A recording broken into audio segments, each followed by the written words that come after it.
We're starting early at 5 o'clock, but we wanted to relax as we went through this. And why don't you go ahead and start taking the roll? I believe everybody's here. Councilmember Berman? Here. Burt? Here. Holman? Here. Klein? Here. Vice Mayor Niss? Councilmember Price? She back there. Scharf? I didn't see Liz or Dan. Schmidt? Here. Mayor Shepard? Here. 7 present. Thank you. Let's go ahead with the beginning elements of this. I think, is Councilmember Price going to be here at 5? Did anybody hear? I know Liz will be, but... She seems to be planning to be here. Okay. All right. Then we'll go ahead and I'll start out with the script for tonight's meeting. And then thank you for setting everything up, and thank you, staff, for getting food for this long journey tonight. And the public, you are welcome to join us with partaking of some meal tonight. And don't worry, the carpet is getting replaced in July, so not to worry about if anything happens to the carpet. So this meeting and the first agenda item is a study session on the comprehensive plan.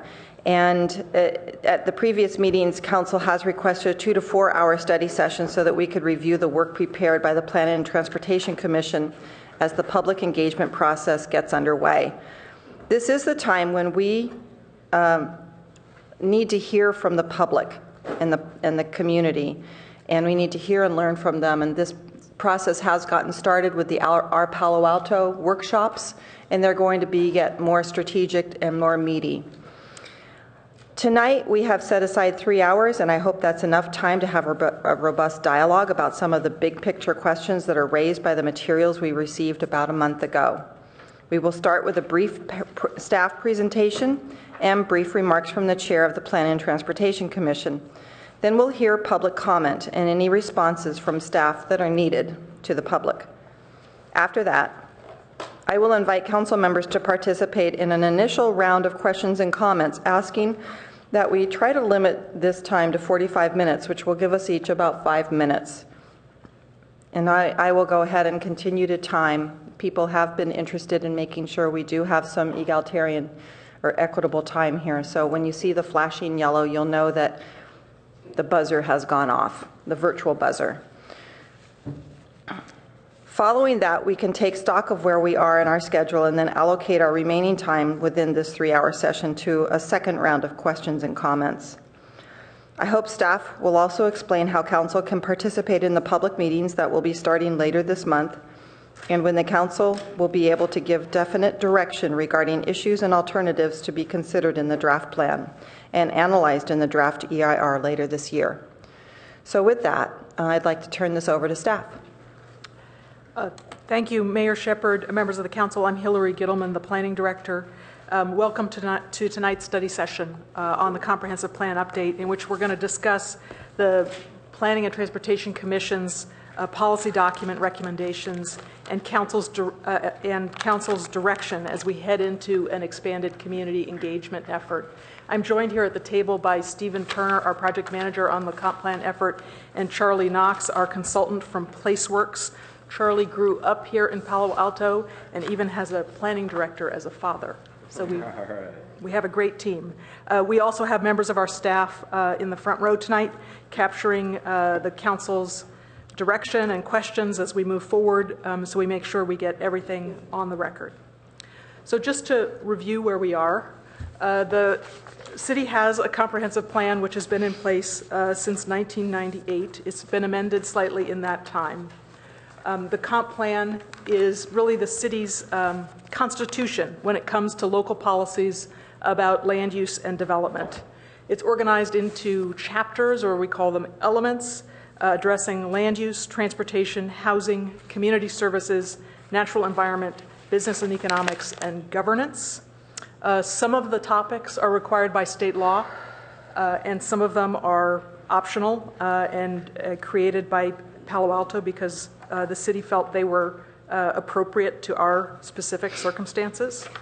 Overall, the plan reflects the city's vision for the future, and although it has a horizon year of 2010 and therefore needs updating, The development cap that was established way back in 1998 remains intact in the sense that it hasn't been reached, and we think that the plan is still doing an outstanding job as a policy framework for the city.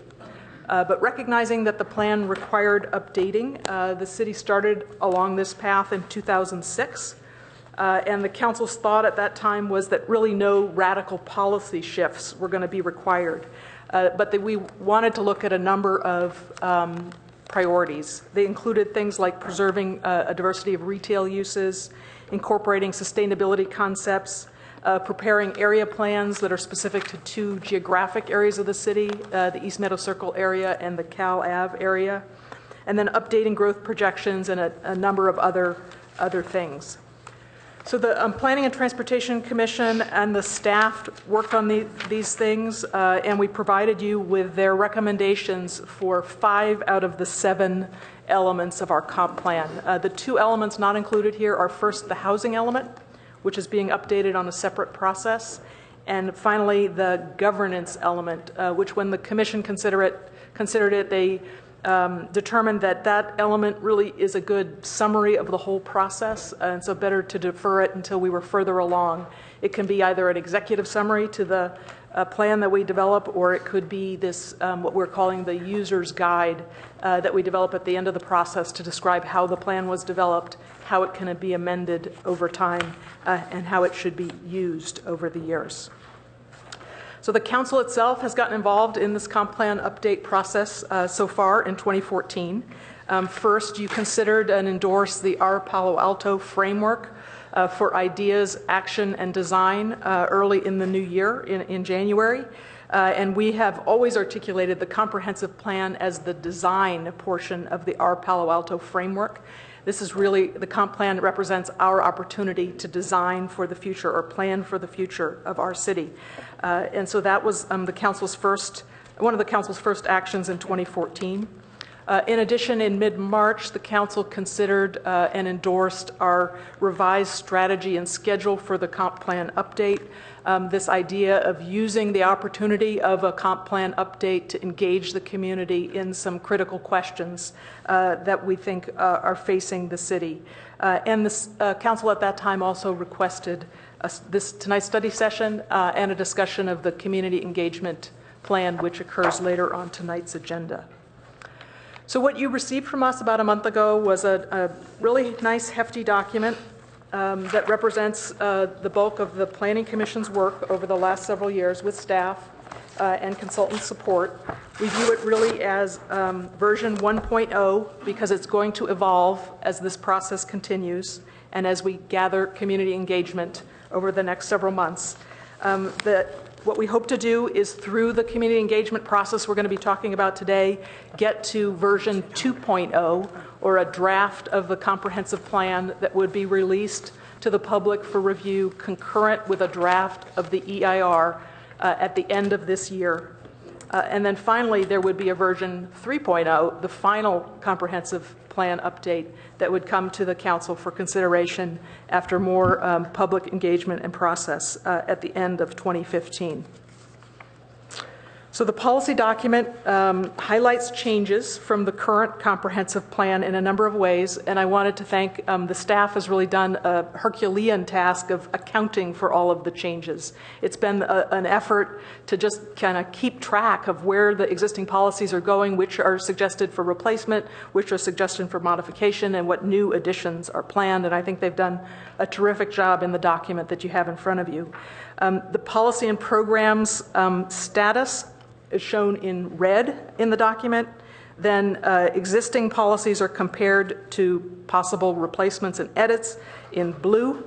And then we've also included disposition tables, which allows you to see where existing policies and programs have ended up and those that are not proposed to be carried forward. Now I'm going to spend a few minutes on the process diagram. This is a diagram really of the process we discussed in mid-March.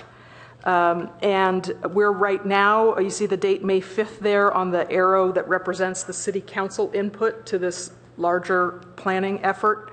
We're right now at the very end of the lead-in phase, embarking on the visioning phase of the process. In the next 90 days or so, we're going to undertake an expanded community outreach and engagement effort, followed by council discussion and direction in early August.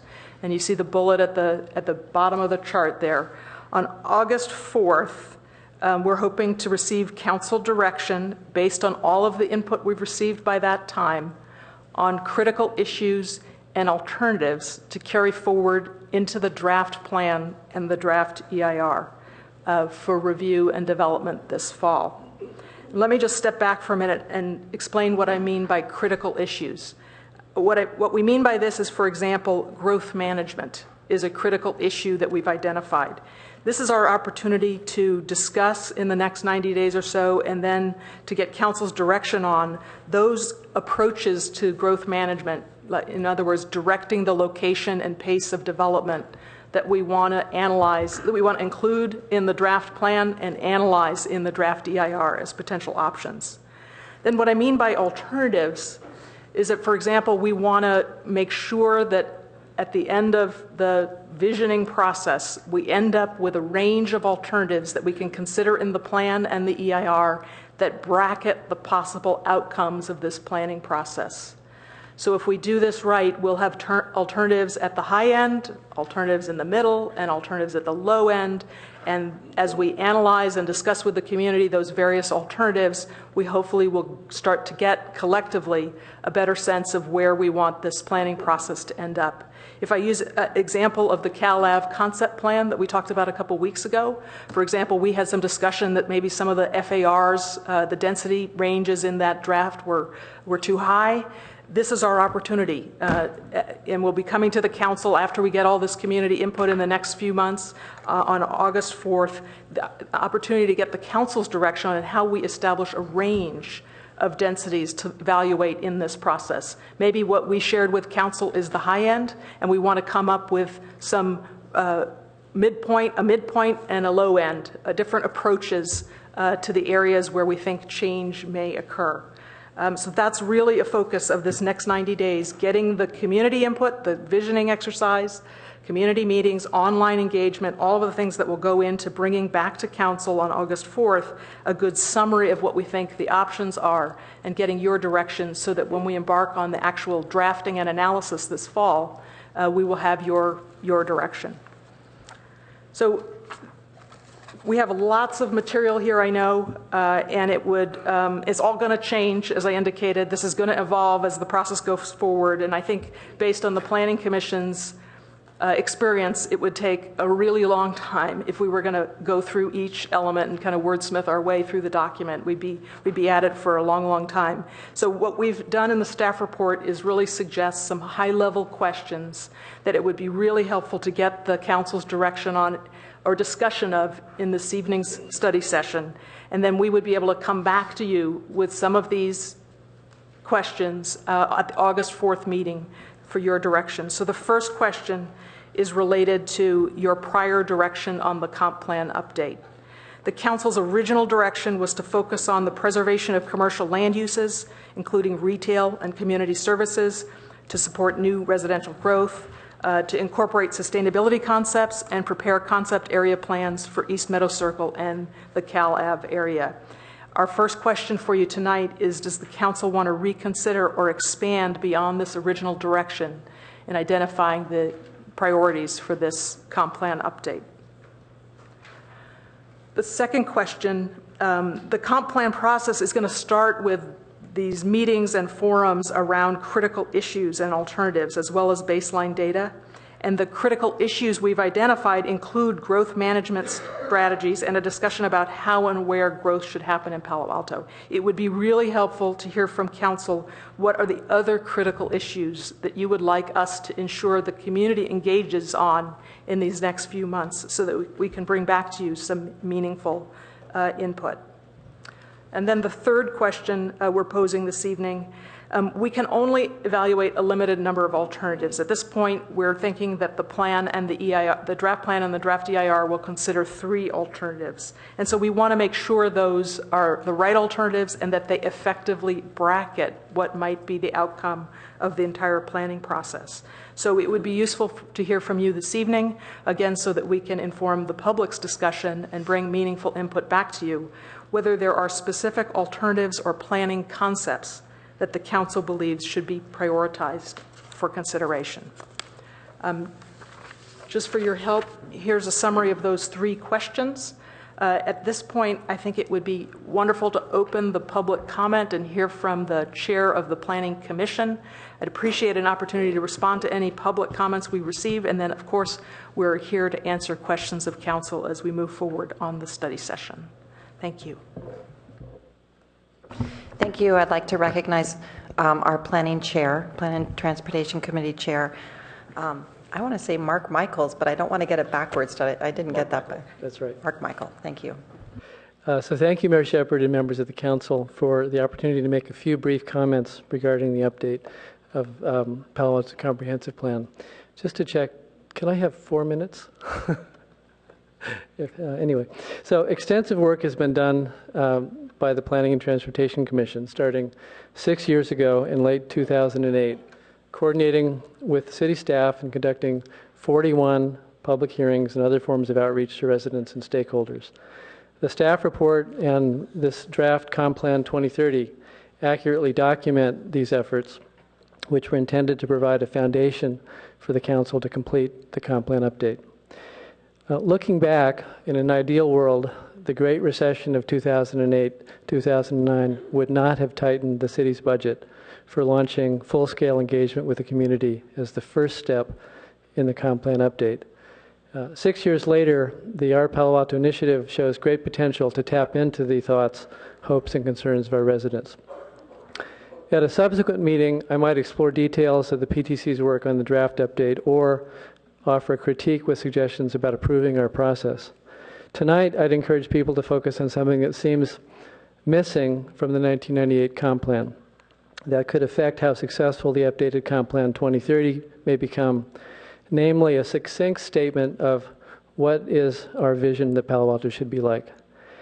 The Council has an important leadership responsibility to explore the vision question. It is far from a simple challenge. The Comp Plan has multiple elements, some required and some optional. This format allows us to ask and answer basic questions such as, where are we going? How will we get there? What risks or interdependencies should be considered? What are the trade-offs? Will it meet the hopes and needs of our residents? Do we have the right policies? Will the programs deliver satisfactory results? And so on. Setting the horizon year for the updated Comp Plan at 2030 instead of 2020 or 2025 may be expedient and practical. Just complying with the environmental impact report takes years. However, the pace of innovation, rate of change, demographic shifts, and activities in the surrounding region and local economy make a compelling argument that goals and policies in the Comp Plan should be kept current and updated at shorter intervals. When I joined a Silicon Valley startup in 1984, it was a business that had a clear set of objectives. These changed every year. We did long-term strategic planning, looking 3 years ahead. Every employee knew the plan continuously changed, and we knew what we had to do. By the time I left the company, it was a global enterprise that had in many ways fulfilled its vision. How many residents of Palo Alto are familiar with the city's goals? Tonight, if one were to ask each of you about the vision for the city, would you give a consistent answer? The PTC has made recommendations on vision statements for the 5 elements you have in this book tonight and 2 concept area plans. You will certainly hear from the public. Accountability and transparency may be served if tonight's study session allows the city's vision to be expressed in a unitary statement. To conclude my remarks, please consider an excerpt from the introduction to the 1998 Comp Plan, which says, quote, "Each of us has a vision of what Palo Alto should be like in the future. Although our visions are different, they share common qualities. The Palo Alto Comprehensive Plan strives to build a coherent vision of a diverse population. It integrates the aspirations of the city's residents, businesses, neighborhoods, and officials into a bold strategy for managing change. I hope that tonight the Council will seek a common vision for managing the changes that will come, and that such vision statement will provide direction for all of the comp plan elements, goals, policies, and programs. Thank you very much. Thank you. At this point, I'd like to take public comment, and I have one card. So if anybody out there would like to make comment, please get your cards into the clerk. Adina, you are our card right now, so you have 3 minutes to speak on this item, the study session item. Hi, good afternoon, council members. I have pretty much the world's wonkiest public comment this evening. I did send you a couple of notes. One was about in the staff questions about the alternatives to look at. One of them was sustainability, and I do recommend looking at the plan from a sustainability and carbon emissions lens, building on the climate plan update that was recently presented to you. But what I want to focus on is something that has happened even since the last PTC review of the draft comp plan. There was a bill that was passed in the state legislature last year, SB 743, I think. I wrote it down in the note. And that the goal of that is to replace automotive level of service in the California Environmental Quality Act with a different metric whose goal actually will do a better job of assessing the environmental impact of transportation impacts. The outcome of that bill is a process where the Governor's Office of Policy and Research is figuring out which metric to use. They took a public comment period, and then they're going to come out with a draft metric in July. So their process is kind of paralleling the plan. They haven't decided what they're going to do, but the most promising metrics that they were considering looked like it was going to be vehicle miles traveled or vehicle miles traveled per capita. And the vehicle miles traveled metrics are things that Palo Alto is already tracking as part of the climate protection plan. So the question and what I would encourage you to ask staff is it feasible to run vehicle miles traveled metrics as part of the environmental assessment, both as part of the sustainability lens and then in terms of looking at the environmental impact of the different scenarios? And then if the state has chosen that by the time that you are ready to make decisions about the alternatives, you'll have that ready to go. And that will simplify the process of doing subsequent project level EIRs, because you won't need to change it midstream. You'll already have it at the program level.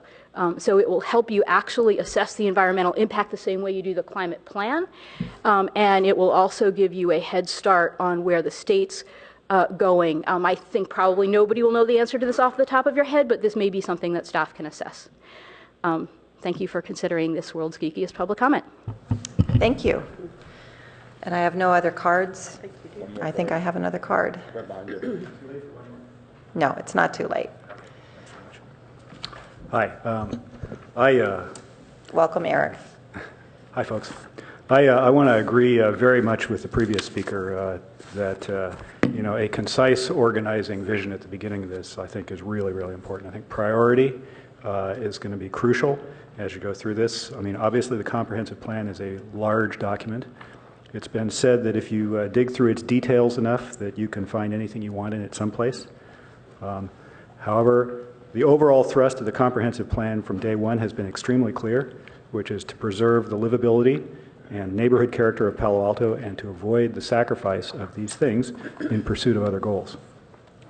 As you read through these various draft sections of plans, and I'm a little bit familiar with the transportation element draft, you kind of don't get that so much, and it may just be a case of trying to sort of stuff in a huge amount of different stuff from some very concrete and some very aspirational.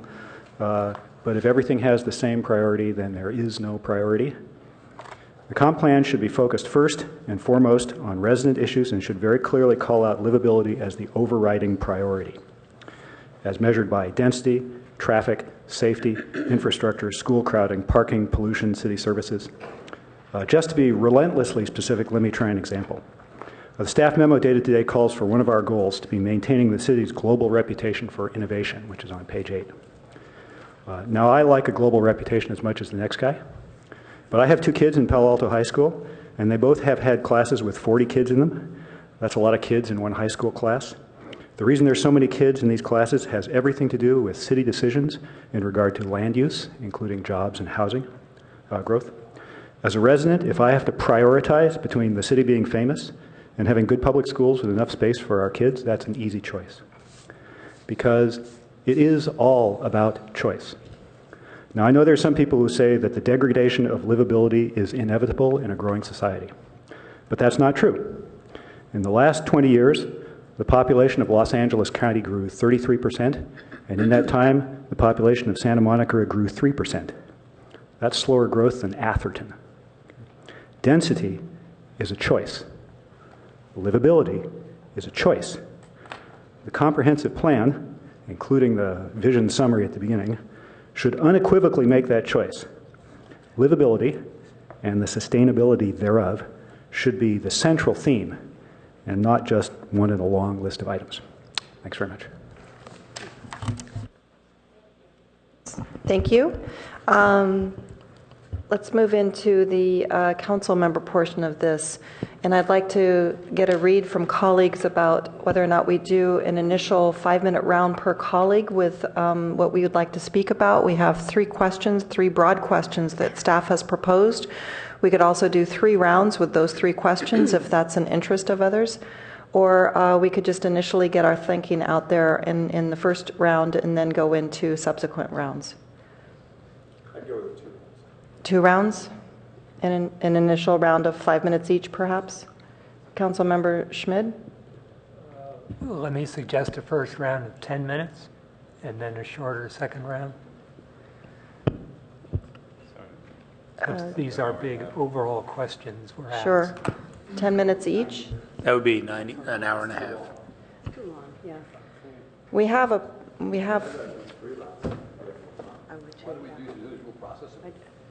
I would suggest 3 rounds and 5 or 6 minutes each, if you wish. right. Okay, Councilmember Klein, what's your thinking? Let's just go around. I'll just go around from here. So 10 minutes is one option. Well, I think before we get to the time limits, which I'm certainly in favor of, I think it's more important. The first threshold question is, what are we doing tonight? Staff has proposed a system, and that's fine. And I think that before we go along with it, we need to formally say that we're buying into it. And is this your 5 minutes, Council Klein? Yeah. I'd like to just know right now how you would like to do rounds. I think we do have an idea of how staff would like to get information from us tonight. So, I understand that. If you want a motion, I'll make a motion then. I move that we follow a procedure different than what the staff is suggesting, that we respond to those questions, but also take a preliminary look at the policies set forth in the draft by the Planning and Transportation Commission to see whether we agree or not. Not to include wordsmithing, but just to say, are there policies here that we agree with, or really by exception are the ones that we think either are unclear or contrary to where the council wants to go. okay, would you like to speak any further to that? Yes, I think that I've struggled with this because I understand the need to move along. I also understand that we are starting at a higher level and moving down to a level of detail. And I do want to avoid having us wordsmithing the document because council will inevitably get to that at some point down the line. On the other hand, this is a city document, and whether we like it or not, the public is going to perceive that the council's had some input on it. And we're not going to be able to stamp every document that goes out here not approved or considered by the city council. That's just unbelievable. So I think that we need to have an intermediate position where we take an initial look at what we have before us in the draft comprehensive plan and see whether it's meeting our needs or our views, and if not, to make appropriate modifications without getting into the wordsmithing. Right. Yeah. It strikes me that this is a study session. Microphone. You know, the microphone's not working. Too many people's microphones are on. Cut off. Now it works. So, Councilmember Klein, I mean, the way I understand our protocols is that you could speak to virtually anything you want during your time period, and that we don't really make motions and we have a study. This is a study session where staff comes forward and gives a presentation, and we make comments on the comprehensive. They've asked us to say these things, but we've never been to a council meeting where you can't then say, no, I want to talk a little bit more about L3 in here. I mean, if you want to spend some time doing that, I don't see why you can't do it. But staff's asked for feedback on the high level things. It seems that our protocols sort of require. I'm not hearing any point of order. No, the point of order is that I don't think motions are appropriate on this. This is a study session. I'm just trying to get to a point where whether or not we want to do an initial round and then a second round or a long first round. If it's not a point of order that's... No, I can actually take a motion on the order of how we do the meeting right now, Greg. So that is something that I can take. So I'm going to go ahead and move on to Councilmember Burt and listen to his second on this. And then Second by Burt. yes, that's what I was going to ask. Okay, yes. So Councilmember Burt, would you like to speak to your second? And then I'm going to go to Vice Mayor Niss. Yes, well, first, I think we're having this motion because the mayor had said that we were going to be restricted in what we're I going didn't to be say able to talk. restricted. So I'm not sure what you meant. sorry, I have the floor. No, I understand that, but I just want to correct you. I don't think I restricted anybody from anything, so go ahead. Okay, I have the floor. Yes, you do. Then take it. Take it.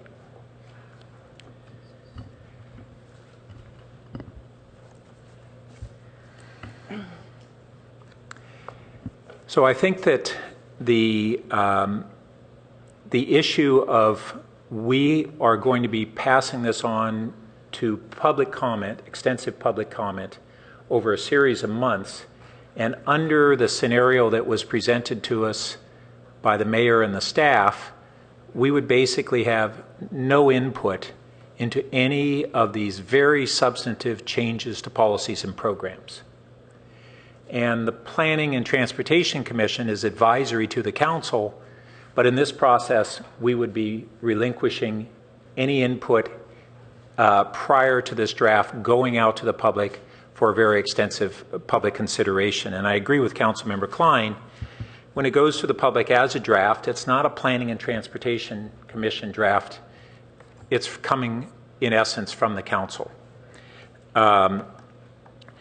I do agree that we should not be in the process of wordsmithing, and what I think we should be looking at is areas where we have questions or concerns about any recommendations that are different changes from the prior comp plan, that we frame those in terms of alternatives.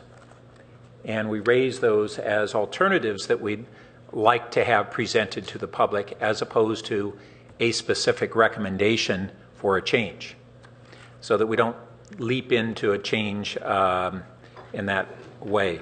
And I also think that whatever we do tonight under the scenario that we have for this meeting, we won't have anywhere near adequate time to wade into the policies and programs that are here, which every one of these, for those of my colleagues who have really studied both the existing comp plan and the draft plan, every one of these is very consequential. They will be guiding our decisions as a community for the next decade. And so rushing through this, even at this stage, even though it's going to come back to us later, I think is ill-advised. And if we don't wade in at this time, and it goes out through this public process and then comes back to us, and it'll have been through the Planning and Transportation Commission over a couple years, and then we've been begging for a substantive meeting on it now, and we're being told, no, don't wade into the policies and programs. And then it goes out to this extensive public process, and then it comes back to the council, and the council then decides to really wade into it and make substantive changes. Have we thought through how the public perception will be as to after they've had their opportunity in the Planning and Transportation Commission, then the council at that point in time comes and changes a bunch of things? This is the point in time where we should be raising our concerns and issues, and not 6 months from now or whenever it's going to be.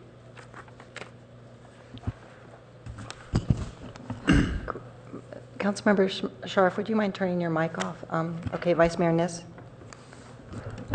Well, if I'm hearing Councilmember Klein correctly, inherent in this is more meeting time to look at this document. Am I correct? Yes. And how much more meeting time are you discussing? Whatever it takes? Vice Mayor Niss, I have no idea as to where we are. I think we'll have a better idea after we finish this discussion tonight if we go along the route that Councilmember Burt and I are suggesting. I would suggest you address it now, because inherent in this is how we go forward with this process, because you're talking about a procedure different from what the staff is requesting. I'm going to have to deduce from that what you're saying is you want either more study sessions or more time spent on the document. Am I correct? I think we need to spend, we may need to spend more time, and I think that would be appropriate. This is, as Councilmember Burt has accurately pointed out, this isn't a trivial matter. This is something that's going to be setting the course of the city for the next 10 or 20 years. Thank you. Hard to find something that'd be more important than that. So I'm seeing this somewhat differently. We're talking about a process and a procedure tonight. And one of the things that I heard from Eric, whose last name I don't know, I apologize. Yeah. Thanks. Actually looked as though he had just looked at my notes before he started. I think our timing has been put forth by the planning department actually makes a great deal of sense. I think this is the time for us to go to the public. I believe that if there's ever a time to hear from the public about what we want, and I'm rather surprised to not see more public here. I have a feeling they probably think we're not going to get to this till 6:30 or 7. But I think this is the time to go out and hear it. And here is the reason. Everything in the business of politics is about timing. There's an election this fall. If I were running for office this fall, I would want to know what the public thinks. I would really want to know what is going on. We've had some dramatic kinds of things that have happened lately. We had a measure for affordable senior housing voted down by our community. We then, in, I think, December or January, we actually put a moratorium on our planned communities. We haven't done that I can recall in quite some period of time. We have a community that has said to us, this is too dense. And so I think what's going on and what's happening out there is, just as when you buy a house, it's about location, location, location, I think this plan is about density, density, density. So I'm going to say, and I am still on the procedure, because what I think is if we look back and we can look at some data points. So I looked at our population today, which was in 1970, 1980, 1990, and 2000, and I'll bet most of you can just say it off the top of your head, area in between 57, probably 56 to 57,000. The data point I looked up today said Palo Alto is now at about 67,000. That's an enormous growth in 10 years. I would have to look back at the comp plan that was put together when I was previously on the council and say, I think we encouraged that, and I think we did. That was very much aimed toward a walkable, livable community. Karen and Pat know that. They were involved in the SOFA plan at that time. We wanted livable, walkable, close to transit. I don't know what else could have encouraged that during that period of time other than we had a document out there. I think this is the time for us to hear from the community before we go back and go word by word, line by line on the PTC's proposal tonight. I want to hear from the community first. Councilmember Holman. Just quickly here. Councilmember Klein, I think you might want to look at the last couple of lines of the motion as it's stated up here. I'm not sure that last sentence, the last phrase, especially reflects your thoughts. And while you're looking at that, just quickly, yeah, it's not very Yeah. So if you can provide some language to the clerk, that would probably be good and clarify for all of us what your intention is there. And then I agree with Vice Mayor Niss that this is the time to go to the public, I mean, early on. But my thought, and why I'll be supporting the motion, is that we won't be wordsmithing tonight. We'll be looking at, from my perspective, looking at the policies, programs, goals, and giving, high-level, broad-brush comments on those. And I think that's what we talked about that we would do. So, okay? Councilmember Schmid. I wanted to propose an amendment to the motion, but since we don't have the motion yet, I guess my amendment would be that include that the first round of speaker comments would be 8 minutes in length. I think Councilmember Niss has made a very effective point that this is a chance of each council member to make some statements about the comp plan and how it fits together. The staff has asked us that. This is our only opportunity to do so before it goes out for a detailed public process. And I think an 8-minute time period would allow each council member enough time to give a full set of where they are, whether they want to look broadly or in detail. Mayor Shepherd? Hang on, what is that can we, will you accept that amendment? Okay. Yes, Hillary. I'm sorry, I just wanted to interject because a few people have said this is our only opportunity to weigh in on the policies here. And if you hark back to that Chevron process we've articulated, we're going into the visioning phase of this planning process where we're really setting aside this kind of detail to talk about big picture issues. And our thought was that those big picture issues we're going to talk about in the public dialogue and the public discourse is going to necessitate some changes to what you see in the policies and programs this evening.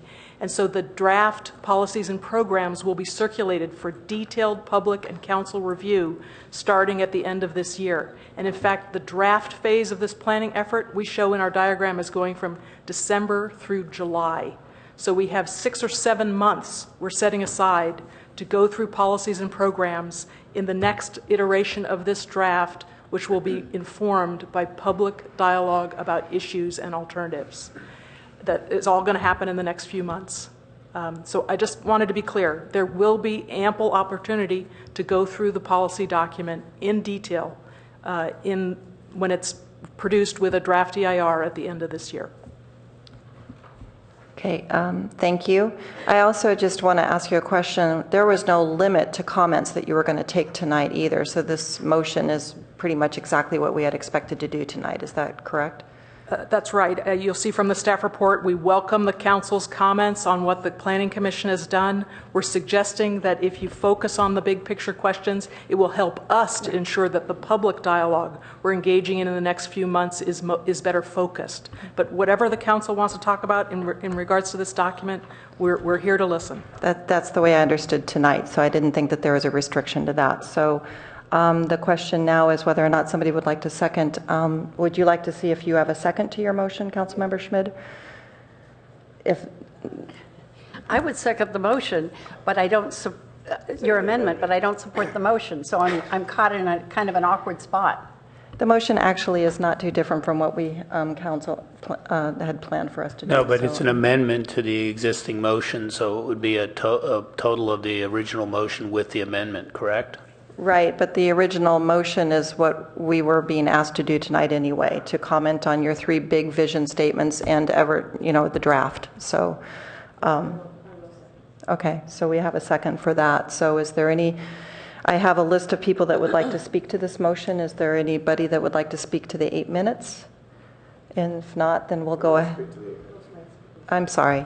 Actually, I should ask you if you'd like to speak to your 8 minutes first. Would you like to do that? Just hang on. I just want to emphasize the importance of being able to talk about the big picture, and I think 8 minutes would give us adequate time to do so. And Councilmember Holman. Yeah, my preference probably would have been, it's splitting hairs, like 7 minutes, I don't know, but 5 minutes just really isn't very much at all. And I still think we need to come back and have a second round so we can kind of summarize our comments. I think this gives us time, if we can get through this motion, to do a second round for almost the same amount of time. So if there's, and Councilmember Scharf, you wanted to speak to this 8 minutes. Point of order, Madam Mayor. Now that I understand Councilmember Schmidt's amendment, and it is an amendment, I can accept it. Okay. Can the seconder accept it? Yes. All right. And then do we have language in your motion correct here?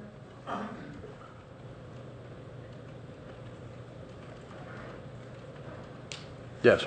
All right. So we have it also for the first round to be 8 minutes.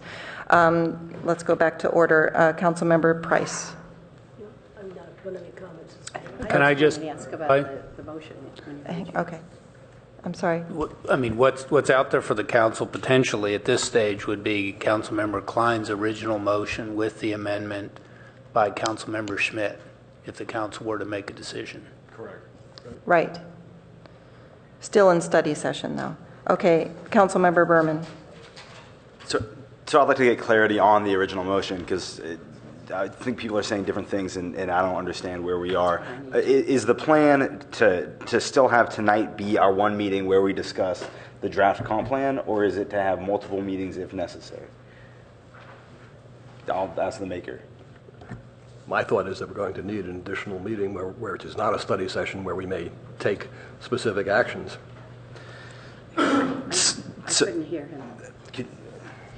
The Vice Mayor can hear you. Yeah, could you repeat that? While I have the floor, I'm a little out of order, but to answer the question, yes, I think we will need an initial meeting, but I don't think it's going to delay the process at all. I think that this is a perfect issue for us to discuss at a Saturday meeting, and I, for one, am going to be available, I think, almost any Saturday except Memorial Day weekend. But this is not part of the motion right now. No. So let's hold that. For I'm right now, responding it's to just how we're Councilmember Berman's going to proceed this evening. Okay. This is how we're proceeding to speak about the 3 big items and then also the comprehensive plan, and for 8 minutes first round. Okay, so I mean, sticking with just what the motion says and what you just summarized, then I'm fine with this. I'm worried about the extraordinary mission creep that's starting to creep in on this process. We talked about it being a high-level discussion. I just did a quick glance through, and there are over 300 policies in the comp plan. So if we're going to go policy by policy, we're going to need to schedule a couple of Saturdays. And I don't know that that's what's intended for this point in the process. So if there are policies that people have huge problems with, individual policies, obviously bring those up. But I think it makes more sense for us to stay big picture and provide the overall guidance that staff was looking for, and then go out and get public comment. Councilmember Scharf. So I agree mostly with what the previous speaker just said. That's what I was thinking. I'm not sure I see this motion as very different from what staff was originally proposing. And so I guess I was going to ask staff if they saw it as any real different. As long as, and I assume Councilmember Klein's thinking about that, is that people are going to basically try and keep it as high level as possible. I mean, my only concern with this is, there are 300 in here of different policies and stuff, and if one council member says, I really hate this policy and really get in the weeds on that particular policy, does that mean the rest of us then feel obliged, if we disagree with that council member, to then have to feel like we need to speak out, or else staff takes that as direction on that particular policy? And that's my hesitation if we get too much in the weeds here. I hope staff won't do that. I think there's some big questions staff has asked here. I hope we focus on those, and if there are other particular things you want to comment, great. But I think that's what the motion allows you to do. With that caveat, I'm a little concerned about that issue. So I was really wondering if there's any comments from staff on this. Well, I think, it's hard to be sure where this motion could take us, because it'll depend upon how you would operationalize it. But I personally think that the council, you're hyper responsible and hyper diligent. I really don't think you have a problem in in passing this on with these high-level comments to the community, you run the risk if you get into too much detail that the council has already decided, versus the council is inviting the community into a conversation, and you've identified issues you want to be sure people look at. You run the risk if you get into this line by line that the only people you're asking to invite in the public process are those who are willing to look through every one of these and offer their comments in relation to this, rather than for them to be coming in and just talk very, even generally, about how they feel about growth, how they feel about density, without having to correlate it with a particular policy. Now, I'm not arguing for one way or the other because one's exactly the right way. Our concern is that the most efficient use of your time and the community's and the staff's time in supporting the community outreach would be to do that hard work of identifying these broad leading questions and issues. If your question is, will the council be able to speak to different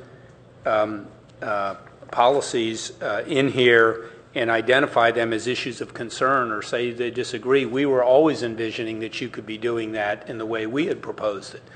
But it is a different process if you somehow wanted to drive to a consensus or decision from the council on each one of those at this point in time. And that's potentially a very more involved process than for somebody to say, well, I really have a concern about how this is being expressed, and I think we need to let the public know the council hasn't settled on this. We want them to advise us as to this alternative or that alternative. That's an easier process to support than people subsequently having to come back and make motions and saying, let's modify this policy and get into details. And most likely, you're going to be back in something like the Planning Commission did. You run the risk of doing that. So we tried to set up a process that you could manage effectively with your time, and I would just ask that you're able to, whatever way you settle on this, you're able to define for us really what you think the implications are for this as far as timeline and process support. So if someone could answer this question, if I vote yes on this, how will tonight's meeting be different, with the exception of the 8 minutes, I get that, than if I vote no on it? I'm not sure, if we vote this down, I'm not sure how tonight is different. Well, if there's no difference, then this motion makes no sense. So some people think there's a difference. So what am I really doing if I vote yes, and what am I doing if I vote no? I mean, can someone answer that? Councilmember Burt, you think you can answer it, or Councilmember Klein, or staff? Sure, I'd be glad to. So despite the claims otherwise, we had from both the mayor and the staff a direction that we would be focused on the 3 questions, and that there was a discouragement from discussion of policies and programs, even where we thought that they were important. This motion would open that discussion, and as Councilmember Klein had stated, if we, at the end of the meeting, determined that we needed additional time as a council to wade in on this before it went before our Palo Alto, then we'll have that discussion at the end of the meeting, but we can't predetermine that. We won't see it. Of course, the amount of time we're spending on this motion is kind of determining that. So anyway. Okay. Councilmember Price, you wanted to speak to this? Yes, I'm glad colleagues asked clarifying questions here, because I thought, where are we going? I will not be supporting this motion. I think the original process that was proposed makes sense. I believe in that original process. It does not preclude any council member from making comments on policies, etc. I'm very concerned if we really go down that path with vigor, there is no way we will be able to give overall guidance and information to the council, to the staff, which they are requesting that we do. And I think it sends us down a very slippery slope.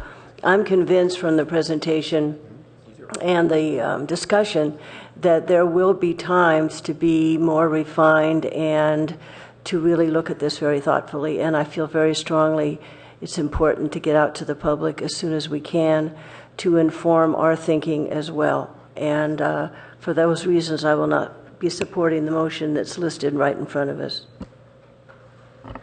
Okay. I actually have always understood study sessions to be you get to use your time to give staff feedback on, what we're taking up. And so I don't believe there was ever an interest in shutting people down or not allowing people to talk on the draft that was given to us. And so I always understood that this is exactly how this was going to go. And so I'm fine with the motion language, and I'm happy with the 8 minutes for the first round. So I will be supporting this, even though I do worry about some other elements here, because I am most interested in making sure that we do get to mitigations early on in 2015, and that council next year will be able to go ahead and take action, because right now any application coming forward to the city comes under the current comprehensive plan, and that gives me great concern. So I will be supporting this, and I have... Could I get one clarification from the maker first? Okay, a clarification question. Councilmember Klein, you have indicated that this simply goes along with what was suggested for tonight. Therefore, at the end of the meeting, would your intention be to make another motion to continue it to a further study session or a Saturday? Wait to see where we are at the end. Would that be your intent? Excuse me. Is that what you spoke to initially? Yes, I would wait until see how we use our remaining 2.5 hours or whatever it is, and then see where we are.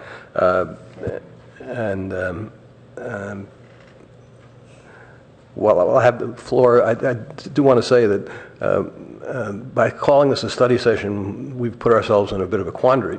Staff has asked us to respond to 3 questions, and Councilmember Scharf accurately pointed out that we can't take any action, so we can't even take any action on those 3 questions.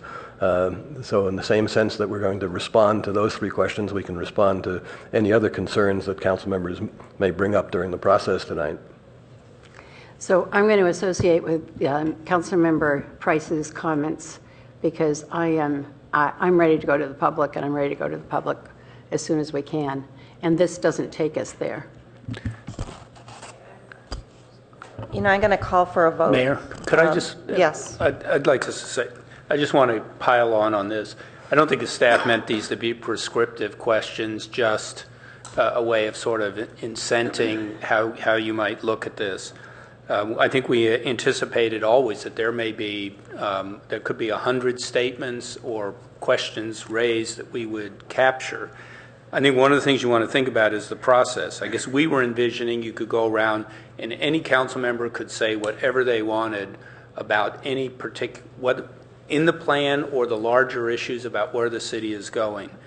That could be different than a process that would say, let's start at the beginning of this book and go through each section and go through each policy and gather comments from each council members. And that's a different process that pushes in a certain way. I'm not saying you shouldn't do that, but that has very different implications.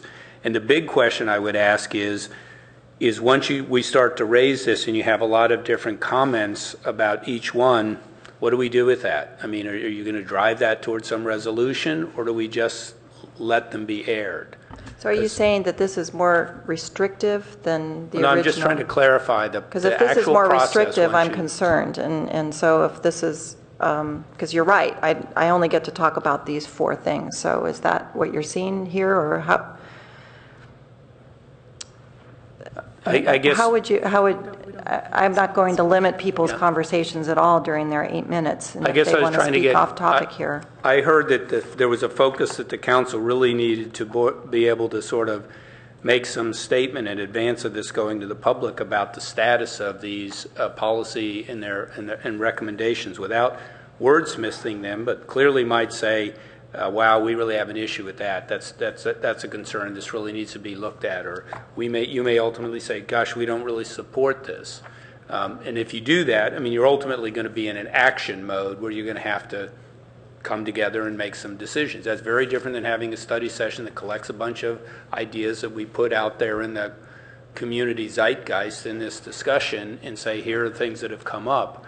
And just trying to get clarity, because once you're done here, I mean, we've got to be designing and supporting a really involved community process. Okay. I think we've got as many questions as we have on how we're going to handle this policy. We will have 8 minutes to speak primarily on these 4 items that are in the motion. If the motion passes. If the motion passes, you're exactly correct. So let's go ahead and vote.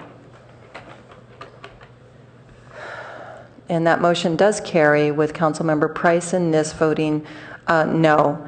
So with that, let me go ahead and start the 8 minutes, and I will be giving you a 1-minute warning with the yellow light out there, and then it'll go to flashing. And at this point, I'm ready to take whichever colleague would like to begin.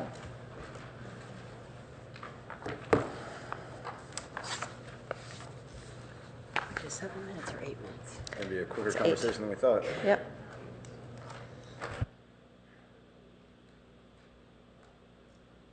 Councilmember Schmid.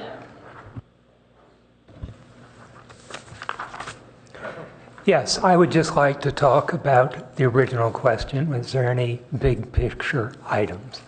I think planning, the key part of planning, is to establish priorities. And I think the function of the council is to help establish priorities going out to the public. What sets of questions do you want to ask? I start from the PTC's input, where they stated very clearly on the first page that the land use element was important because the relationship between land use, urban design, transportation, and economics is emphasized in that particular piece. The vision statement of the land use, I think, expresses it well, and there's 3 critical words in that: balance, sustainable, quality of life. And those are priorities that we can use in carving together, putting together our plan going out to the public. There is one element, though, we have to take into account, and that's the changes in the city. Maybe one word, density, captures that. In the 30 years between 1970 and 2000, City of Palo Alto grew in population 0.2% per year. In the last 13 years, it's been growing 1% per year. Now that is different. In the last 8 years, I've counted, the city has added about 2 million square feet of commercial space in the city boundaries. That's a big number. So you put together the population and the commercial outreach, and we are talking about density. If you look at the community survey, it was very clear that in the last survey, the concern of the citizens about land use and economic development and planning fell to record lows. It's on people's mind. Split in the community between the North and the South as to how we're doing. So there's a range of issues out there today that were not there in 1998. We are in a different setting. And when we go out to the public, we should make sure that they are addressing, that we are sensitive to these changes. So how do you balance those 2 words, balance and density? Raises issue. How much density do we want? How much commercial, how much residential? Who pays? Who benefits? Fundamental questions. And I think as I look at the details in the programs and policies, I go there and say there's things missing. They do not necessarily address this critical trade-off we have between balance, quality of life on one side, density on the other. So 4 key questions I think ought to be addressed by the public in public sessions. First one, sustainable growth. If we are going to grow and get denser, where do we do it? The housing element, which in a way is leading our comp plan thinking, currently says 44% of the new units should be in South El Camino, 19% in the California Avenue, 8%, 9% in the downtown. Now, if we take sustainability as one of our goals, everybody agrees. The council back in 1998 and in their statements and policies in 2010, 2013, 2012 have repeatedly said that sustainable growth means putting housing in mixed-use areas where the range of services and transportation alternatives are there. So point number one, seems to me we ought to be heading toward an area where our housing element says 1/3 of the housing should be in the downtown, 1/3 in California Avenue, and 1/3 in El Camino. When you go to places like California Avenue and El Camino, the question of design comes up. It's one thing to create high-density, changed zonings, large number of units, and certain types of units, maybe small units, but the quality of design is extremely important. And I think design standards, again, you go back and look at what the council has said in 2010, 2012, again, let's look at places like South El Camino and the California Avenue to make sure design standards are set so they are compatible with the neighborhood, compatible with the city. So high quality design standards. I think there's another question that does not come up in the economic programs and policies we have, but who benefits? I mean, if we look just very carefully at the monetary question, who benefits? When we vote one of those commercial spaces, they are monetized immediately. The market value of the property reflects the zoning. Now, in the long run, land values over the whole city go up. But the problem for residents is they can only monetize when they leave, when they die, when they sell their property. In other words, for the residents, it's only when they become non-residents that they benefit. And yet, who pays? If you look at the numbers from our financial reports, what it says is when you start paying for infrastructure, for affordable housing, for shuttles, for parking garages, it's the general fund that pays, or it's property taxes that pay.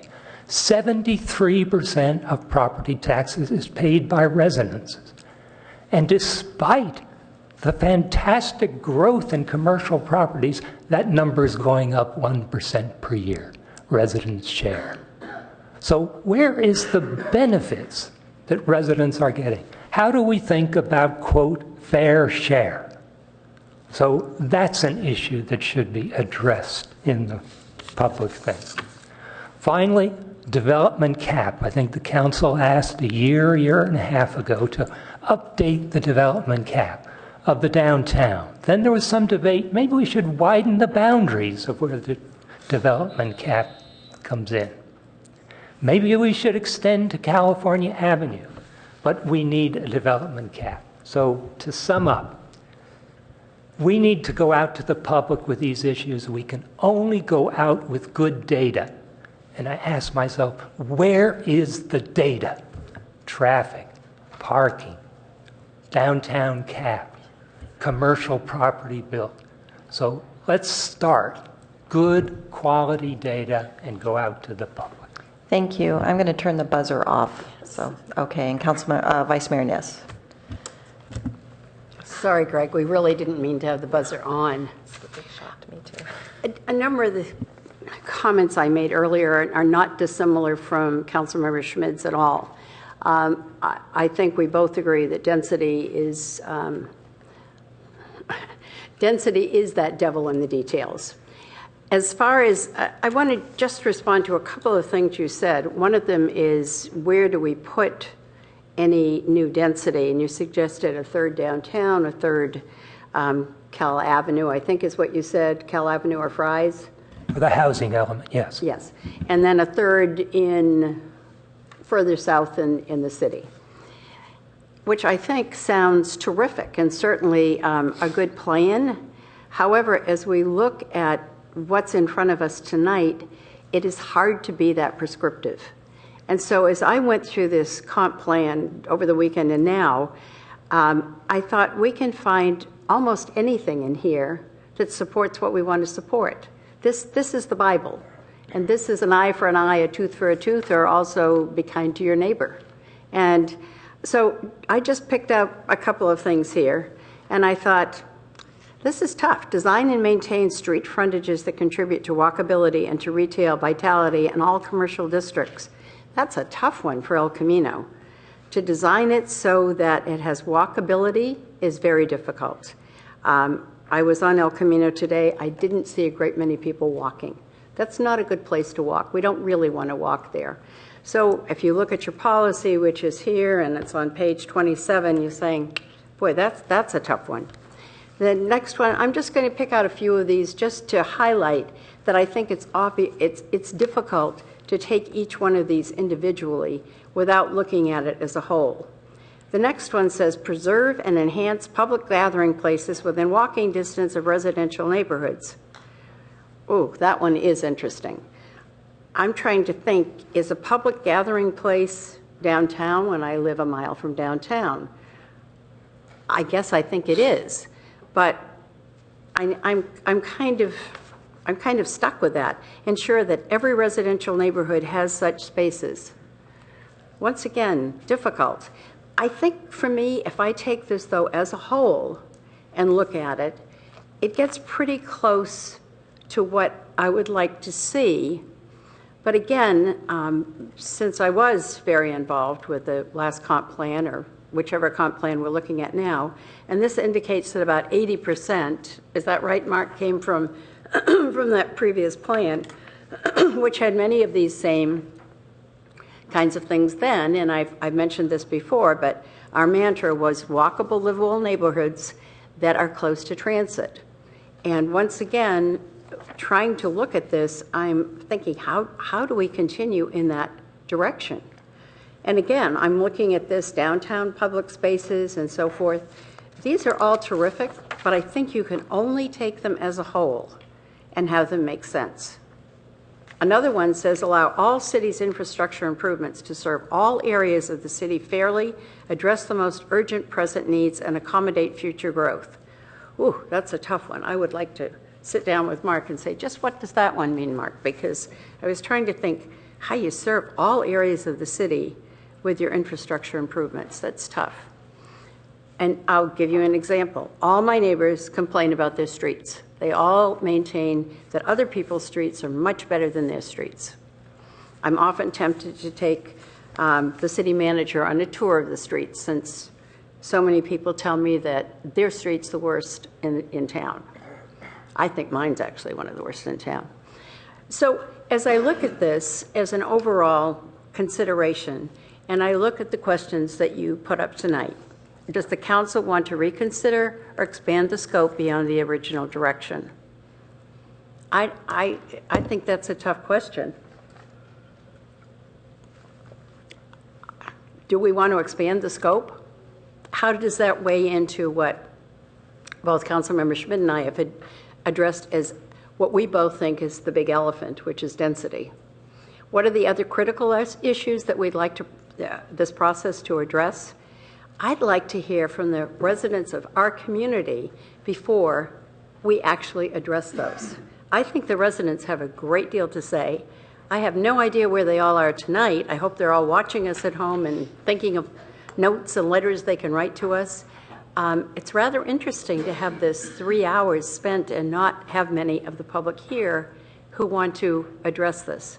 I'm going to guess it's because the biblical nature of this document in front of us makes it difficult to grapple with and come up with anything that's really concrete.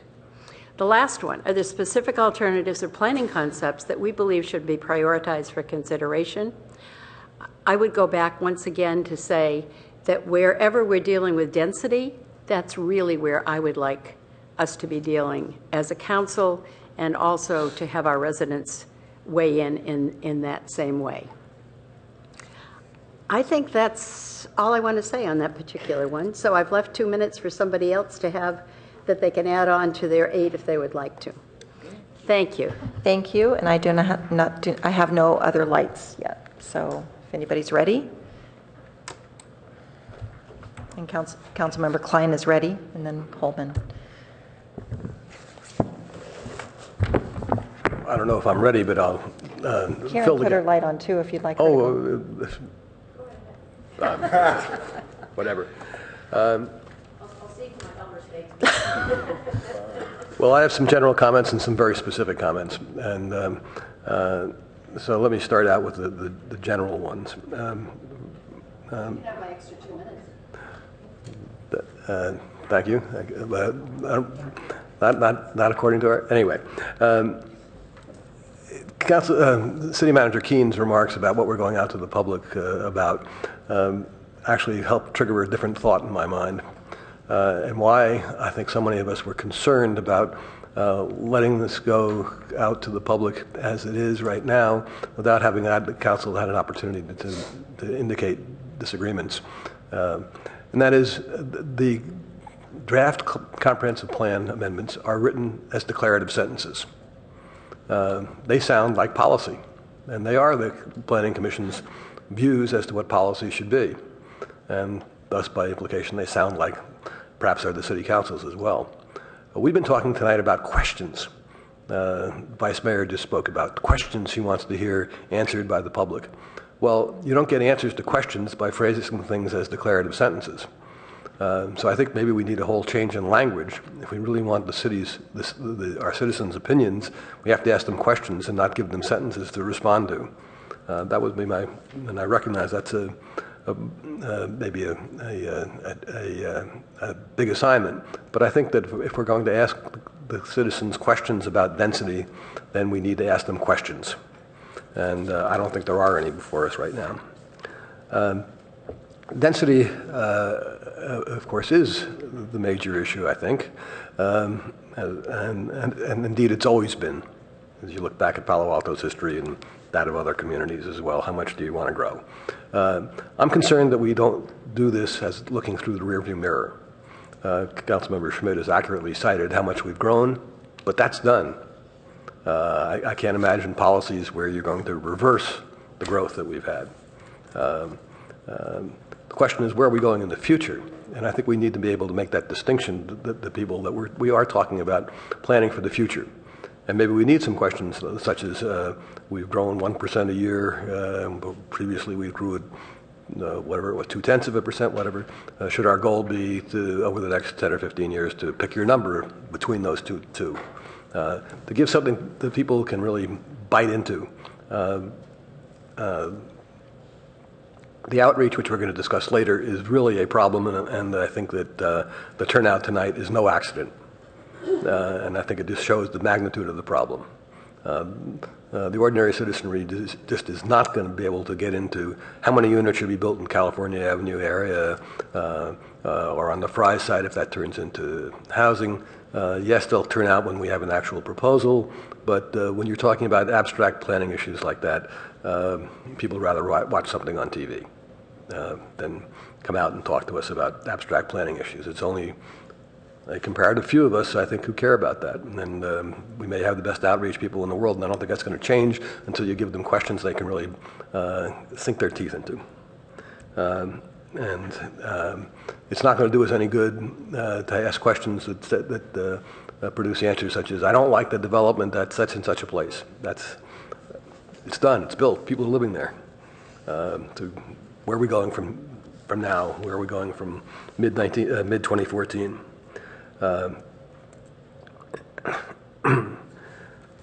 I do have a bunch of specific ones, and I'll use my time just to ask a few of them, just to give an idea, because I think that we can really improve what we're putting out to the public and really sharpen our thinking as to what we're trying to do here. And Vice Mayor Niss pointed out a few. I had some of them on my list. One that's not there when we get at the climate protection that I'm very concerned with is there's nothing there about what do we do with regard to the energy use of the existing built environment. I think that we need to have that as a policy or a question as to what we're going to be doing there. The Vice Mayor asked that one.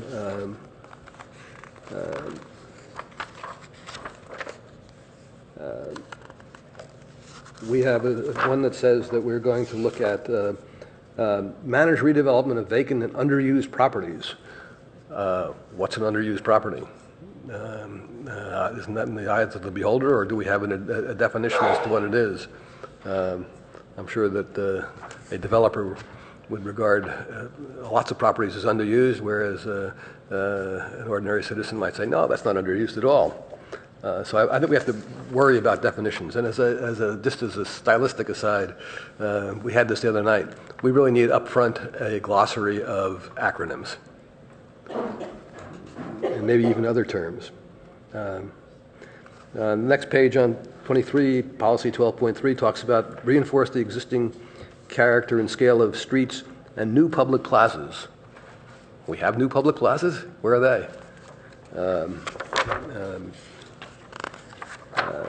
I was surprised to see the program 12.5.3 says encourage the use of planned community zoning for parking structures downtown on the California Avenue areas. That sounds to me like a leftover from 1998. Could you tell us the letter? Maybe move your mic closer. Yeah, be a little more articulate with the policy letter so that Policy people can letter. follow you from the audience. That's what I thought he said. It's on page 24. I don't. It's policy 12.5.3. What letter? L. L. Well, of course, L. Sorry. The whole thing, right? It's L. Thank you, Greg.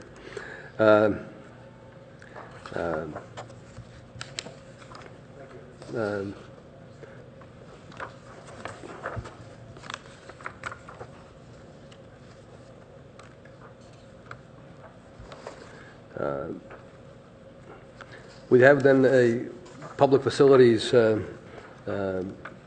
policy 12. It's not 12. It's L2.21. Sorry about my failing eyesight. It says seek potential new sites for art and cultural facilities. Are we really doing that? Again, that seems to me to be a leftover from 1998. And I think maybe we need to scrub a number of them as to whether things are really still relevant. I know some of that's been done, but I don't know if we've managed to do as much of that as I think we may need to. L2.23.2 talks about constructing new trails on our neighborhood parks. We are?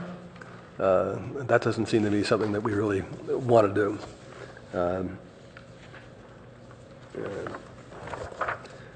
I think I'm going to stop there, not lose this extra 2 minutes or anything of that nature, and hope that we can move forward and get this into the hands of the public as early as possible, but I hope that we're going to be asking them questions and not just giving them statements. Councilmember Holman? Thank you. And it's kind of hard to get our arms around all of this, but quickly and briefly to answer the three questions. The first question about the original direction for the comp plan update.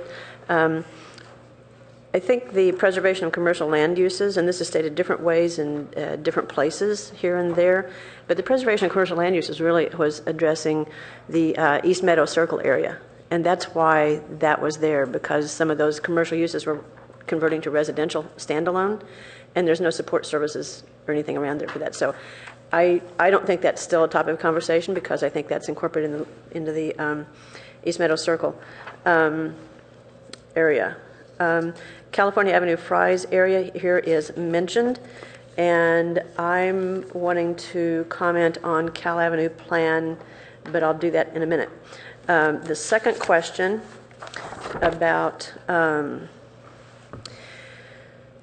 the May 8 comp plan process, and it talks about baseline data. I, along with Councilmember Schmidt, the baseline data is critical to have, and I've mentioned before, and thank you, I neglected, Hillary, to thank you very, very much for getting this document out to us early. It's so much appreciated, and well, thank you for putting up with us and dealing with us and hopefully getting us moved along, but in a way that we're not just checking boxes, we're really making impactful decisions and well-considered decisions.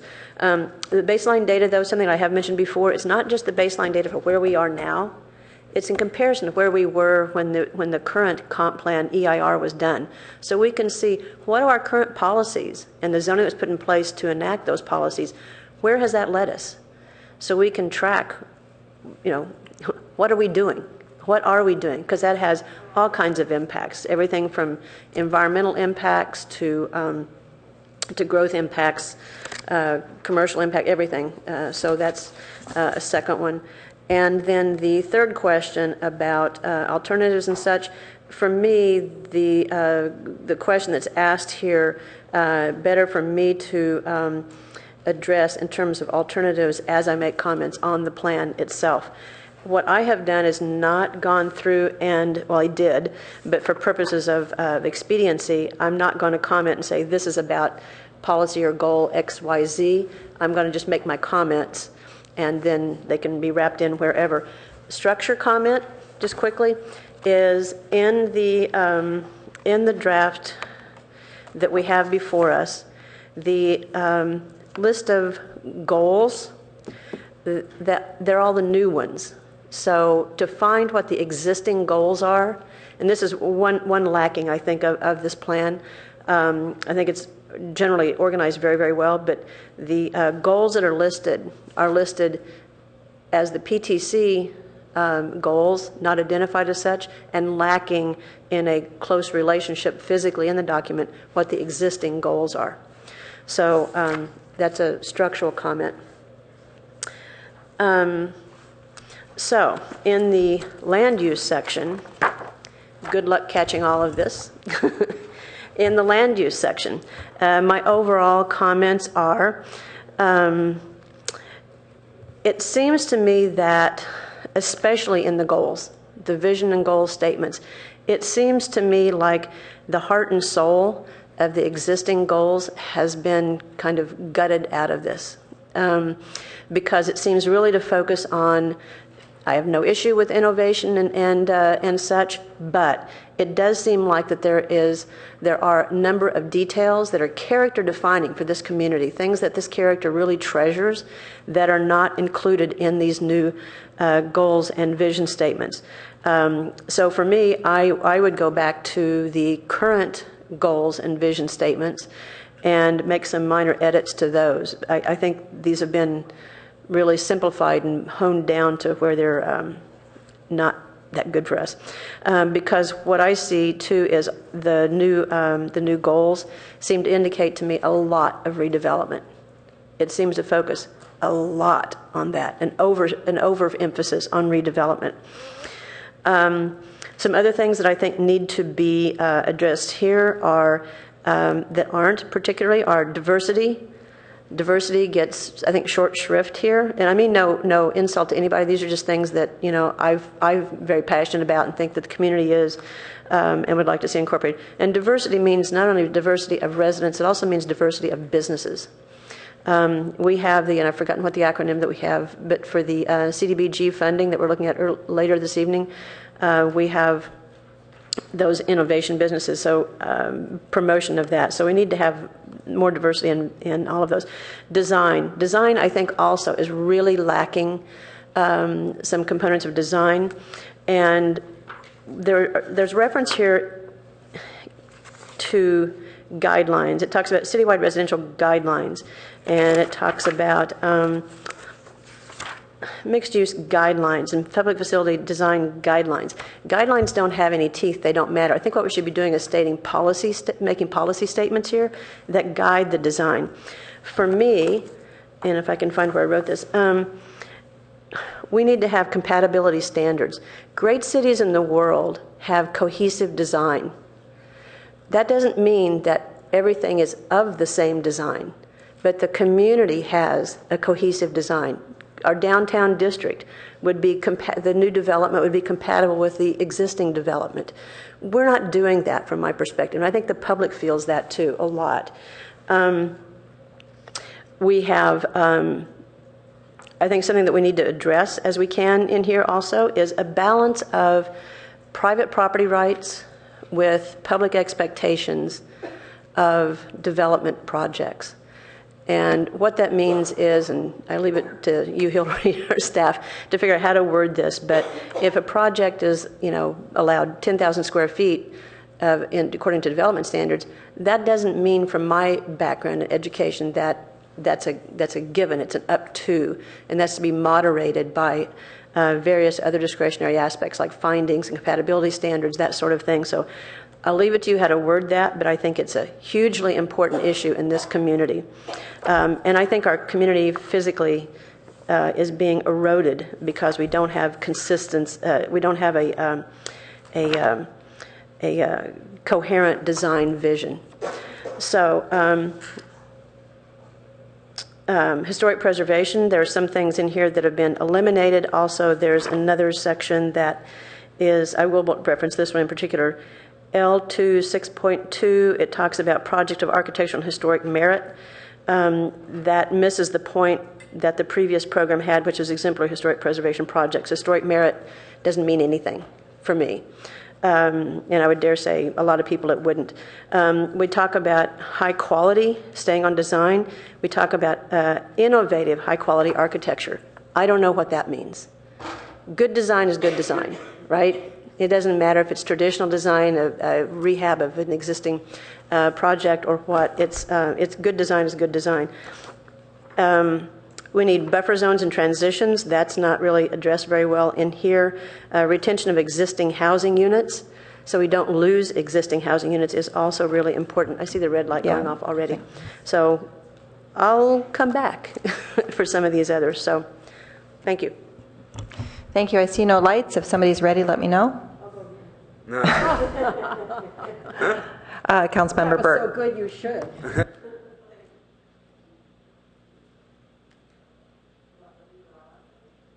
Everybody okay with the beeper on?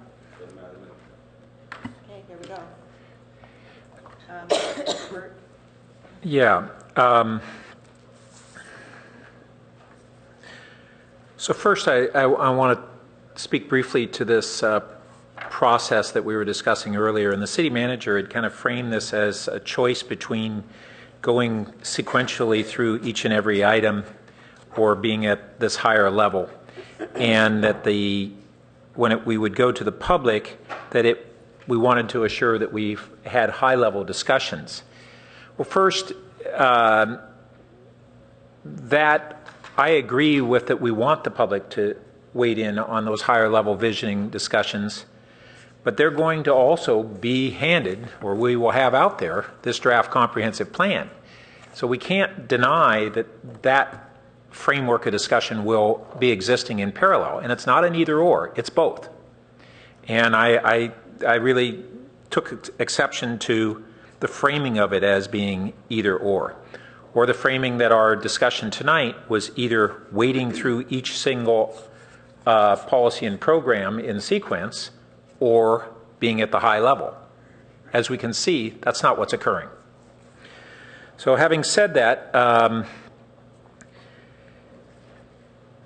first, on the built environment issues, I agree with several of my colleagues' comments that we focus a lot on the buildings yet to be built. In those, we want to have a stronger emphasis on the quality of the design and the compatibility. We also want to look at, from our environmental sustainability standpoint, what do we do with our existing building structure over time?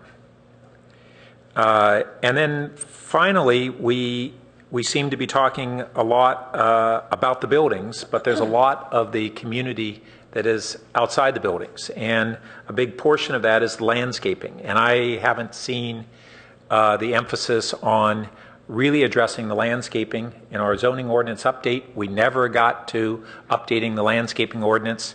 We don't have a landscaping ordinance that really emphasizes, in particular in our low-density commercial areas, sustainable landscaping and agricultural landscaping. And I would very much like to see that as a discussion before the community. And also in terms of this process, I think again that each of these issues that's being raised by colleagues becomes an opportunity to frame it as a set of alternatives to the community, or as Councilmember Klein might put it, as questions. But whether we put the question as an either or a third alternative, that's the sort of discussion that I think can really occur in the community, as opposed to putting one point in the sand, which would be presumably the draft proposed document, which I do want to say, I think it is, even where I have issues with some of the policies and programs, I think it's very well written. The clarity is greatly improved, and that was one of the big objectives of the Planning Commission, was to make this document more accessible, more readable, so that the community could really understand what it was. So I would like to also go back even to the land use vision statement, and there are a number of places, there's a place here and elsewhere, a number of places in the document where we seem to have substituted aspects of environmental sustainability with climate change protection as if they're synonymous. And I think we need to look at where each are appropriate. And if we want to emphasize climate change in addition to environmental sustainability, I'm fine with that. But they aren't interchangeable, and I've seen a drift occur a number of places in the document. I've also seen a drift occur where we seem to be using neighborhood centers and neighborhood services as if that encompasses all of our centers and services. And the existing comprehensive plan defines those separately, and we seem to have lost that distinction. If we want to redefine what we mean, then let's get in at the outset in those definitions so the community dialogue understands how we've redefined things. But I don't believe that the way it's been used in the new draft aligns with how those terms were defined in the old draft. Downtown and Cal Ave were not treated as neighborhood centers. We had 4 neighborhood shopping centers. I think it's very reasonable for us to open up that discussion on how we should define it, but we just can't go into a community dialogue and start with one form of definition that is the reference point.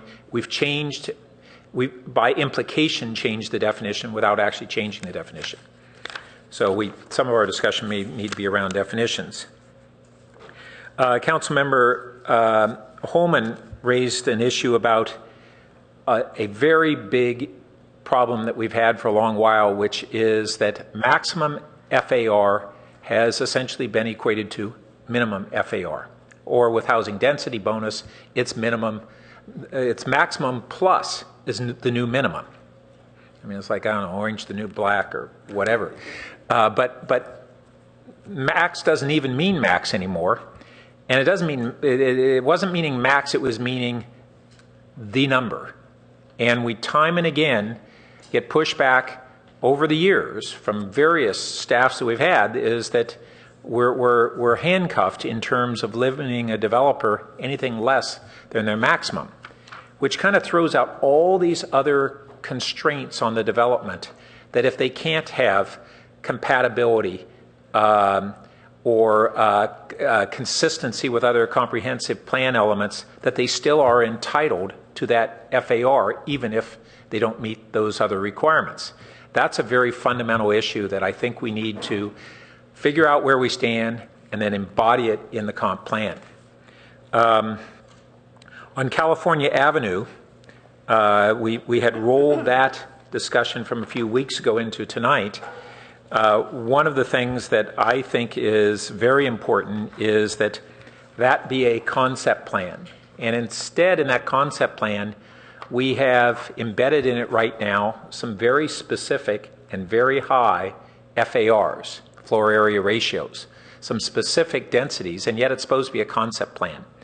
I would recommend that the council agendize a follow-up meeting, if we have to do it through a council action, to remove FAR recommendations from the concept plan and instead defer them to the specific plan as we dive into it. Because basically you put FARs in there, you've predetermined a whole bunch of outcomes, and the FARs that are in there, if we went forward with those, we would have an outcry in this community far exceeding what we've had to date on the 27 University and the J. Paul, because literally the development, if those were ever built, would be 10 times the floor area of, for instance, the J. Paul site. And nobody's done the math yet. It's way out of kilter, and we need to do that. All right, I'll hit some of these other things later. Councilmember Berman. Along Councilmember Burt's earlier comments, I want to thank the Planning and Transportation Commission for all the work that they've done on the revision. It's much clearer. You've added a lot of, you've updated a lot of the policies and programs to current issues and concerns, and I think it's a great step in the right direction. One thing, I don't know if this is completely inappropriate or out of order. Most of what I say is, but is it possible to go out or invite the public to comment if folks from the public have come in the past couple of hours? I think clearly there aren't that many people, but if there are, having it start at 5 o'clock is difficult for people who work, so maybe giving them an opportunity at the end to speak could be a nice thing. I'll just throw it out there and leave it up to the mayor at her discretion. Speaking of the public, one of the members of the public, Mr. Filseth, brought up Santa Monica and how we compare to Santa Monica, which was pleasant memories for me because I lived in Santa Monica for 3.5 years and love Santa Monica. But I jumped on Wikipedia really quickly and noticed that Santa Monica has a density of 10,600 people per square mile, and Palo Alto has a density, has 2,500 people per square mile. Even if you take away, some of our bigger parks, let's say let's double that, we're still half as dense as Santa Monica. So we've got a lot of growth to go before we should be comparing ourselves to them. I'm not saying we should do that, but it's important to see the big picture in some of these comparisons. I completely agree with Councilmember Holman on the issue of diversity and socioeconomic diversity, as well as diversity of businesses. That was something that really jumped out to me as lacking, or just not, maybe not given enough attention in the draft. And I was thinking about this when I was preparing for a speech at Palo a couple of months ago, but we're losing our socioeconomic diversity in Palo Alto. And I guess the question is that the kind of community that we want to be? And to me, it's not. But maybe I'm an outlier. So I think, that's a question that we should ask throughout this process is in regards to, what kind of people live here, who are our neighbors, who are our kids playing with in school. Do we want to be a homogeneous community, or do we want to be a community with some diversity? And obviously, just given who we are, we're not going to have a ton of it, but what can we do to maintain or recover some of what we've lost? Data, I was happy to see, I'm not going to cite all the different policies and programs, but I was happy to see an emphasis on data collection in some of the new policies and programs. I think that's incredibly important, to create this strong data infrastructure so that helps us inform our decisions now and also track those decisions and the impacts those decisions have down the road. Because right now, everybody can come up with their own sets of data and then argue about it, and we get nowhere. And so if we can create a system where we collect, some indisputable data, I think that'd be very helpful. Addressing our housing imbalance. I have that written down here. And so I guess the socioeconomic diversity part kind of goes to question 2, by the way, of your 3 questions. What are the other critical issues that the council would like to possess? That's, for me, addressing our housing imbalance. I mean, that's kind of another question to open up to the community. And that's listed here, I guess, as in 3, the jobs housing balance, I call the housing imbalance. And that can almost tie to number 1. And a focus more on housing and maybe less on commercial development. I think we know which developers prefer, but we've gotten a little bit out of whack in terms of the balance in the community. And so I'm not saying we should stop all commercial development, but let's try to see if there are ways for strategic, intelligent growth, not crazy growth everywhere. But if we are going to grow, let's be smart about it. And that goes to a point that I kind of skipped over at the beginning, which is a recognition that we're part of a broader community. We're part of a broader kind of regional ecosystem, and we're not an island. The decisions that other people make impact us.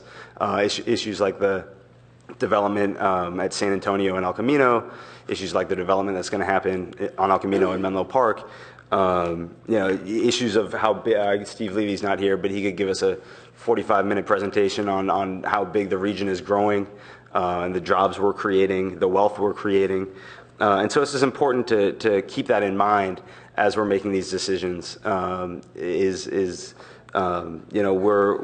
I think the heart of this broader region. And is it, what's responsible for us in terms of playing that role? That's kind of, I guess I can stop there. I have 2 minutes left. I know. No, that's good for now. Oh, one more thing. So I noticed, we talk about the East Meadow Circle and the Cal Ave Fry's sites, but we don't really talk at all about downtown and the downtown cap study. And is that because that's moving on a different timeline, or why isn't that, is it already policy? I thought we were redoing it, or I thought that's... The policy was to do it. Yeah. Well, so I guess once we redo it, will it become part of the comp plan, or? I think we do intend to discuss it as part of this process, so that's a very good. Great, thanks. And then I'll leave on the very good question. Councilmember Scharf. Thank you. Overall, I think the Planning and Transportation Committee did a good job. However, I think on a broad level, I think we need to ask ourselves if we're being too prescriptive on some of these things. And I see this throughout the document, where the document wades too much in the details, in my view. I'll pick one which the rest of you probably haven't looked at, which is our energy policy on page 151, which says, and I use this as an illustration, it says, continue to evaluate and revise forecasts for electric power demand, pursue adequate low-cost supplies to meet this demand by participating in cost-effective programs offered by Northern California Power Agency. Since I'm the NCPA rep, I think I know a little bit about this. And we've chosen not to, in fact, participate in cost-effective programs at NCPA on numerous occasions because we don't believe they're green enough. And for instance, they just built the Lodi energy facility, which is a gas-powered facility, which is very efficient, and it's great in lots of ways in that it fires up really quickly when you need demand. But Palo Alto could not be 100% renewable. I use hydro as a renewable in that concept if we participated in that. And by putting that in the comp plan like that, that implies that I, as the, should have Palo Alto join in the Lodi energy facility. And there's lots of places in this comp plan where we are very prescriptive on those kind of things. And so I think we should go through this and say to ourselves, let's be less prescriptive. Let's be less in the details. This is more of a planning document than let's do this specific thing. So I wanted to give that, and I would just want staff to go through because there's hundreds of these policies. The other thing that concerns me is when we say words like, let's maximize. And we talk about maximizing in the context of, there's places where it says maximize density. The community may not want to maximize density. There are places where it says maximize sustainability in different ways. Well, you may not want to maximize everything depending on cost and other stuff. And so, I mean, when you say maximize, it's a problem because it implies that you go above and beyond in some ways that you may not want to, that's not economically reasonable or that's not good for the community. So I guess I'm just concerned in a general way about those kind of things. I think I also wanted to say that I would like to see, when I look at this document, it implies in some ways that if we have growth and we do things, that we're going to have growth no matter what, and that the quality of life is going to degrade slightly. And I don't think that's the way this document should look at things. First of all, I think it says preserve existing retail to somewhere in there for new residents, to help with new residential construction and stuff as we come up to support those new residents that come in. What you really want to say is, let's expand retail, frankly, as much as possible, and I think we should expand it throughout the downtown and California Avenue. And it should be for existing residents. You'd want to expand it as well. Not just, and that goes to Karen's point. I'm not sure we agree exactly on what she means by it, but Karen's point about a diversity of business. The way you'll get a diversity of business is not by saying you can't have X type of business on California Avenue, but by increasing retail throughout the area so that marginal retail sites allow those smaller businesses to thrive and grow. And that's really what I think I would like to see in this, much more of a concept on retail. Now, the big questions that were asked are things like, what kind of direction would the council like? What kind of, concepts like transit-oriented development, jobs, housing balance, and that. I guess I would like to see a resident-centered one that focuses on livability and improving the quality of life. And we should look at each policy and say to ourselves, does this improve the quality of life in Palo Alto? And some of them do, obviously, and some of them don't. But I think that's what we really need to do. And one of the things that's also really interesting when you read through what the Planning and Transportation Commission is I would like to know why they did certain things. What was in their head? I mean, some of the stuff, I can't find it off the top of my head exactly, but somewhere in the maximizing the non-greenhouse gas developments have limited less greenhouse gas emissions as possible. That implies to me, it could be a really good thing, but it also implies to me that you might say, let's build over the 50-foot height limit, let's build really dense development right next to our transit and not park it at all because we don't have cars, it'll be right next to transit. And I don't think that's what the community wants. So I think we need to ask ourselves in what context a lot of this means and how is it to be interpreted and what does it really mean. So I think that the jobs, housing, and balance is a real mistake to even consider it, frankly. I forget what we are, 4 to 1, 4 jobs for every unit of housing, something along that. I don't see any appetite in Palo Alto for us to go out and start building huge numbers of housing units. I mean, I just don't. I don't think that would improve the quality of life. One of the speakers spoke about the schools being overcrowded. We've talked about that at council. We've talked about addressing that in a number of different ways. And so I don't think it's a useful part of the conversation to talk about the jobs, housing, and balance. The jobs, housing, and balance is a fact of life. Now, if you want to put in there and say, we should go out and develop lots more housing and Palo Alto should do that, that's different than it. That's a policy you could put in here. I, for one, wouldn't vote for it, but that's something we could do. I'd like to see us be more wonkish on this, frankly. Councilmember Berman said that we should have more housing over more office development. Well, I think it depends. I mean, I think there's a place for some office development, it's a place for some housing. I don't think it's that we should substitute. I think the housing has a lot of negative elements to it. It overcrowds our schools, it takes up more parks, there's less parks for everyone. We're not going to have the infrastructure to sustain a lot of that if we had rapid growth in the city. So there's trade-offs. It depends on what we're trying to achieve. And I guess what I'm saying is I don't see clear goals as to what are we trying to achieve for the next 10 years. What do we want the community to look like? What does that feel like? And what costs are we willing to put up with? Councilmember Schmidt keeps pointing out, and he's correct, that housing pays more property taxes than office buildings. But that's only because of the velocity of change in housing, in single-family housing. You build an apartment building, for instance, you're not going to get that velocity of change. You're only going to get it, frankly, on condominiums and single-family homes, towns, for sale housing. So I think you have to ask yourself, on each of these things, what are we trying to achieve? What are we trying to do? There's a policy in here that says that we should have a diversity of housing types, which I completely agree. We should. But we should ask ourselves, great, let's have a diversity of housing types, but what effects on the community do we end up? Does that mean, what are we talking about in terms of, we have a diversity, so what are we talking about in building more of? What are we thinking about that? And then it says that we should build more BMR units. Well, is that really what the community needs? And what, doesn't the community need more rental housing, or does it need more smaller units?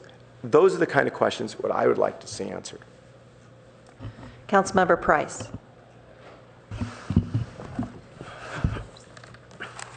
Okay, where to start? So my first set of questions, and then I'll respond to the general questions.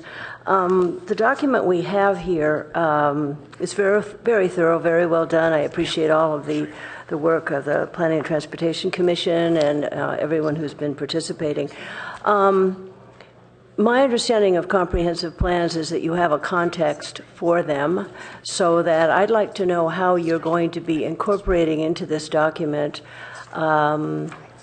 existing conditions, changes from the last comprehensive plan, the implications of the forums that we've been having. So, for example, the trends that have been identified in terms of housing, population growth, issues of potential housing growth, job growth, which I think is summarized extremely well on page 8 of the staff report. I think the whole issue of growth management and alternative scenarios is critical. So my question is first related to that in this document generally there is more of a context as the document evolves. The other issue I think that we are identifying, it has been mentioned in the way you're laying this out, is the future trends and implications. So as much as I agree with Councilmember Klein's comments about asking questions, I do think asking questions without the context of what are the changes that we are seeing or we may be anticipating, and what are the implications of various transportation and land use decisions. So I don't know if it belongs in the land use section or in the business section. What are the financial implications for the various types of land use scenarios?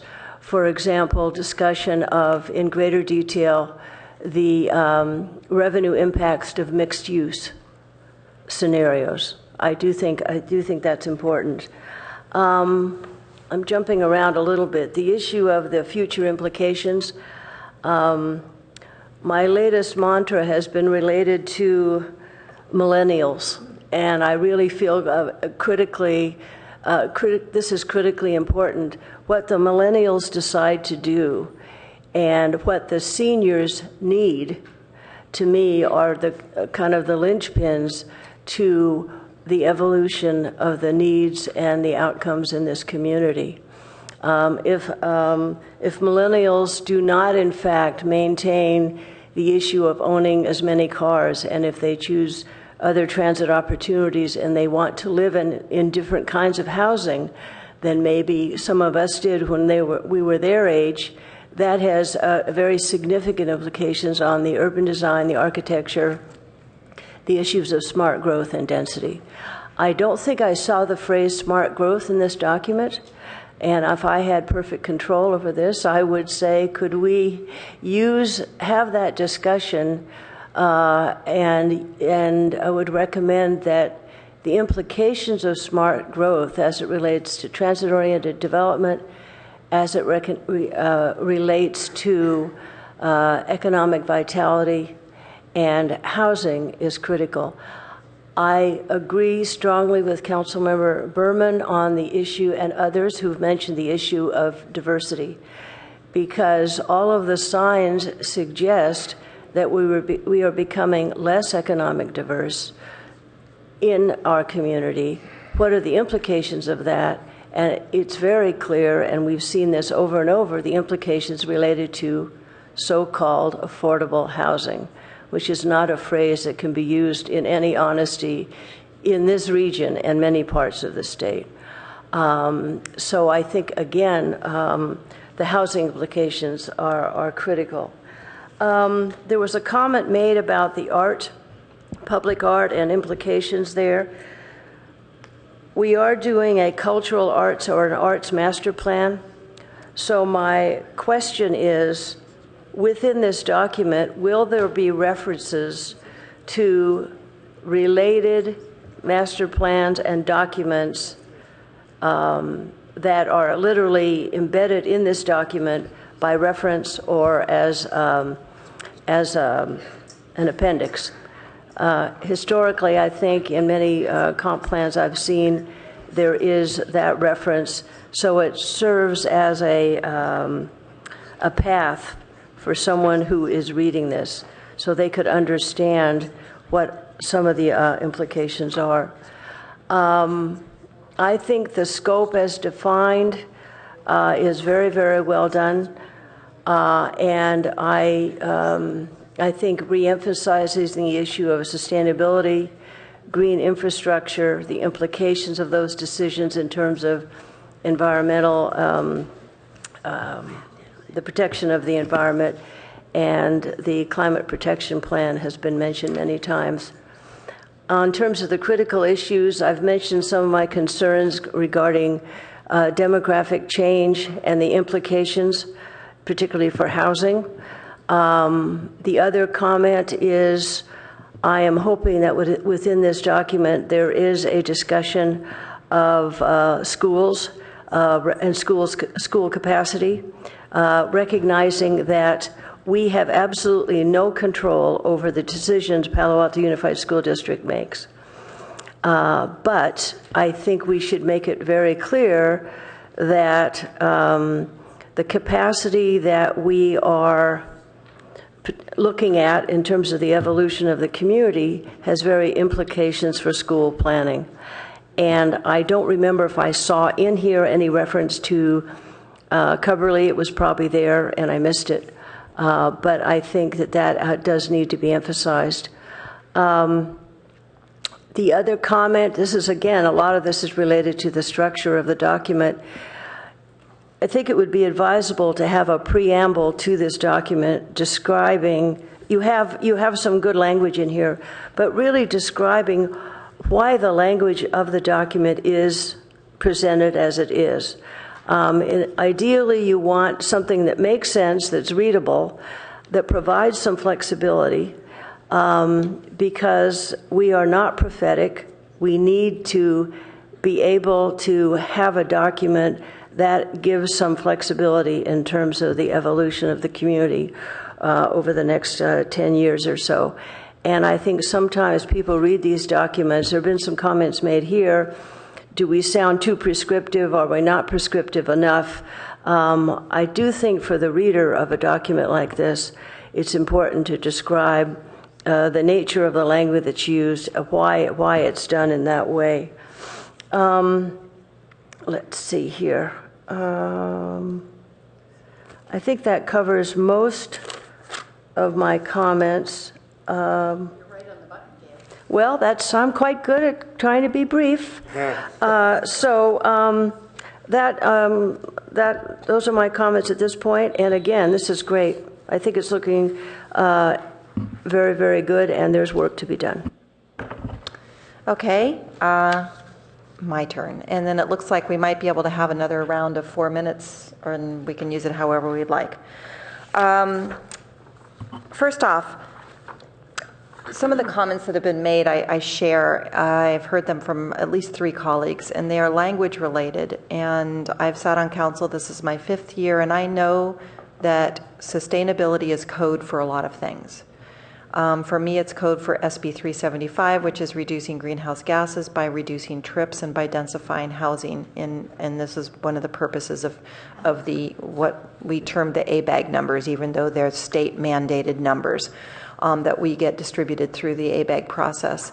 And I don't think the community understands that. And so when we happily put the term sustainability throughout this document, I agree. I think we need to define some of these terms a little bit so that we really understand what it is we're saying and what we're claiming, because we could be creating a code for just let's do density here, and it's right here in our document, and a developer can come and say, I want to do this project, and look at how much it complements your sustainability goals. So if that's not what we're saying, then we need to somehow quantify that. And yet that still gets me to another question, which is we do have a downtown cap. And yet if somebody makes an application on their property and we have the cap, is there really teeth to that cap? It's my understanding that there isn't, that we could get sued to allow them to do whatever they want to on their property if it's under code. And so I also don't want to, it concerns me that we are illustrating some things. I believe in this downtown cap. I like it. I like the fact that we're doing this policy. But on the other hand, if we can't really put the teeth in there, I don't want to lead the community down a path that we're not allowed to do. And I would like to be frank, and I'd like to have those frank conversations with the community. I would like to see that downtown cap replicated in California Avenue now, as things are starting to develop there. And when Caltrain does send a bullet down there, I think that they're going to have a similar experience to University, where they will be choking with shuttles going in and out. And I think that that's something that we should be measuring now and not later and wondering how to. But I understand that it does take time. I thought that in the transportation element on page 75, T210.2, the program that talks about taking the most impacted critical intersections and annually looking at them, I think it would be important to do that as well, so that we can actually have a routine measurement that comes back to council and we can frame that somehow. But I think that I might be getting ahead of myself, because those are more in the details of what we will be doing with programs later on. But I wouldn't mind hearing from the community as you go out to do our Palo Altos about what it is exactly, honestly, and I mean honestly in that we're not using a code language for something and allowing people to believe one thing and that we were clear about this one thing when in fact it means other things as well. And so, and I think sustainability is one of the ones that illustrates that the best. Now in 2010, I do remember our last time we took up the comprehensive plan, allowing the plan and transportation to look at the height limit from 50 and look at the possibility of allowing certain areas of, I think right across the street from the train stations or at the corner of El Camino and Page Mill, to exceed the height limit to 60 feet. So if you could just follow up on that and get back to me. I didn't see anything here, but it's a big document and it might be in there. When it comes to the question to consider, does the council want to reconsider or expand the scope beyond the original direction? I think that and I'm not sure how to handle this, but I do know that some communities do feel underserved by not having groceries. I hear that from the Barron Park and Green Acres neighborhood, that the All-American Market is no longer there. There is Barron Market, but I'm not sure, and I know we've done some grocery underlays. I think we did that with Molly Stone's, for example. Is there a way to take a look at that so that we can put a little more specificity into what we mean by community services, preservation of retail and community services? Because I definitely think people really do miss seeing some of the quaint and fun shops that I know I miss them, that are no longer able to continue their business for whatever reason. They go out of business. Either their rents went up and they were sort of forced out, or they just were done, being in business and doing that. And so we are getting more of an upscale feel to the entire community, which I'm not sure we can do much about, except for the fact that I just remember a little chat I had with somebody on the street in Georgetown where they realized that they were losing all of their services. And they got together and asked the city council somehow to keep a dry cleaner, and that they would use the dry cleaner. And they promised to use them because they didn't want to have to go outside of their community to do some of these things that are just, but I don't know how to be prescriptive on that either, because if somebody doesn't want to be a dry cleaner anymore, they don't want to be a dry cleaner anymore. Also, I noticed that we've got south of El Camino Real, there's an application already out there that I saw in the last report to go from R15 to R30 zoning. I think that that's something that we should take a little look at before it goes through the complete application process, because there is a lot of sensitivity around that area. Some of the landowners down there have woken up, and they have some very exquisite property down there, like the Elks Club did and Ricky's Hyatt, and to create wealth for themselves, to be able to launch themselves into the next phase of the Elks Club, which is much smaller, and there is a swimming pool, but it's not as vast as it used to be. And so as they regentrify, we lose some of those services. And so I wanted to see if there's a way we could take a look at that, and I would expand the scope to look at some of those densifying effects that are happening in South El Camino, particularly since this is where we're blending what Mountain View is doing and Los Altos is doing, and it's not evenly balanced, and it emerges into Palo Alto at different legs of El Camino. And I only have 1 minute left, and I think that covers most of my concerns or interests. One of my interests also is being, once again, frank about this traffic study. What are the rules around a traffic study? Because there's a lot of thinking going on in the community that isn't exactly the way we get to think about traffic studies, and it's not clear. So I agree with some of the preambles that some have pointed out, that the preamble of the comp plan should possibly go into some of those types of discussions just a little bit, to get us all better informed as we go forward with being able to read this. It's, as I understand it, if somebody wants to, and it does say this in here, that the places are going to go from single story to maybe 3-story, and it's been described here in the existing comprehensive plan along El Camino Real.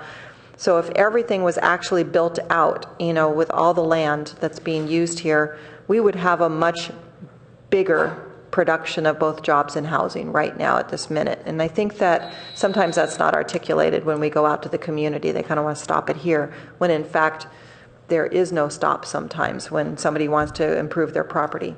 So with that, we have an opportunity now to go into 4-minute rounds and to wrap up this study session. And I can just either do that, or we can have another conversation about how we want to manage the rest of our 40 minutes here. We do that for 40 minutes. We could do that. 4-minute rounds, does that sound okay with everybody? All right. Lightning rounds. Lightning round. Yeah. So I'm going to set this to 4, and I do have one light here. I'm not sure if it's intentional or not, but Councilmember Klein, do you have your light on? Okay. Then I have no lights. And now I do. Councilmember Holman and then Schmidt. Speed round, as you say. Okay, sticking with land use, just quick references to edible gardens as part of multifamily and mixed-use projects. We looked at that at Planning Commission, didn't have the support then. It's time we did that. Research Park, plantings, I'll leave that to Councilmember Burt. Alleyways and paseos, a lot of missed opportunities there for design enhancement, pedestrian and business enhancement that would provide. We don't have overlays for grocery stores, but grocery store preservation is really an important factor here, and would like to see that incorporated. I won't go through the detail of the existing policies and programs, but when I got to the blue sections, there were a lot of those that I wanted to either keep and didn't understand how some of them were completed. If staff would care to go over those, I could do that. I'm going to jump to the quickly. I'm going to jump to the natural environment, and I'm going to focus on just a couple of things here, especially noise. Noise is something I think that gets, I used the term short shrift earlier, so I'll just use it again. Noise has numerous impacts on us. It affects our health, it affects learnability or learning processes. It affects very negatively our enjoyment of the community. Eric Phils had mentioned livability. It affects our livability. So that needs to be considered. I think comparing Palo Alto's noise standards with those of other similar communities and considering reducing our Palo Alto standards to a lower threshold should be strongly considered. And identify the largest contributors to our noise impacts and see what can be done about that. As we've had technological improvements, we don't really need 15 feet for this, the chillers and all of that. And a lot of the technical or the noise producing equipment could go in basements now. Don't have to be on rooftops. So look at that as well. I'm going very quickly here, but and one more thing about environment. I'm going to mention, which I've done before, is mention salvage of building materials and adaptive reuse and recognize those as positive environmental practices. Adaptive reuse and salvage of building materials keeps things out of landfill and keeps them out of recycling, but rather reuse. Going to the business section really quickly, I think is where I'm going. Yeah, going to the business section real quickly. Evaluate businesses evaluate programs that support local independent businesses and leads to their success. It could be in the form of grants, events, promotions, awards, matching expertise to need. Other communities have such programs to support these local businesses that are often short-staffed and tight on funding. Akin to what Council Member Schmidt was talking about earlier, that the business community should pay its fair share, and whether that leads to, or we need to evaluate how they can best do that and what is fair to the residents in the community, whether that is through impact fees, provision of housing and amenities such as open space and parking on site as opposed to in lieu fees. So we need to evaluate which is the better thing. Is it really in lieu fees, which are in today's dollars but don't get applied till later? Exceptional design should be a requirement of every project, not just it's good enough, but exceptional design. Those 4 minutes fly by. Boy, they do. Councilmember Schmidt. Just like to support some of the other comments that I heard. Councilmember Burt made a point about maximum density is not minimum, and what do we need to do in the wording of our comp plan to make that clear that the process is different.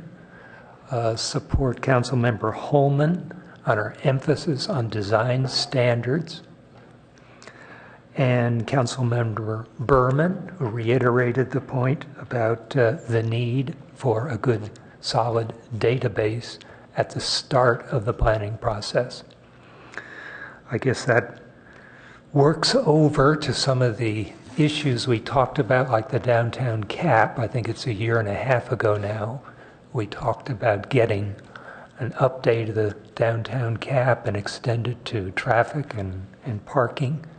And here we are now going out to the public on our Palo Alto without the data.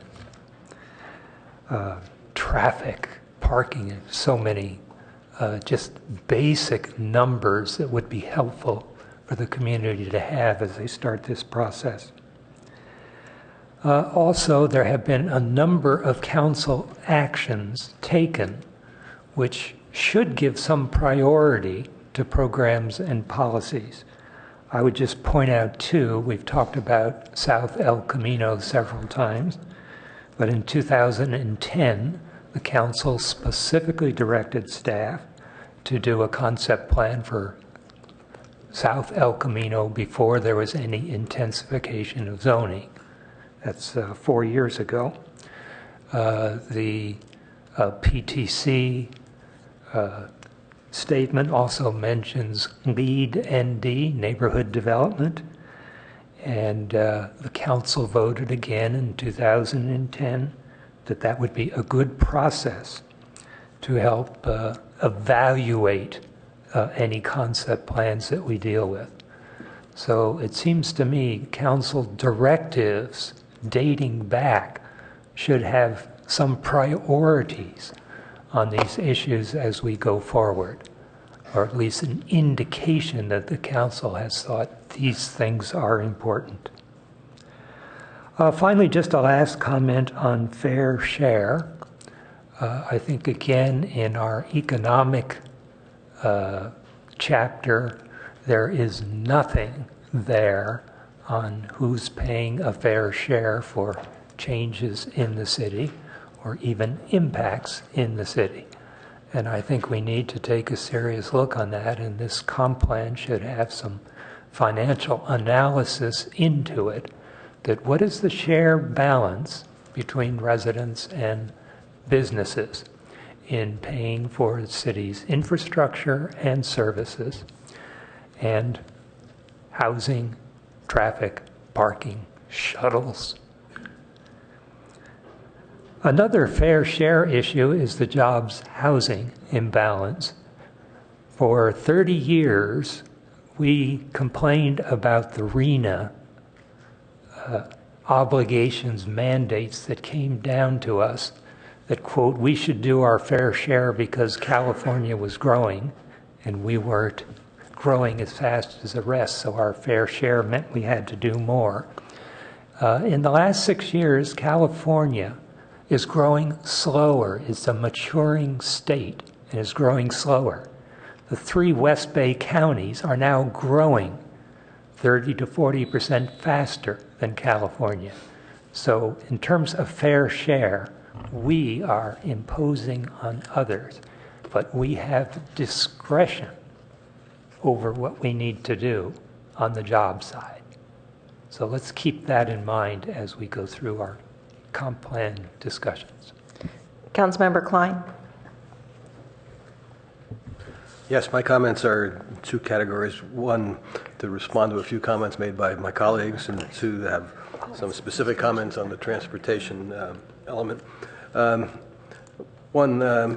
We've heard a number of people speak tonight about the growing school population, and the implication has been, particularly from one member of the public, has been that somehow the city council or the city's policies have been at fault. I quickly want to say not so. We had a big drop in the school population when our city population in general was constant, and now we've had a big rebound, much more of an increase, and then our population has increased. We do not have a lot of impact on that. One of the issues not mentioned is that the turnover in population has caused a lot of that change in the school population. That is, as older people have matured, their kids have grown, they sell their houses, new people move in, they have school-age children. Several comments on the jobs housing imbalance. And I've said this before, and I'll keep on saying it.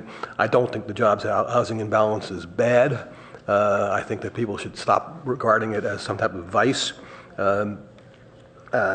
Jobs housing imbalance exists in lots of places, and historically I think you'll find that most civilizations have job centers and people living on the periphery. And I think it just shows that we've been a very successful city, and that there's no such thing as every city having to have the same amount of jobs and housing in it. And if that's the case, then we need to put a lot of more jobs into Atherton and Los Altos Hills. I think that several people have pointed out that this is really a teaching opportunity for our community. I think that we need to put in a lot more material for the citizens to understand what these issues are. Mention of more data, agree, more understanding of the RENA process. I keep reading about people who think that we ought to resign from ABAG. We need to understand that people need to understand that that's not really a possibility. So I think we should regard this as a big teaching moment for our community. I have a few other specific comments. I don't think that there's a mention in here of the possibility of expanding our shuttle system to help alleviate the parking problem downtown by setting up a parking system out in the Bayland somewhere, and I think that ought to be mentioned. Sections T.2.23 and 2.25 resurrect some of our oldies but goodies. Sorry for losing track of this. Where did it go to? Well, they're the policies of taking a look at whether we ought to convert Hamilton and Lytton into one-way streets and turning Hamilton and Channing into two-way streets. Excuse me, Homer and Channing into two-way streets. I've lived here long enough to have seen those fights, I don't know, a half dozen times. I would say that we ought to strike those unless the council really doesn't have enough on its agenda over the next few years, because I can guarantee you that we will have nothing but people coming down and speaking to us on those two issues if we really bring them up again. I think I'll stop there. You had time left. Okay. Councilmember Burt. Well, I also just want to respond to a few colleagues' comments before taking on just a few of the policy and program comments. I noticed that almost entirely we've so far been addressing the land use element, and which indicates that there are a whole bunch of other elements in the comp plan that we really have neither had the opportunity nor have necessarily the council really waded into themselves yet. So that speaks to this issue of whether we'll need some follow-up time to do so. Vice Mayor Niss had talked earlier about public gathering spots, and actually that refers to not only areas downtown and things, but in every neighborhood. We've put in a couple of pocket parks in recent years, and there's a whole myriad of types of public gathering spots. And I actually think that's a very important element where people don't have to cross major arterials to be able to have a public gathering place or walk considerable distances. I also, this whole question of whether this is like the Bible and we have these gross contradictions in the comprehensive plan. I don't think we do. I think that we have tensions in certain areas and that those were deliberately sculpted, and that we will refine those and reconsider them in the update. But it's not a document that is internally inconsistent. It's a document with certain areas where there are tensions. And that will be one of our big challenges as we refine this next update, is can we narrow some of those tensions? And then there was a statement about all new infrastructure improvements serving all areas fairly. So does that, for example, mean if we put a new, essentially, main library at Mitchell Park, then to meet that comp plan requirement, we'd have to do the same in North Palo Alto? I doubt that that's what we mean. So I think we have to be careful about these overstatements in some of the terms of saying all. It goes the same way when we caution about firm commitments to certain things as opposed to evaluating certain things. And I don't have the opportunity to go through all of those right now. On the issue of sustainability, I actually disagree strongly with the mayor on this. Sustainability has been used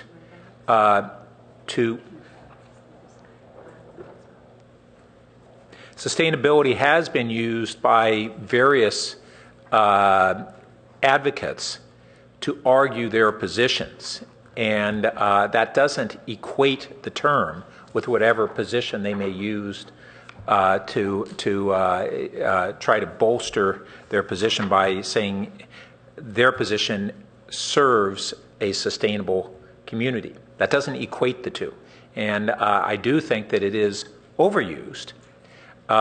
We, for instance, in here talk about historic preservation for sustainable community. Well, historic preservation has its own merits. That's the first time I've heard it in a sustainable context, and I'm not quite sure what that means, nor whether that truly is a sustainable element. So I do think that it has had a proliferation, but that's not code speak. And so I think we can exercise discipline in terms of how we use the term, and if someone else misuses it, doesn't mean that a very important term should be removed. Yep. So that goes to the point of Councilmember Klein's question earlier about whether we need more discussion. Vice Mayor Niss. Turn my own light on. Because I think we are going to have a discussion of this, I'd like to use a little of my time to go to staff, because one of the questions that has come up is how are you going to enlist the community? Because I started out tonight by saying I think the most important thing is for us to hear from the residents next, and indicated also that I think density is probably going to be the big issue during the campaign this fall. So I know that Councilmember Klein referenced that and said, well, how are you going to do this? No, no, it is not item 12 tonight. This is, how are we, that's the leadership group. This is a different item. Thank you, Vice Mayor Niss. Just briefly, we have a whole series of engagement efforts planned over the next few months to focus on some of the issues that the council have been talking about tonight. Baseline data is one of them. We want to try and push out a lot of data in the next 60 days and get people's reaction to that and their input about future alternatives based on that. We also want to have community workshops and online engagement around some of the critical issues, the direction of growth, the pace of development, some of the density issues and terminology that the council's been talking about tonight. And we can get into more detail when we get to item 12 on your agenda tonight. But we see this as all unfolding over the next 60 to 90 days, and one of the things that it will be incumbent on us to do is constantly record, what we're learning and be able to illustrate for the council and the public that we're listening and we're getting information and value from the input. And how, using up my time here, how will you entice the community? As we've all said, there aren't many community members here tonight. How can we pull this community in to this incredibly important discussion about literally the future of Palo Alto? If it's okay, I think we'd like to address that under item 12 this evening. We have some ideas. There are kind of 4 different buckets of strategies that we're talking about, and we can go into more detail there. Then I will add some other kinds of questions. Thank you for that. I think that helps a lot. Karen Holman mentioned socioeconomic diversity.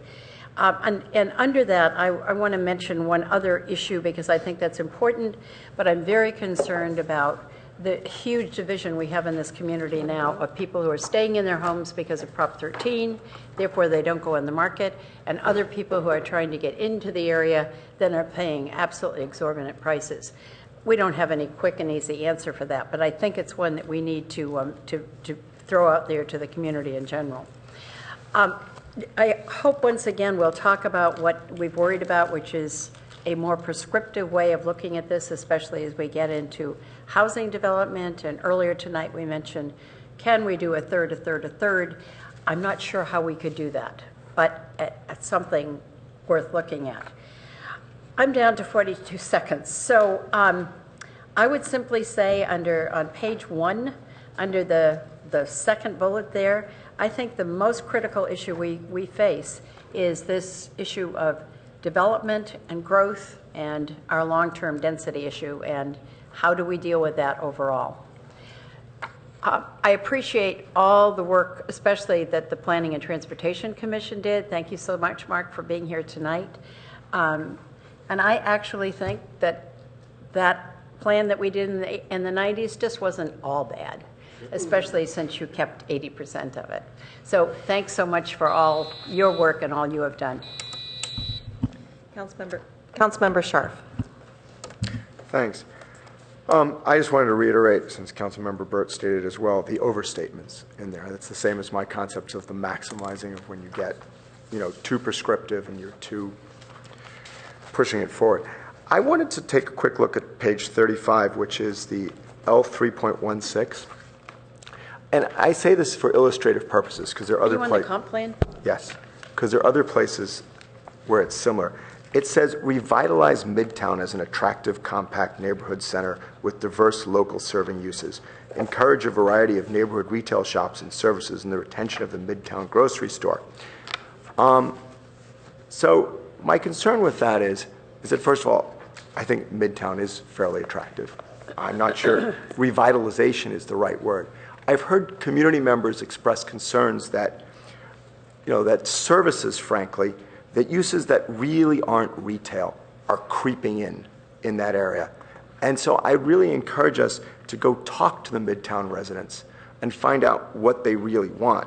Because I don't think it's revitalizing Midtown as an attractive compact. And I think there are other places as well in this where it's very neighborhood specific. And I'd like to see us reach out to that neighborhood and say, this is what you want. And in the line of that, if you look at the previous program, it was prepare a plan for Midtown. And then the edited program is still prepare an area plan for Midtown. Well, this was done when? 98? Have we ever done a plan for Midtown?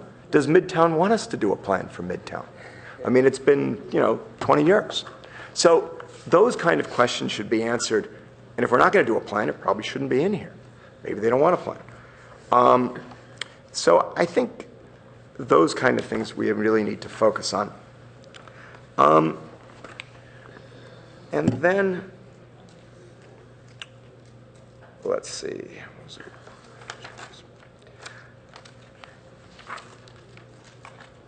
Yeah, and I really think that was, that, and there's a bunch of things that come up in the weeds in terms of that I don't think other people are going to look at on our energy, where I found the NCPA stuff.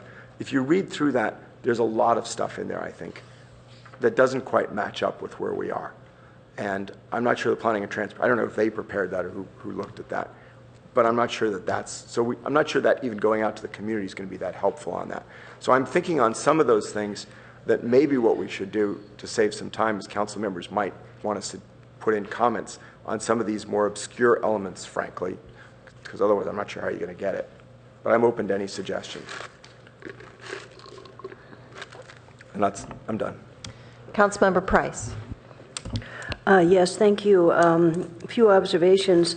In the document, I'm not sure if I see anything related to the impact of delivery services to multifamily and single-family residential properties. If that increases, it does reduce single occupancy vehicle trips. The issue of the potential for innovative and multiple uses of existing and new public buildings. So at one point in our discussion, we talked about fire stations and perhaps having very small sort of health, not health centers, but, how about I say, not health centers, but a health function as built part of the fire stations themselves. Under innovation and technology section, I like the language there, but I don't see any reference to sort of the academic and college community that we live within, and the implications for both the city of Palo Alto in partnership with Stanford in terms of test bed options. We have referenced that before in our economic development plan. The feasibility of exploring conversion of existing buildings and the implications for use permits and zoning, for example, office to hotel, older hotels to affordable housing. I'm not sure if we have language in the plan that looks at these more innovative practices, and what their economic feasibility might be is another story. Let's see. Are we discussing, and within transportation, the implications of transportation demand management and changes in driving behaviors as it relates to the need for traditional built parking structures? Because I know we have lots of language about sort of a traditional approach to dealing with the automobile. Those are my main comments, and thank you. Okay, I just have a couple things to wrap up. One, in the comprehensive, in this draft document, there are some completed programs, policies that are not listed here, and I would like to see what is gone, what did get eliminated. And I think it's listed here as completed, and I think you've done a nice job of explaining each of the elements that were in the former draft, or that's in the current draft, and what's being changed. with your dot list of whether it's been edited or not changed and that type of thing. But just I would like to know what it is that we're not taking on this time and we're walking away from, because I think that,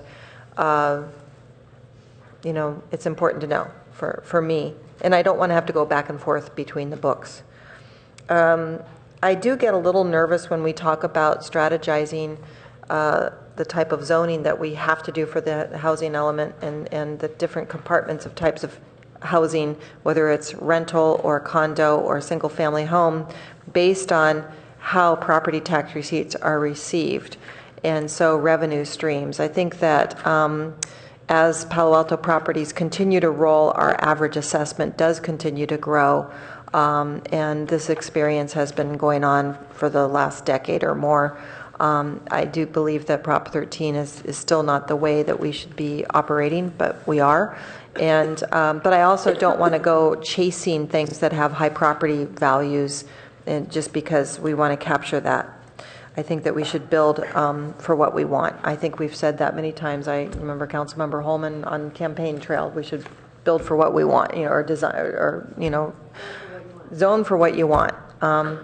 And I think we're doing that. But I don't want it. But if that comes up, I don't want to get hung up on it. And then, actually, on page 85 is when we are talking about the school community and safe routes. I see a couple new policies coming in. I know that we have developed the safe routes to school in our comprehensive plan, but we have not had that complementing conversation with the school district about kind of a fair share of who pays for it all. Right now, we are paying for all of the safe routes to school, and I do know that across the spectrum of school districts working with cities to take care of this, they do share that expenditure from time to time. And we are not doing that, but we are continuing to expand. It's not huge this time, but it is continuing to grow. So I wanted to see if there's a way we could have a check-in on that as a separate policy, instead of making it policy and then discovering that it's very expensive to do this. Because we are now, I got the letter last week that Los Altos School District is looking for a school site, and we have Los Altos School District children in our city boundaries, and they're looking for it along El Camino Real, and so we are being asked to see if we have land, I suppose is what they're asking us to do, to come up with land for Los Altos School District to take care of the overflow that they have, or the Bullis school that they have, the charter school. So I don't know how much we're doing for that community with safe routes to school into the Los Altos School District. So I just want to make sure we are being fair to all of our school children. And I would like to see that possibly come to council with, how do we want to pay for some of that separately, with a separate conversation at some point in time. All right, those are my comments, and we do have a few minutes left, and I would like to see if there's any steps that anybody wants to make to go forward with. Where do we take it from here? So the next time we see this will be in August, but our Palo Alto keeps going. And does staff want to make any comments before we jump into this at all? You've been very quiet. Well, I think we're going to have an opportunity to talk a little bit more about this process under item 12 this evening. So, we can go into more detail about some of the next steps and what we think is going to start to we're going to really be picking up momentum in the next month and a half here with community outreach efforts, and we can talk about that more when we get to that item. Okay. And yeah, no, I would just add to that. I think there are ways we can talk about how we capture additional content also from the council in a going forward way under 12. Under 12? Yep. Okay. So if you didn't capture everything tonight from all of us, you could do that. Okay, Councilmember Holman, and then Klein. Did you have your light on? Yes, you started to touch, City Manager, you started to touch on one of my questions here, and these are procedure questions. One is, how will our comments be collected? How will they be presented to the public? Will they be lumped by, 3 colleagues mentioned this one, or, here are individual comments? Will they be assigned to names of council members? How's that going to happen? So that's one question. Another comment slash question is, I do think the council needs more time with this. We've each had 12 minutes with it. And I know that there's some additional thoughts about the California Avenue concept plan that we didn't get to tonight because it's too fine-grained to get to in that short amount of time. So I think we need additional time with that. And I would support any action towards that. And then the other is, while this isn't my preference, what our policy is that for study sessions, members of the public speak at the end of the session. I actually much prefer them to speak at the beginning, but this item started at 5 o'clock. We've had members of the public who've come more recently, and I think in this particular case we really need to stick to what our policy is, which is to allow members of the public to speak who've come. So those are my 3 points. Councilmember Klein? Well, I will move that we have not a study session, a regular meeting of the council or a special meeting of the council on the first available Saturday in June. I'll stop there, see if I have a second. Speaking to my motion, I'd just say that the reason I said June was just so that staff has time to use the material they heard tonight, make whatever revisions or responses they think appropriate, and that we would then meet on the first available Saturday in June, if the motion passes, and consider taking whatever actions we think appropriate with regard to the draft comprehensive plan that we have before us. And I deliberately didn't put in any language in there to this effect, but I would hope that we wouldn't even then get into wordsmithing, but merely adding or striking various language that's in the plan right now, so that we can get through it in hopefully just that one longish meeting without having to keep on going after that. Councilmember Holman, would you like to speak to your second? I think maybe the motion should have as clarifying language in it that the intention of that meeting also is not to wordsmith, but to talk about more policy direction. That was your intention, right, Councilmember Klein? I think I said so. I'm glad they added that. I didn't want it. Yeah. Okay. Thank you. Happy to support it. Not intended to wordsmith, but to discuss policy. 2 issues. So the topic of this meeting is for the comprehensive plan? Okay. Yes, That's which not would in the include motion California either. Avenue. So do you want to add that to the motion? Or, so are you happy with what we were voting on? I think that's a good point. The agenda limited to discussion of the comprehensive plan. Mayor Shepherd? Yes. Jim and I both reached for the microphone to weigh in here. I think we have 2 issues that we, first of all, of course, we're at your disposal, whatever a majority of the council wishes in this regard. But if we were going to have another meeting in June, we have 2 concerns. One is, it's a little awkward to be starting this public process in May, saying we want your ideas, we want your input, and to simultaneously be scheduling an opportunity to get further direction from council. I'm just saying it would potentially be a kind of sending mixed messages to the public we're inviting to participate. The other one is just a question of staff support. I heard Councilmember Klein suggest that somehow we would be doing revisions between now and this June meeting. Even if we didn't revise the document between now and June, just supporting another detailed meeting like this in June while we are spending staff time designing and engaging with the public on multiple fronts, both in public meetings, on the internet, and in smaller get-togethers where the public hangs out, at their meeting places. I'm just concerned that we may not be able to do all of that in one time frame, and what we'll end up doing is starting already at the very beginning, elongating the process that the council reviewed and endorsed when we met in mid-March, which is not saying we can't do it, but I wanted you to be aware of the implications. Okay. City Manager, did you want to speak to this at all? No, I mean, they were just the same question, so clarification would be helpful, whether you're asking us to delay for a month, even starting the process, versus helping us reconcile the overlap, both on the staff side but also on the message side. Okay, so do you think it's implied in the motion then? I mean, some clarity would be helpful as to what you're thinking about, because there's a trade-off here. Okay. Do you want to put any more clarity into this? Well, my vote would be to delay the public outreach for a month. All right. Councilmember Holman, did you have any? Yeah, as the seconder, a question for city staff is, and I don't expect that city staff's going to do any editing. I don't expect that. I just bring this back to us, and one of my questions was, how are our comments going to be collected and presented to the public? But I don't expect you to be editing this document. But so my question is, I said earlier, we shouldn't be just checking boxes. We need to do this right. It's such an important process that we're going through here.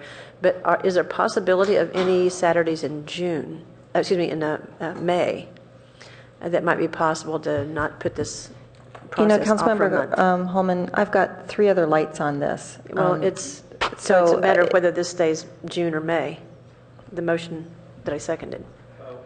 Depends. I mean, depends upon what you want us to do also, between now and then. I mean, obviously, we'd like to start the public process sooner than later.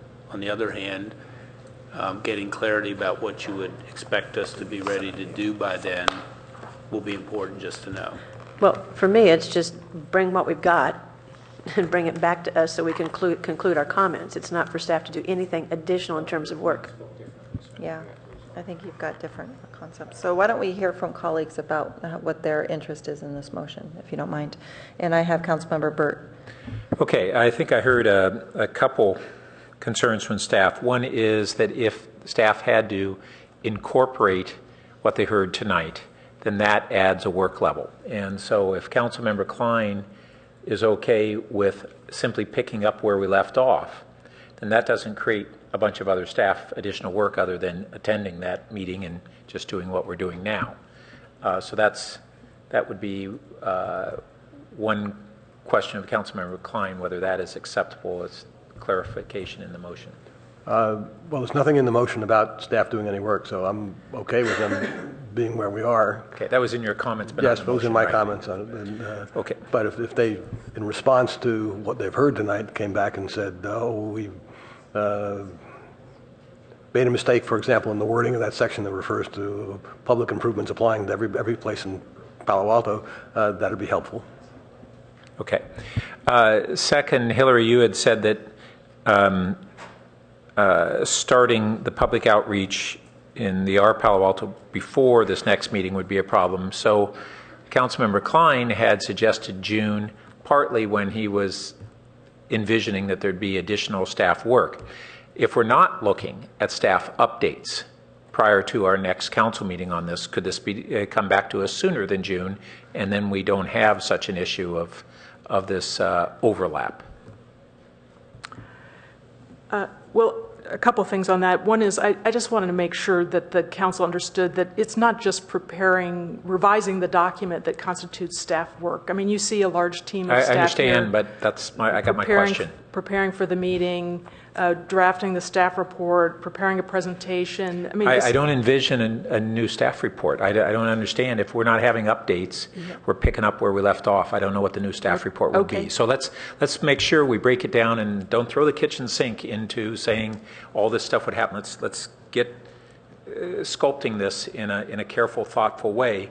What actually would occur for this additional meeting if it was picking up where we left off tonight? I just want to be perfectly honest that if we schedule another meeting, it will take staff time to prepare for, even if we do nothing besides bring this material back to you exactly as we left it off. I don't want to create an expectation that we can keep moving on the really dramatic amount of work that we're ramping up to deliver in the next 60 days on community outreach and come back to council for another study session of this nature. We can do both, absolutely, but it will mean delaying the community outreach effort, which is starting on Thursday with a social kind of kickoff event, and then we're pushing all of this information onto our website about the comp plan process and the update process so that we'll be fully engaged online before we have a big community workshop on May 29th. We're going to get into the schedule in item 12, but we've outlined a whole series of tasks that we are undertaking behind the scenes to make these this public series of events feasible, and it just gets harder and harder to do that if we're coming back to council. And I'm not saying we can't. I just want to be realistic. That if you want to proceed with another study session, I would suggest, as Councilmember Klein indicated, we just be upfront that we're delaying the community engagement to let that happen. Well, I was just going to. Yes. I wanted to ask Councilmember Klein this. You wanted to take action at this, so there's not a study session either. So, and that's not in the motion. No, I thought it was. That's why I called it a special city council meeting. It'd be an action item, but Mr. City Manager. Well, this is a special meeting now, so. So I think there's another aspect to this about the implications. Clearly, if we're picking up where we left off between now and, say, this next meeting, that's less effort than answering what is it that the council will expect us to do at the end of that session, as far as then, how much more I'll speak to that in a moment. Content is there, and how does that get converted? We haven't answered that question. So then let me jump in and address that concern as well. So I had said earlier, and I want to bring back up a recommendation that this not be tabulated as a bunch of straw votes, but that we take the issues raised by council members and frame them as questions or alternatives for the public to ponder. And so we don't tonight try to recommend resolution to these issues. We've raised them as issues. And so folding it into A or B versus just A is the process for the public that I'm envisioning, and I'd like to know whether colleagues thinks that that would be a good way to incorporate the input from the council. I think it goes back to this question earlier of how do we frame the public discussion as an open discussion as opposed to reacting to one recommendation. And we won't be doing that on every single item. It'll be just those items that we've identified that there really are choice questions that we think are valid choice questions that the council has weighted in on. Vice Mayor Niss. Well, I think staff is being extremely polite and patient. The amount of work that I know has gone into this to outreach to the public is enormous. So that's going to mean changing any number of people who are involved in that at the same time. I can understand Councilmember Klein's concern and wanting to continue this discussion. I'm not sure where that's actually going to take us, especially if it's in June. It doesn't sound like it's going to happen in May. The first meeting is starting, as the planning director just said, on this coming Thursday night. My feeling is as strong as it was before. It's time for us to go out to the community. It's time for us to hear from the community. We have told them we're going to. I believe that this is the time we should do that. It is tempting to take that Saturday, and I don't hear any time frame on that. I don't know whether that would be 9 to 12 or 9 to 5. I'm not sure.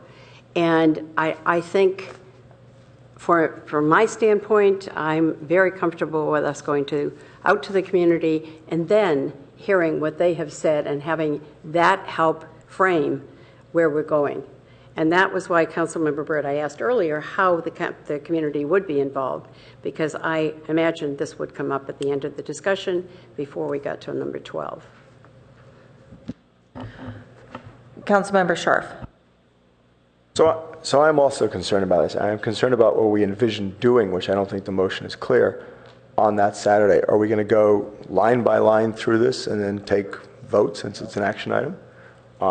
It's now an action item, so I don't see why we couldn't do that. I'm not advocating. That's why I'm concerned about it. I don't think we should do that. I think we should go out to the public. I think we should hear about it, what the public has to say. And, we're going to have that opportunity in August to go line by line if we want to. We're going to have that opportunity after that, what you laid out. I think doing this and giving too much direction to the public is a problem. I want to hear from what the Midtown residents have to say about those issues I talked about. I want to hear what people have to say about density along the rail corridor. I want to get all that sense before I weigh in on a lot of this stuff. And I don't see any reason to have that meeting, frankly, early and right now. So I want to go out to the public and not do that. And I assume the first available Saturday means a Saturday in June that works for staff and other council members. It doesn't necessarily mean June 1st, which happens to be the first Saturday in June. Isn't it the first? Oh, the first is Sunday. Okay. All right, I guess I looked at my watch too long. So it'd be the 7th. But I mean, I think that goes to the point. I think staff needs some flexibility on that. So if this motion does pass, I hope that's the way we interpret it. Councilmember. I won't be supporting it. Councilmember Berman. I agree with everything that Vice Mayor Niss and Councilmember Scharf said. Councilmember Price. Yes, I agree with council members Scharf, Niss, and Berman. I don't think there'll be a lot of value added by this kind of a discussion at this point. I think we would not be necessarily, we would benefit, we would be better informed, we'd have a better perspective and time to really think about this more thoughtfully if we went with the original plan to get the public input and then have a more refined and intelligent discussion. I believe there's plenty of time for us to get to this again, and we will have the benefit of the forums, the learning community discussions, etc. So those are my reasons. Thank you. Councilmember Schmid. Yeah, I think the staff concerns are important, but I think what you're hearing is a restiveness from the council that over the last 6 years, I think we've had 4 or 5 meetings, and 2 of those meetings were when the housing element was due and we had to act on that. So I think there's frustration that if the council is going to take responsibility for the comp plan, this, I think, is their most important role virtually as a council, that the extra meeting is important. Okay, I would like to, my weigh in on this is that I do believe that hearing from the public is really critical.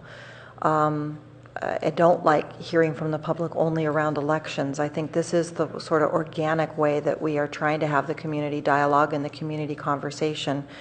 And so I think that maybe later on item 12 tonight, we can see if there's a way to incorporate another type of meeting between August and early 2015, because it's going to come to us in August and then it stays silent until 2015. Which I think is another long period of time. So I think that that might be something we should look at. But at this point, I would like to move forward and get out to the community in order to wrap up that portion of this, and so that we don't delay and that we can get to some of the hard work that's going to happen in 2015.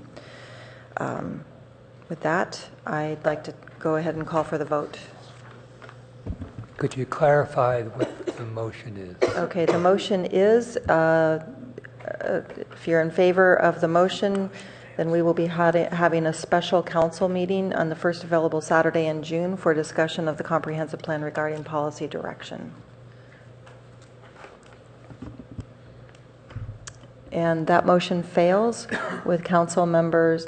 I'm not sure how to report this out to you. Who did not vote for it? Is that how you want me to report it out? So council members Scharf,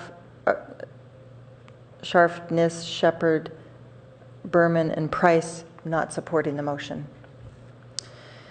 With that, I see 2 more lights on. I would think that the study session is concluded. No, you have light on for this. Okay. Councilmember Holman? Yes, I was recalling that when the California Avenue Concept Plan came to us, because we had very limited time on that as well, that we were going to get another bite at that. And that's why I was also hoping that the prior motion that failed would pass, because it would also give us more time on that plan.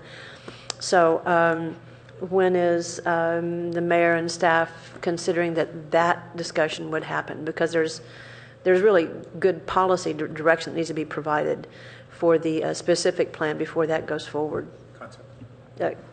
Concept plan and specific plan. Specific plan. Concept plan and specific plan. So when is that envisioned that would happen? Well, as we discussed a couple weeks ago, the specific plan, the idea of doing a specific plan was discussed around the grant proposal that we were submitting, and we committed to come back to council with a specific scope of work on that if and when it seems like we've gotten the grant.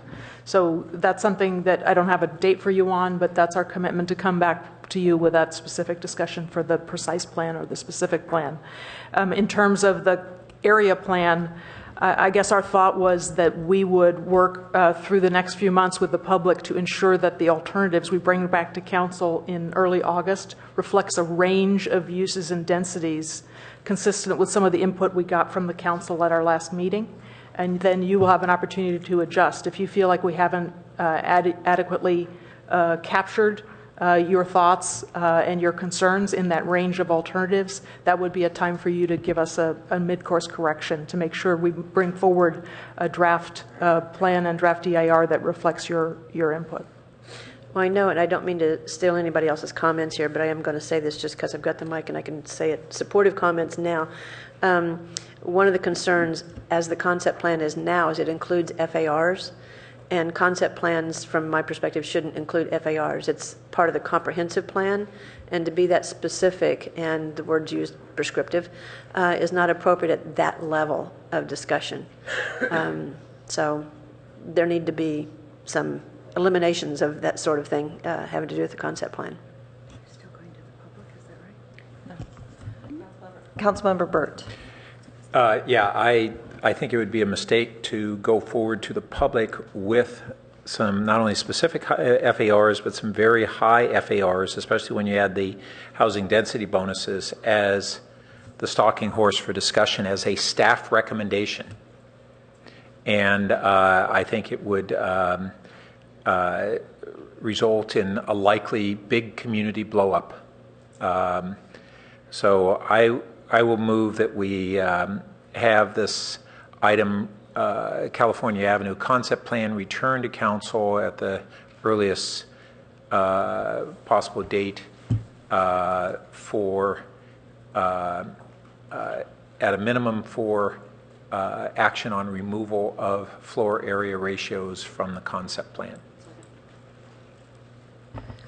So if I would like to ask if we should be doing this now or under item number 12, because that's where we are taking the timeline, but is there Well, I thinking on think this? Molly can help us with this. I mean, I think typically the council has allowed, even at a study session, some direction to bring an item back at a future meeting, and that would be appropriate even here. I think it's fine here. Okay. Could I I was going to let them speak to it, but would you like to speak to it, or would you like to I'm respond? fine with the city manager speaking. So my concern is we could get into mission creep if we brought this item back and we start talking about the whole plan versus this particular issue. Is hearing that there's maybe a concern about this idea of bringing the alternatives back in August being a challenge, and it would be easier to just kind of remove the FAR language in the draft that the staff has prepared right now. We can do this very easily without even coming back, and just allow us to go ahead and remove it from the draft even right now and advise the council. Yeah, I don't think that'd be an appropriate action. You may agree with the direction, but we've had it come from the Planning and Transportation Commission as a recommendation. How does it get out of there? And so I'm fine with refining the motion to say that it's for the specific purpose of discussion of removal of FAR from the concept plan. Pardon me? Yeah, why couldn't we bring it on consent? That was going to be my amendment. Yeah, I would be fine with it coming on consent. Okay. So return to the council as a consent calendar item. I have a seconder with Councilmember Holman. Would you like to speak to this, Karen? I just want to make sure what the motion is actually going to say here. Before you. I like to know what it is I'm voting on. Know what you're seconding.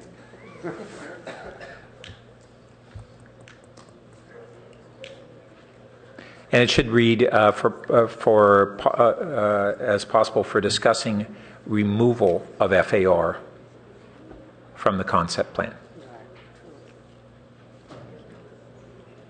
Well, it doesn't make any sense, Councilmember Burt. You can't have it on consent as a possible discussion item. It's got to be to remove the Okay, then no, it's okay. I say removing FAR. Yeah. Yeah. So just delete as possible discussion, and instead for removing or removal of. Yeah, you mean the California Avenue concept plan? Mm-hmm. Yes, it's seconded by Holman, and it is California Avenue concept plan, yes. Okay. Okay. You want to speak to this? No? Okay. Councilmember Price? Just a question. Your earlier comment, staff's earlier comment was we could discuss this as part of the items in early August. Is that correct or no? Let's say if we didn't take action on this, if this motion didn't pass. I think whether this motion passes or fails, we will be discussing various densities around the Cal Ave area as part of the alternatives analysis when we meet again in October. I mean, I think that's just one of the areas where the council has already identified that change is potential, and we'll have to look at uses and densities. But it would not be for the early August meeting at this point to have a discussion of the FAR issues and alternatives early August? No. Yeah, we will be discussing alternatives to move forward into the EIR in early August. And this could be a part of that discussion? Correct. Well, it could be, but I would also say the fact that we would have that conversation, I personally don't have any problem with the motion as it's directed coming back on consent. It's fairly simple for us to bring it back on consent. Yeah, no, I understand that. Thank you. Okay, Councilmember Klein, I see your light on. Do you want me to wait until after we vote, and then you want to speak, right? No, my light was on for a different matter. Yeah, right. Okay. All right. I see no more lights, so let's go ahead and vote. That motion carries with Councilmember Price voting no. Councilmember Klein. Yeah, I want to know from staff what they're going to do with the comments tonight that we've made on the comprehensive plan. We were thinking we could talk about that under item 12, but I would roughly say that we would be summarizing them. Actually, my own bias would be not necessarily to be attributing them to individuals, to find some way to group them under some headings. Can we even convert them into some questions? We would be suggesting you could have an opportunity to provide some ongoing written comments. And I think we should be thinking about this, not so much that let me go back to Councilmember Klein's comment earlier about the declarative aspect and the question as declarations from the council as a way for you to help incent the public dialogue. I think the public will be interested in knowing what kinds of questions or issues the council is bringing up. And I'll just throw it out, we could talk about it. I went back and talked to Claudia that if you were interested, we could have things like we could do a short video interviews with each council member that we could ultimately, if you want to, put on the web and some other ways that people could you could personalize some of the concerns and questions that you all have about the comp plan and the process in ways. I mean, there are a lot of different ways we can share your perspectives with the community. All sounds good to me, but I would like to go back to a comment I made facetiously at the start, that we ought to have a stamp on the comp plan that this document has not been reviewed or approved by the council. And I think maybe we should have something in there to make it very clear that this is not the city council's document. Okay. Thank you.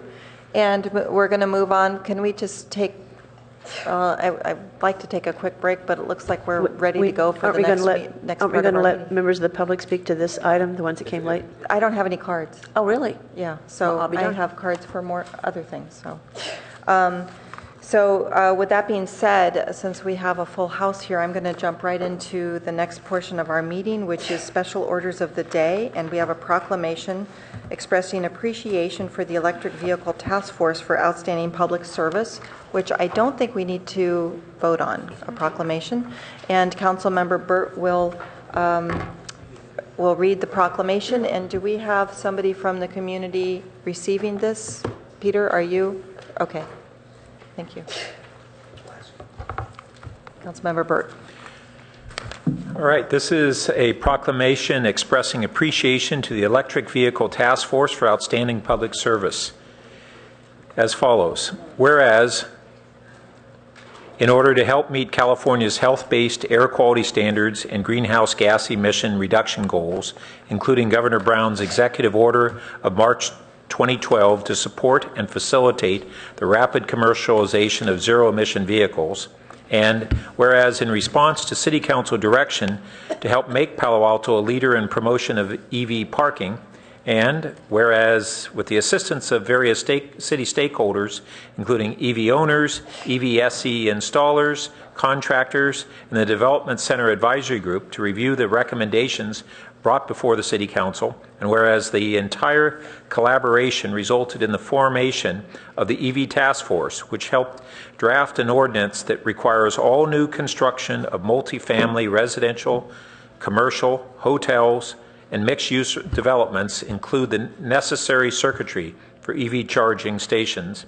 and whereas the City of Palo Alto received the Bay Area EV Readiness Award for a small/medium community in large part due to the efforts of the EV Task Force, and whereas the Development Services Department and the City Attorney's Office wishes to recognize these collaborators for their outstanding efforts that continue to make Palo Alto a leader in the promotion of EV parking.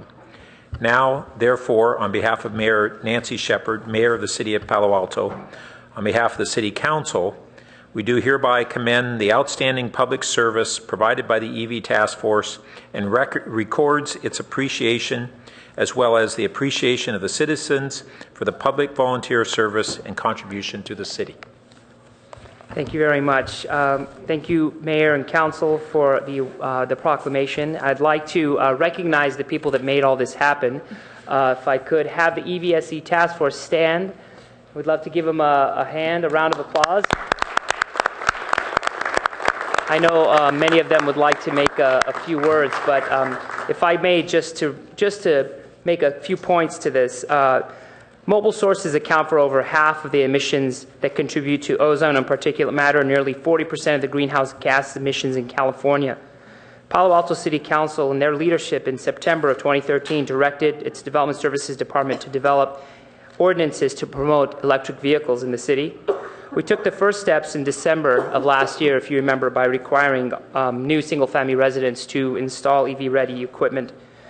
We need to pave the way for electric vehicles and remove barriers if we are to be leaders in the promotion of electric vehicles.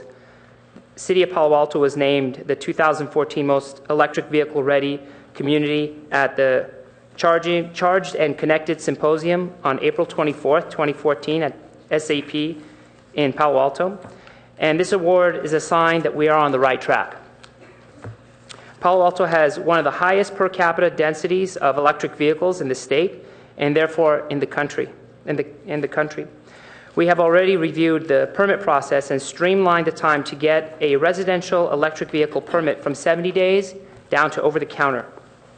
We will be coming to you in the next few months with even more measures to promote electric vehicles in Palo Alto. And although we have plenty of work to do, I'm happy to report that we are well on our way. I'd love to present this award to the City of Palo Alto as well as the EV Friendly Award for 2014. So thank you again. Take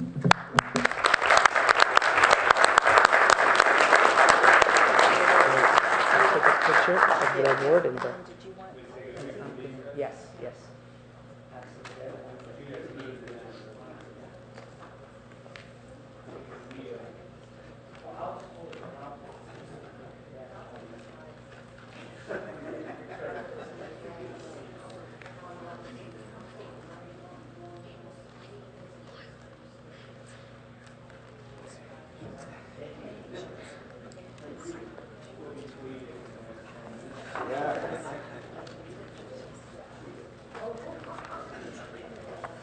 Could I add, while the mayor is coming back, that the Air Board, the Airport Management District recognized you also at their meeting last week, and Palo Alto has been called out as the first to have done something like this by requiring this in all new buildings. So you got lots of shout outs from that group as well. So congratulations, really good job. Thank you. The next item on our agenda is agenda changes, additions, and deletions. We have I'm sorry, for the EV. We do. I'm so sorry. We have 3 speakers for the proclamation. Craig Lewis, to be followed by Sven Thiessen, to be followed by Mike Thompson, and you have 3 minutes. I will try to be even briefer than that, Mayor. I just wanted to say how proud I am to be part of this community. I'm the executive director of the Clean Coalition, which is an organization that has a mission to accelerate the transition to a smart energy future, and electric vehicles are a big part of that transition and that smart energy future. And the City Council, Mayor, the staff, and the community have all really come together to embrace electric vehicles. It's a really important bridge to get renewables driving, transitioned into the transportation sector. And I am just thrilled by the leadership that Palo Alto is showing, and it helps the Clean Coalition's work around the rest of the country to have this kind of leadership here. So thank you very much. Thank you. Sven Thiessen. Evening all, Sven Thiessen.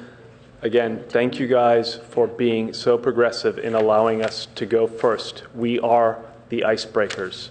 We are the ones leading this, and it's critical that we do so that we electrify our transportation system as quickly as possible. As part of that, I'd like to offer you all a week in my leaf. We'll be away for 5 weeks this summer.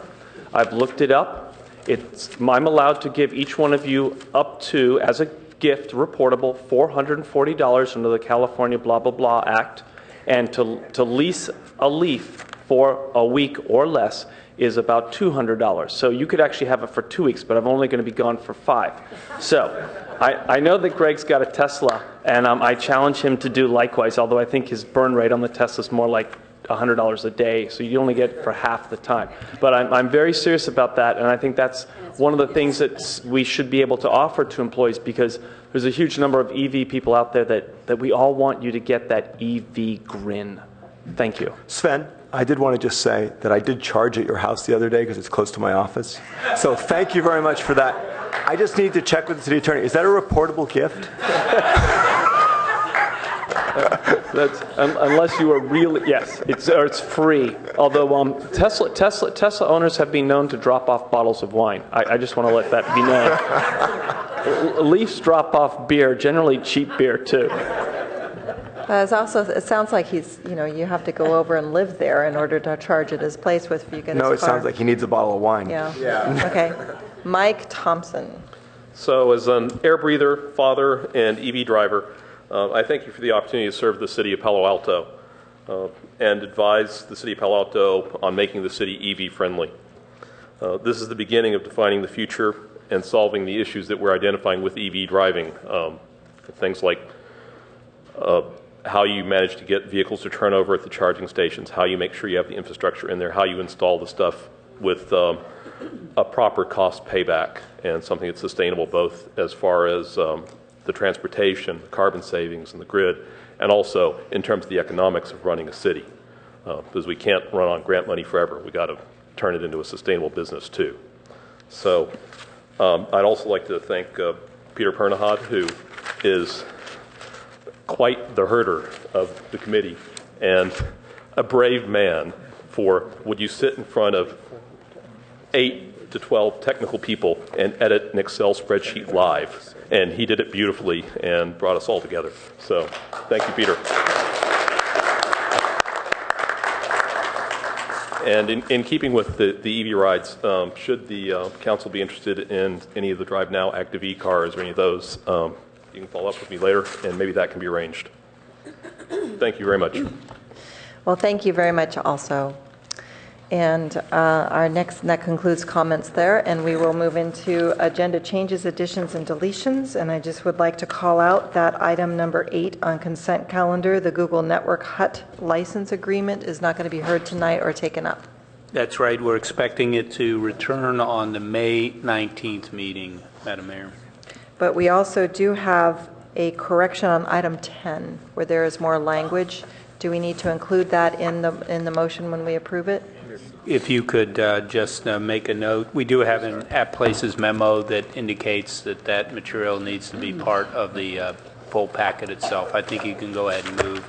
With that, I think you can go ahead and move the consent calendar with the right time. All righty. Moving on, we have to go on to city manager comments. Thank you, Madam Mayor, members of council. I just have 2 items today. One is short, but a follow-up to our discussion just a little while ago. Our Palo Alto Comprehensive Plan Advisory Committee reunion and kickoff of the 2030 plan will take place this Thursday, May 8th, from 6 to 8 p.m. And this will be primarily a social event to get folks together. And we have a flyer and details about the event. Location. It will be at the Avenidas Senior Center on Bryant from 6 to 8 p.m. this Thursday.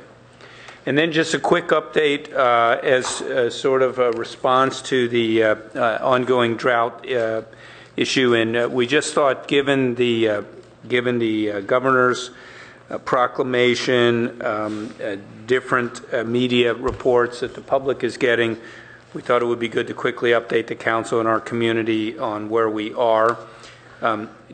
We do want to let you know that we verified the very high drop in city water facility use compared to last year, and that was partially due to 2 one-time situations. Last year, we had to fill the El Camino Reservoir, and last year the golf course was not yet being renovated and therefore was irrigating, fully using its old system. Therefore, although the total water use reduction achieved in city facilities this year over last year was 40%, we can only legitimately attribute 30% to the city's conservation efforts. Still a darn good reduction number by our city. As you know, our supplier, the San Francisco Public Utilities Commission, announced April 15th that it's continuing its call for a 10% voluntary water use reduction. Snowpack only reached 40% of normal this year, and precipitation to date at Hetch Hetchy is only 57% of the annual average. The reservoirs are 68% full.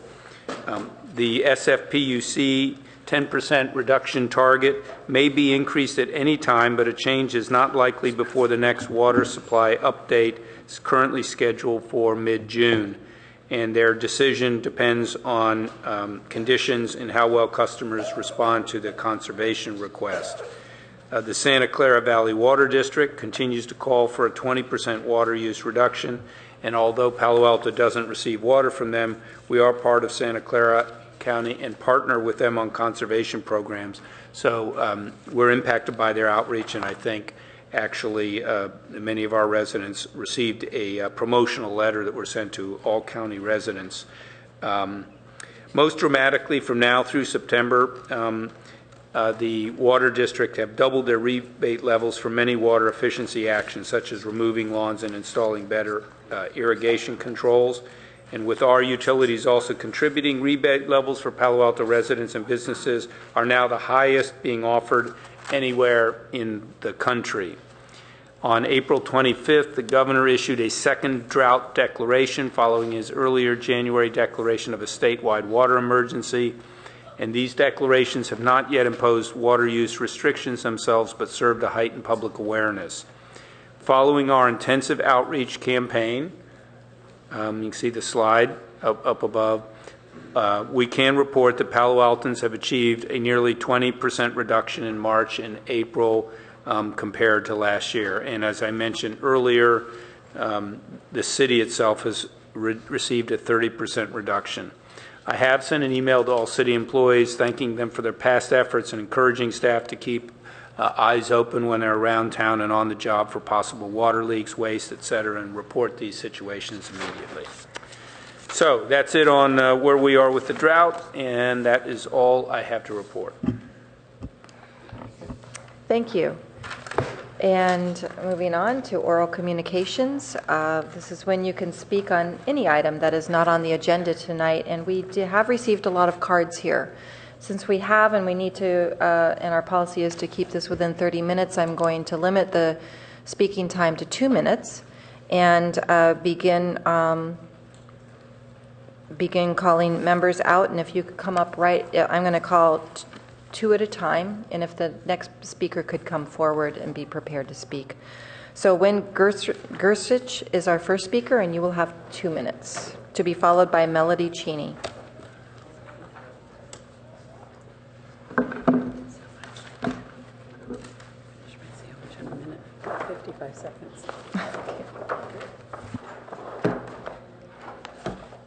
Hi, my name is Wynn Gersich, and I came here tonight to talk about smart meters and how 57 communities have already passed ordinances to get rid of them. So this is something that is one of the magazines that's free, and it's commongroundmag.com, and it says smart meter backlash, health risks, and privacy concerns on page 38, which you can see right here, page 38. The smart meters are the opposite of green. And what this article tells you is it's written by Jeremy Johnson and Regina Meredith, who successfully in Sedona, Arizona, got smart meters in the whole area banned. And what these smart meters are part of a grid that they can surveil you in your own house. And they're allowing the radiation levels to go up. And think about this, our government is actually putting aluminum and mercury in vaccinations, and we're injecting that into our children. And the fact is when these smart meters are putting radiation in the house, and like I just had a big screw taken out of the Achilles tendon in my foot, it was inflamed for over a year and a half, and this is what radiation does. It's like nuking you in your own home. And what's really amazing is the fact this totally violates the Fourth Amendment, because what these smart meters do is they create this electromagnetic grid where they can actually see into your house as though it has no walls. The police can come up with a notebook and actually look up into your house as though there's no walls. And Google is now buying all these drones. They could fly over your house and look into your house and see everything that you're doing. Plus the fact they have these RFID, radio frequency identification chips on all of the food and everything we buy. And they can collect all this information and sell it.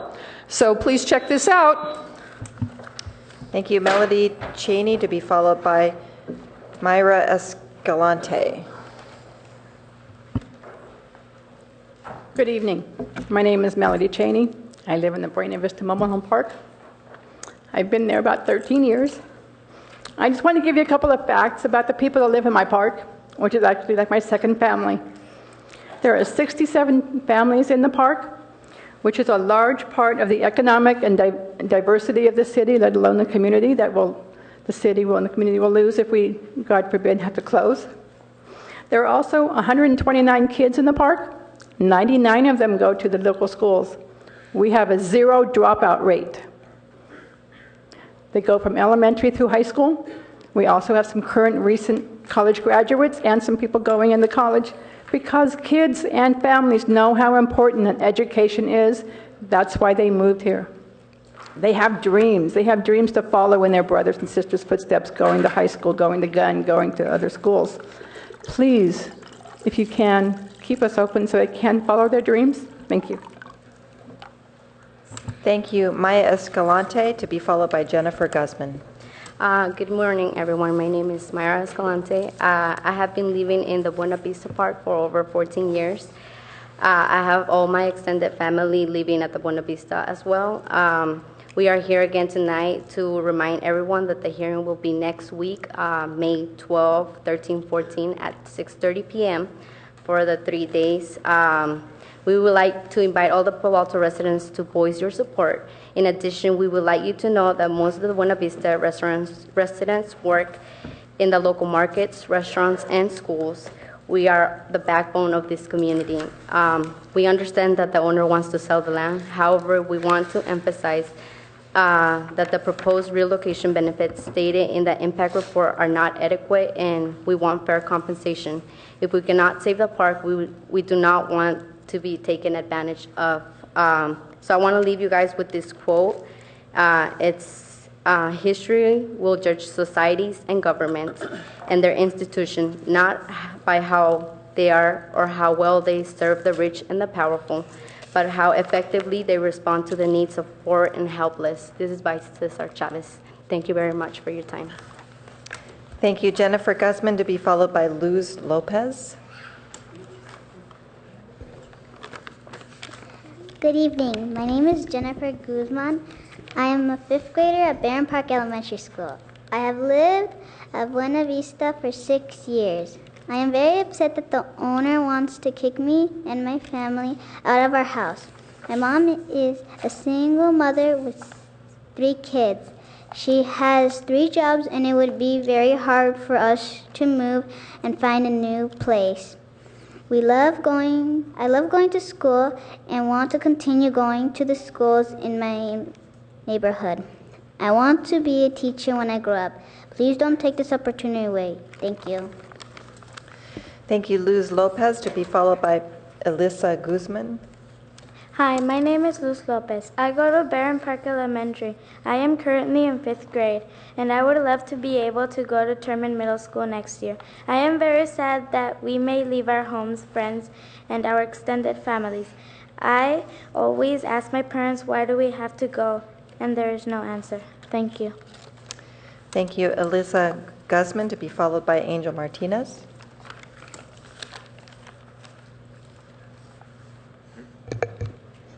Good evening. My name is Elisa Guzman. I am in 2nd grade at Barron Park. I don't want to move from the mobile park too close because I have a lot of family living at Buena Vista. I don't want to move because it's hard to find a new place to make new friends. And thank you. Thank you, Angel Martinez, to be followed by Jose Morales. Good evening. My name is Angel Martinez. I have lived at Buena Vista for 7 years. Please don't take my school away because I really like it. I want to be an artist when I grow up. Please don't take my dream away. Thank you. Thank you, Jose Morales, to be followed by Jennifer Tello. Hi, my name is Jose Morales. I am 8 years old. I have many friends that I do not want to lose. I love my community. I never want to leave Palo Alto. I want to be a policeman when I grow up. Thank you. Thank you, Jennifer Tello, to be followed by Ralph Britton. Good afternoon. My name is Jennifer Munoz Tello. I am a 7th grader at Terman Middle School. If you could do me and all the families here a favor by not taking the mobile parks away from us, we will really appreciate it. I've been living in the mobile park for 10 years. I do not want to move. Moving from the mobile parks would mean moving schools and leaving my friends. When I got the news saying that we were going to leave, I cried the whole day. All I thought about was leaving my friends and getting bullied once more. When I was in kindergarten, I was bullied all the time. People would call me loner and the girl that never had friends. I don't want those horrible nicknames anymore. Thanks to God, now we have friends that I want to lose. Thank you. Thank you. Ralph Britton, and then our final speaker is Corey Wolbach.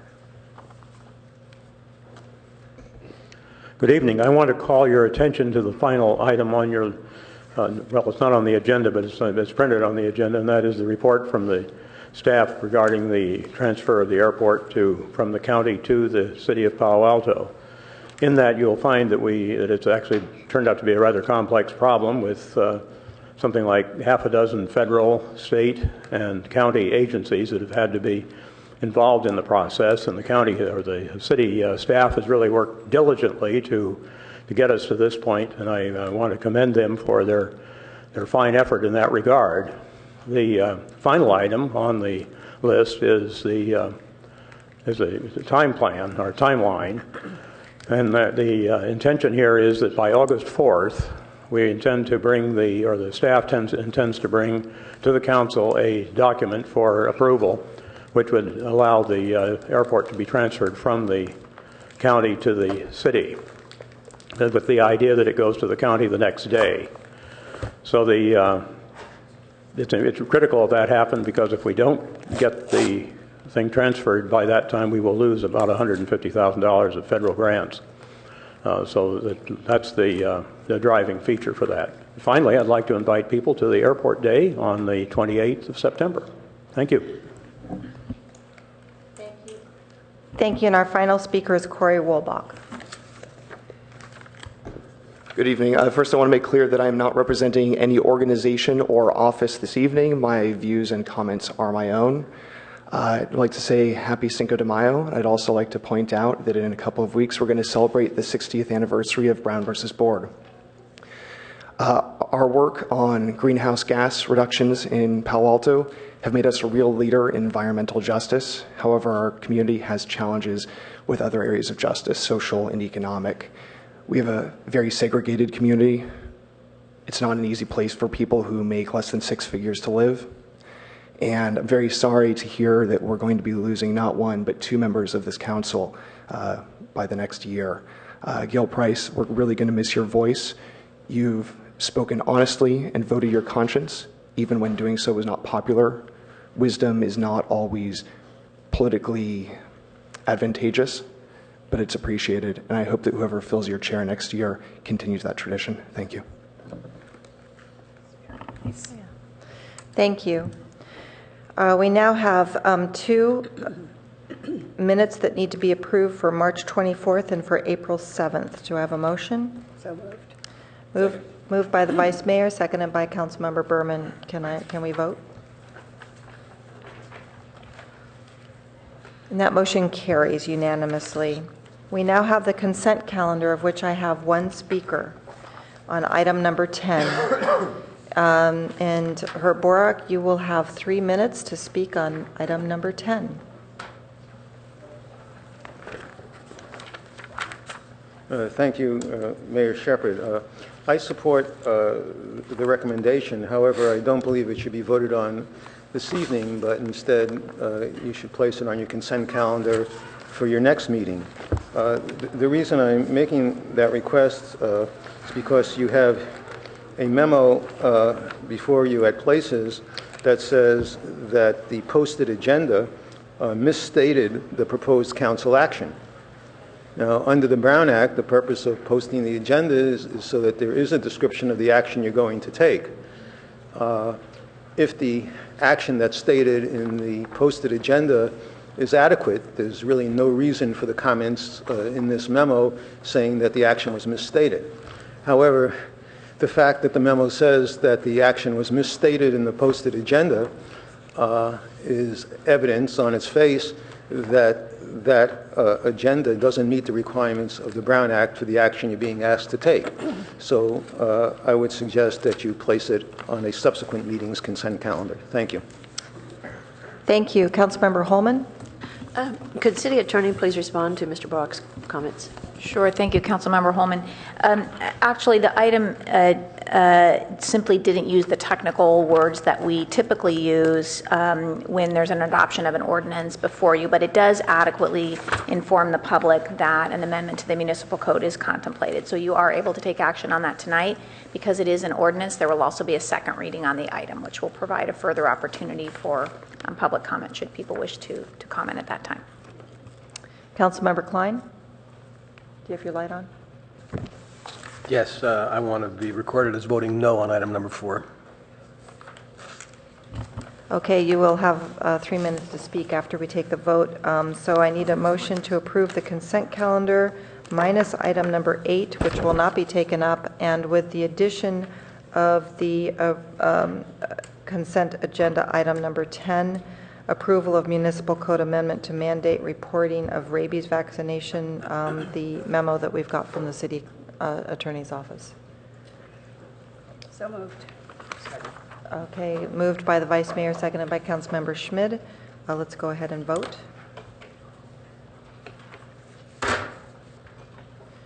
And the motion carries with Councilmember Klein voting no on item 10, item 8 being taken off. 4. Excuse me, I'm sorry, thank you. And you have 3 minutes to speak on your no vote. Thank you.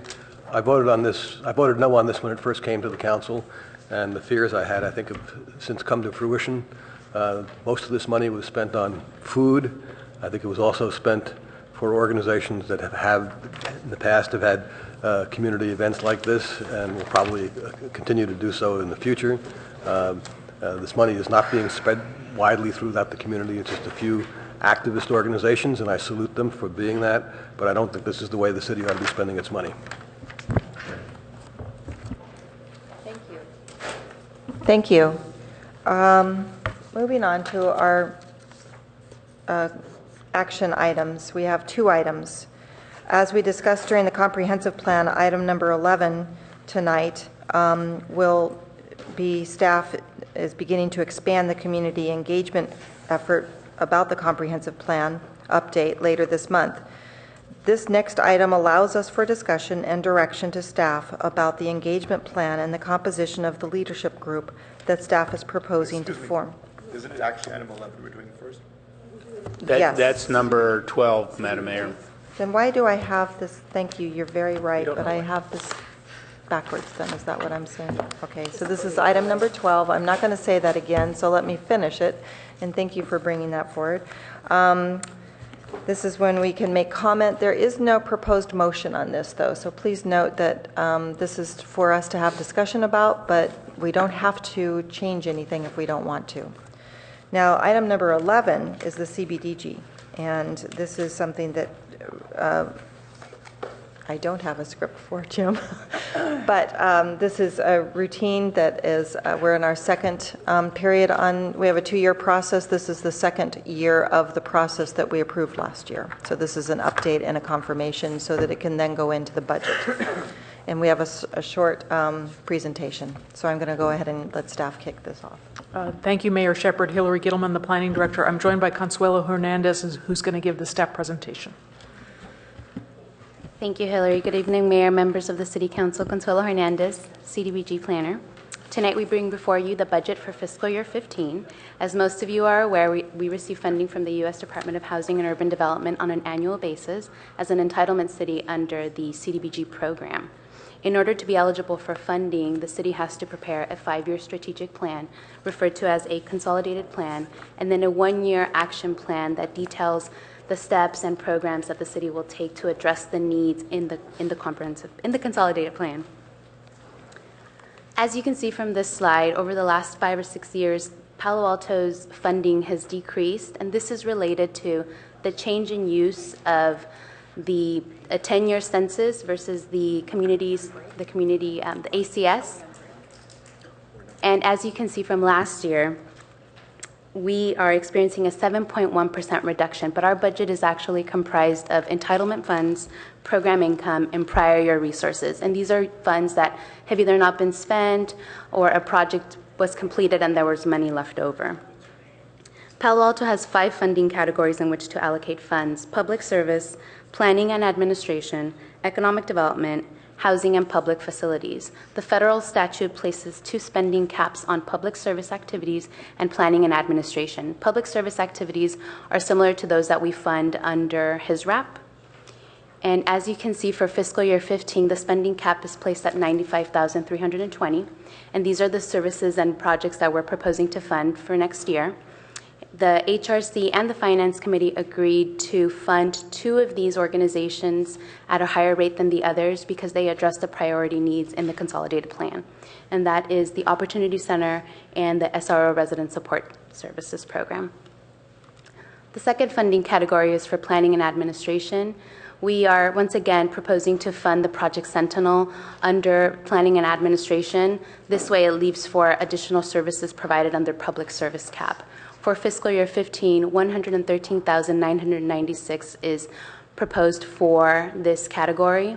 Staff is also including a request to fund the necessary consultant that will be used to prepare the next 5-year consolidated plan and the analysis of fair housing services that's required as part of the funding. The last category is economic development. Economic development activities don't have spending caps, and so staff is proposing to fund both of those programs at the requested amount. Staff is also asking for another $150,000 to fund the Microenterprise Assistance Program.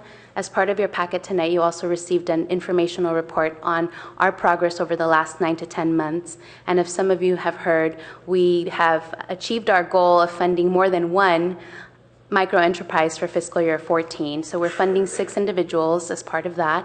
And we can have, if you have any questions specific to that program, staff is here to answer. With that, we ask that the City Council open the public hearing and take the following actions. Staff recommends that the City Council adopt the attached funding resolution allocating CDBG funding as recommended by staff in the 2015 Action Plan. Authorize staff to submit the 2015 Action Plan to HUD by the May 15th deadline, and authorize the City Manager on behalf of the City to execute the 2015 application and action plan for CDBG funds and any other necessary documents that are necessary for our application.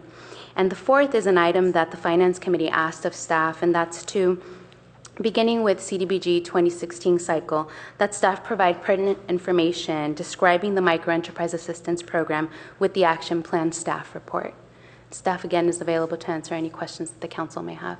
That concludes our staff report. Thank you. Thank you. I'd like to open the public meeting. Clerk, do we have any public comment on this? No, we don't. Okay. In that case, I'm going to close the public meeting and bring it back to dais for action. For questions, comments. Councilmember Scharf. So everything seems to make a lot of sense to me except for the Microenterprise Assistance Program. You know, it seems that we're spending a lot of money, $150,000 for 6 people. It seems that we could spend this money a lot better on some of these more high-impact things. So I thought maybe you could address that issue. I apologize. The 150 represents the budget that we're requesting. The 6 individuals that we funded, the total amount is $37,000 approximately. It's in the informational item report listing the 6 different grantees. The balance of funds goes towards technical assistance. Approximately $35,000 will be spent on personnel costs. The balance for the current fiscal year will be carried over into next year, and the council will receive a report in September with the final number that we actually spent. So I actually saw that. I actually read the item. It struck me that $38,200 is what you spent, $69,000 if you include the overhead and all of that. So for $69,000, you funded 6 people. But why are you asking for $150? Because you want to fund more than 6 people, right? But if you look at that, what are you going to be able to fund? 10 people? I mean, what are you assuming? Well, we're hoping that we can explore. Part of our program for this pilot includes in June we'll be doing an assessment and evaluation of the program. So what we hope to learn there is what else we can do with this program. We were actually really surprised to get a lot of input from the community, a lot of support from community members on how best to use the funding. And so we're proposing to have a roundtable discussion in June that will help us develop the program for next year. And again, we're using the $150,000 as a starting place. If that funding is not completely used, then next year we'll put that into another program. So this year you used $69,000. Why not ask for 75 this year or 69 and put the rest of that money into funding something that seems more high impact, where you actually help more people? It's something to consider. The council can definitely, at their discretion tonight, decide to put the funding somewhere else. But doing that would delay the program. We have to submit our application to HUD by the 15th of May.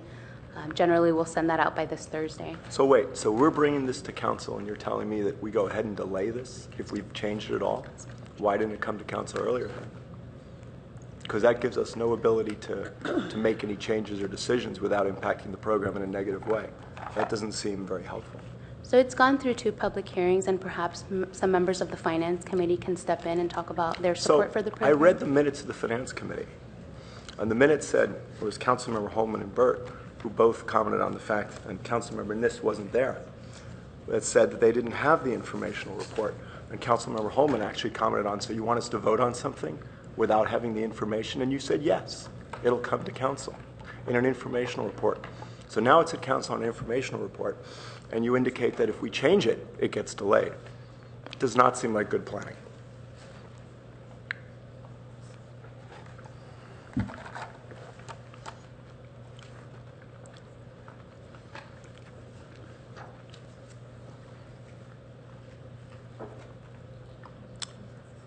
I think they're... No, I'm just waiting to see if they had a response. They seem to be talking about it. We're caucusing about what the impacts would be. I think we don't want to miss the deadline because it jeopardizes the funding. So Does it jeopardize the funding on everything if we just change this one point? Can you just change it and submit the rest of them? Or can you change this at a lower number? Or is there just no discretion without missing the funding, missing the deadline? So where would you put the additional funding? If you move it from the MAP program, where would you put it? The only other option is to place it in the Workforce Development Program, and we've allocated the funding at the maximum that they've requested. So now we also have to be cognizant of spending caps, that spending timeliness test that we have to meet by HUD. So what we can do is we can bring it back as a separate item as a budget amendment ordinance if you propose for us to spend the money a different way, explore it, maybe come back to council with options for how to use the additional funding. So you could bring it back with additional, but I mean, I don't want to jeopardize any of the rest of this at all. So you're saying we could submit it without this. So what I'm saying is you can submit the application for funding for the Microenterprise Assistance Program for $150,000 and ask staff to come back with additional information on how we're going to spend the $150,000. Either be to replicate what we did this year and or to add additional programs under that general program. Could I send it back to finance to take a look at it at that point? I mean, approve it tonight and then have finance look at that and then make a budget amendment if they thought it was appropriate. And the way that it's designed, if the $150,000 remains the same, then a BAO would not be required. It would just be a matter of adding an additional project under the MAP program. All right, I'll think about it. Thanks. Councilmember Schmidt.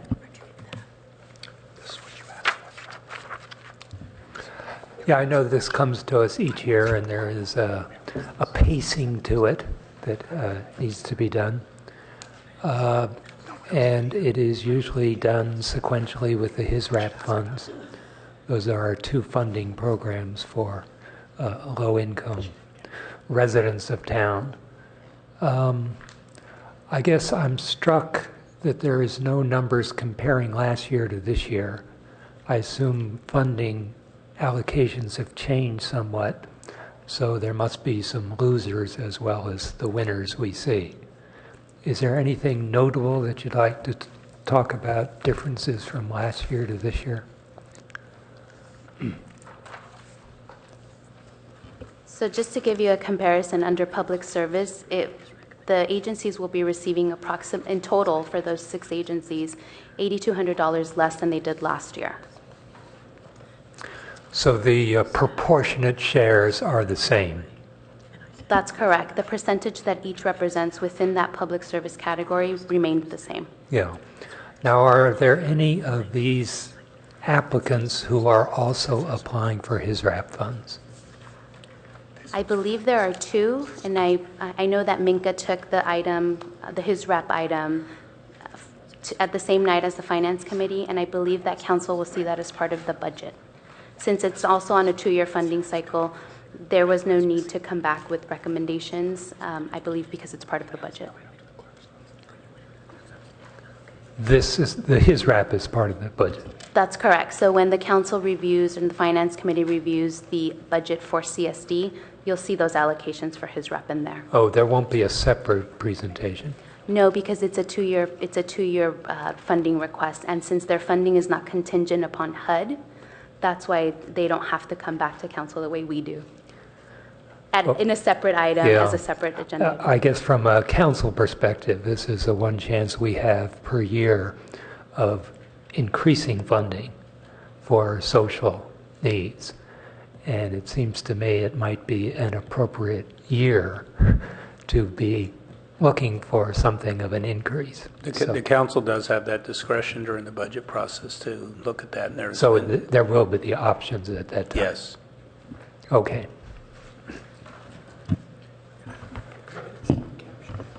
All right, I'm going to go ahead and make a motion, the recommended motion, which is what staff recommends here, items 1, 2, and 3. Second. All right.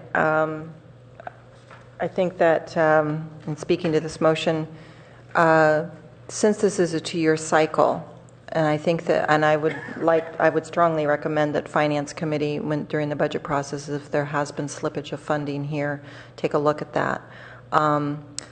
Because I know that we did make up some difference last year with the CBDG, and because it was a shock and a surprise by some that they had to have a retraction of funds. The micro program that you have, impact investment, is that our own categorical name for that, or is this the program name that others are using as well? It's a general language, the economic development category. Okay, because as you know, it's called impact investing in other areas. So I was just wondering, impact investing to me makes more sense than micro enterprise, but because it does make it sound like we are developing economic development at the very low level of, or the entry level of social entrepreneurship. And so I think that that's something that I do champion, and I think that this is going to be very interesting.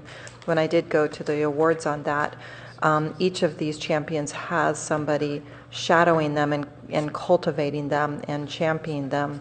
Roger Smith being one that I know, and he's very excited about his project. And so I think that it's a great way to reinvest in our community with our own community members. And you're working with the Downtown Streets teams to identify those that have viable abilities to actually do this enterprise program. So it's really the work that you're doing is the type that is right down there in the nitty-gritty of launching somebody into their own business, hopefully. So I think that that's exciting, and that this will grow, and then it will need to get explored if changes need to happen. So, Vice Mayor Innes, did you want to speak to your second? No, but thank you. Okay, I have 2 lights. Councilmember Holman. One comment for the moment, and that is actually the staff recommendation, as you see in the presentation this evening, is a 4-part recommendation, and that's taken directly from the Finance Committee minutes. So it is a 4-part motion, rather than a 3-part motion. Going straight off of the agenda item where it has a recommended motion. I understand. So what is it that I missed? It's what's on this. It's what's on the screen right now. It's on our number 4. Individual okay, so the 4th bullet. Do you need to have the 4th bullet? It's entirely up to council. That was the motion that came out of the Finance Committee, and we neglected to put it in the language of the staff report. It's really direction to staff about next year's cycle. Okay. And the specific reason we put this in is exactly what Councilmember Scharf was speaking about. Councilmember Berman is nodding his head too in recollection. So we just want to make sure that these track together next year. Sure. And not one lagging the That's other. fine, and thank you for the catch, Karen. Thank you. So that 4th bullet is included in the motion. Councilmember Scharf. So, yeah, I think I'd like to take up you on your suggestion and just, so we'd submit it exactly the way it is, but then we'd refer it to Finance Committee for review of the efficacy of the program and how much money it really should be. If you need the 150, you can make the argument, but if you're only really going to spend 60 or 69, maybe that money can be transferred to some other part of it where they really need it, without going into the details tonight.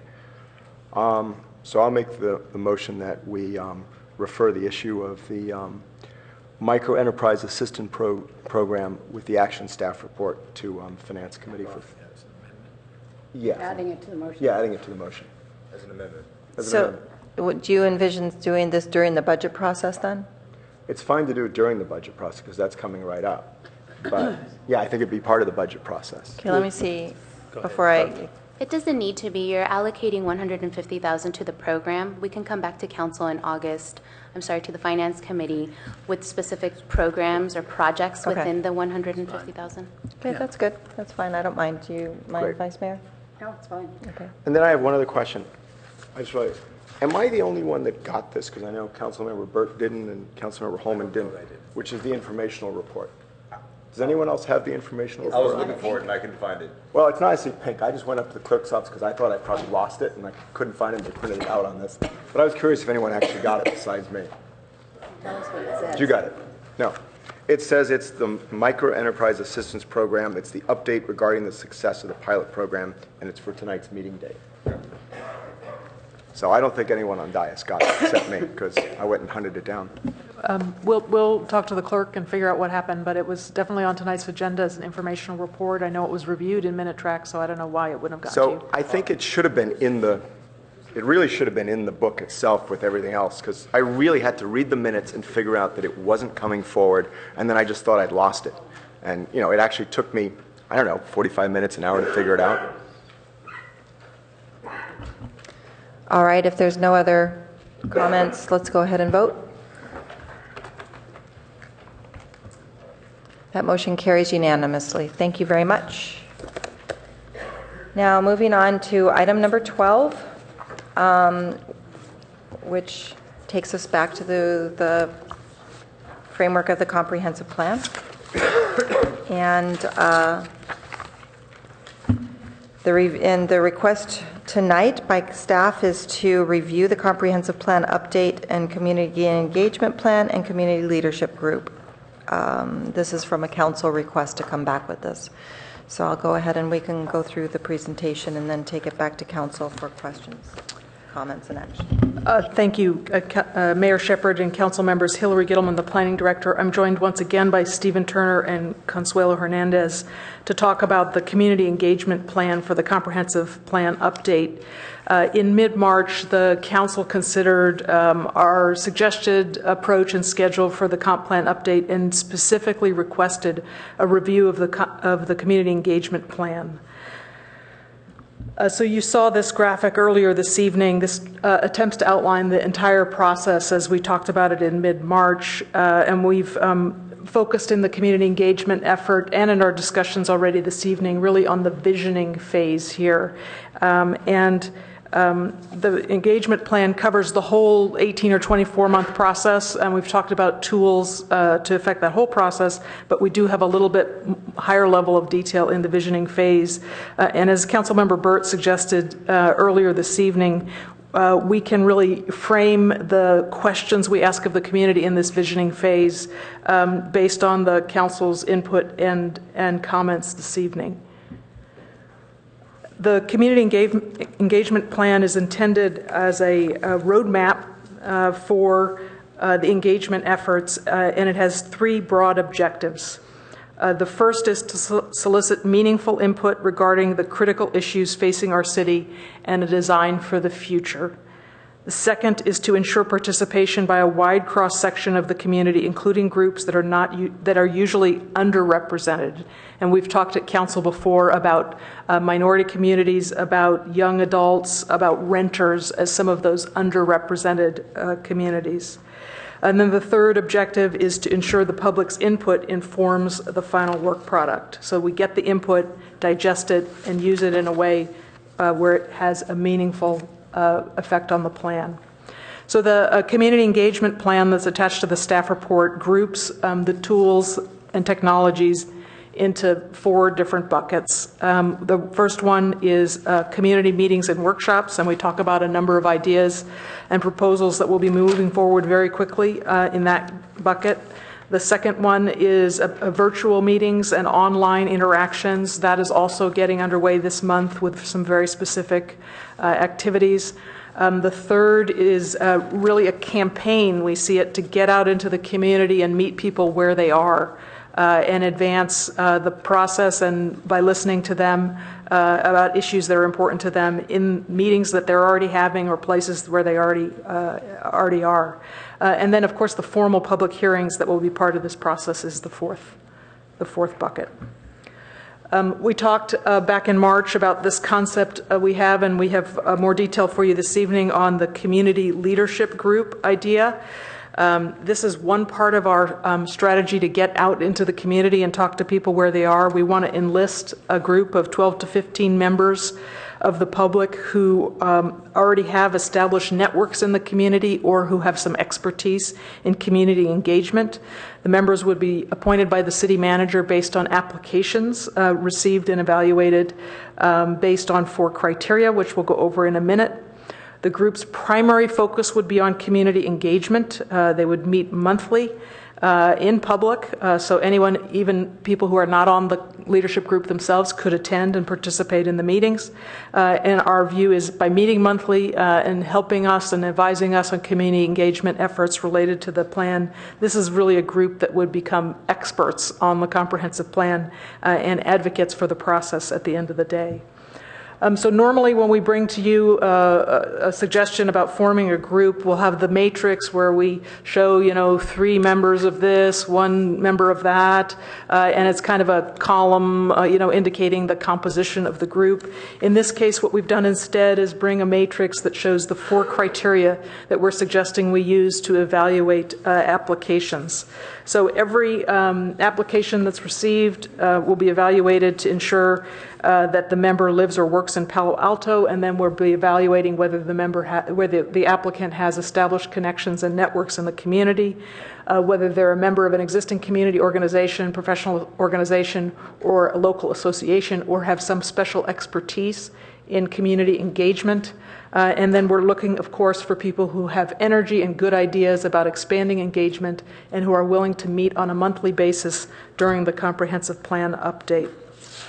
We can talk about those criteria more in a minute. First, I wanted to share with you some of the upcoming events. We referred to this earlier today. This is going to, has already required and will continue to require quite a bit of effort and energy on the part of staff and our consulting team. We're kicking off the community meetings and the outreach effort with a social event this Thursday. We're calling it a, quote, reunion of the comprehensive the CPAC, Comprehensive Plan Advisory Committee, from the last comp plan update. And in fact, I'm told that we've even located a video of the committee's first meeting that we'll be able to share with people who want to look back to the days when everything was simpler in 1993. So it's really just a social effort this Thursday evening. We'll thank the people from the committee who are able to attend, and anyone who's interested in this upcoming planning effort will be able to explain how they can participate. We'll have applications on hand for people who want to get involved in the leadership group, and we hope it's just a nice, relaxed way for staff, the consultants, any of you who can attend, and any members of the public who can attend to start on this effort. Then very quickly thereafter, we will be disseminating information about the first round of community meetings and online interactions and engagement that go with them. The first in-person, kind of traditional planning workshop is scheduled for May 29th, with subsequent meetings scheduled in mid and late June. Each one of those will be paired with online engagement tools and followed up on a variety of different outreach efforts. Public hearings, the sort of the more traditional public hearings throughout this process. One will happen at the Planning and Transportation Commission in July while Council's on break. And then, as we discussed earlier this evening, the Council will, in August, talk about all of the input that we've received to date and hopefully be able to give us direction on how to proceed into the draft plan and draft EIR phase with a range of alternatives and all of the critical issues. So our recommendation this evening is we just love the Council's input, your review and comments on this community engagement plan and the composition of the leadership group. Of course, we are available to answer your questions. Thank you, and I have one public speaker on this, and it's Lois Salo, and you will have 3 minutes. And then we'll bring it back to colleagues. And if we want to have a conversation about how to parcel out time on this, I don't mind that, but I think I don't have anything scripted at this point. Welcome, Lois. Hello, my name is Lois Salo, and I would like to see that the City of Palo Alto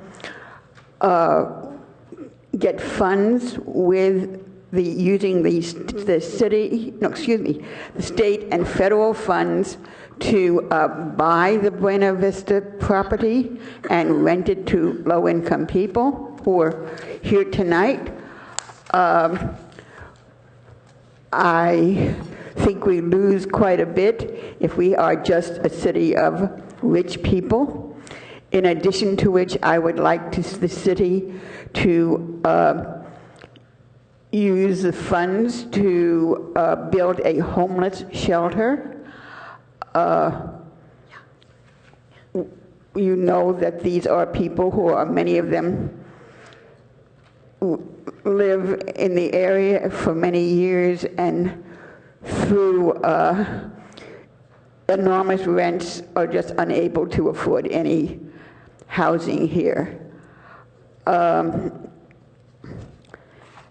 I assume that this would be using federal and state funds, and I want to hope that the city council will feel that this is their responsibility too, as citizens of Palo Alto, embrace all the diversity and all of the economic strata.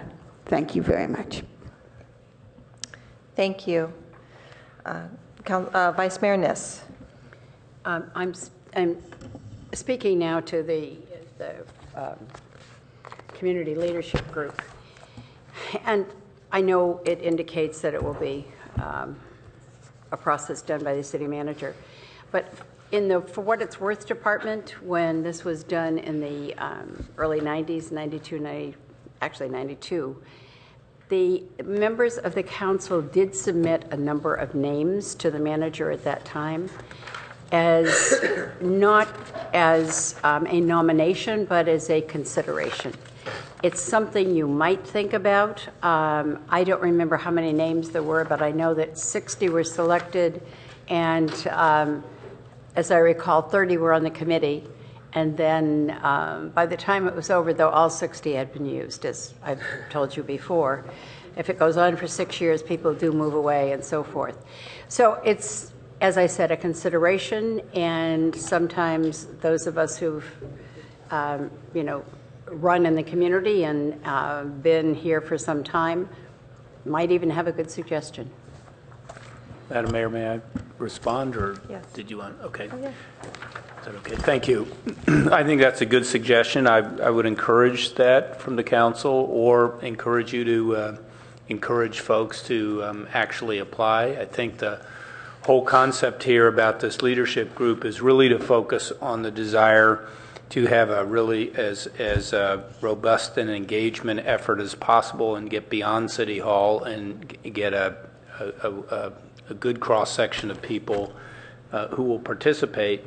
And so I think that encouraging more outreach and participation for folks to submit, an application or something for consideration would be in the same spirit of the intent as to what we're trying to achieve here, since this is, again, really focused on building these linkages and helping advise us, and even be able to pivot along the way as it relates to our outreach efforts. So thank you.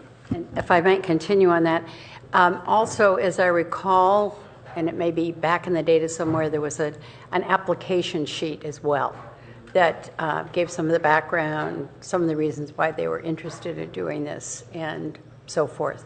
It's a big commitment, and I know that we'll be grateful to those who apply as well as those who are selected. Councilmember Price. Yes, thank you for the presentation. I have a couple of questions. In the criteria, that's clear, but will there be consideration of, or I don't know if it needs to be stated, will there be consideration of cultural and ethnic diversity within the group?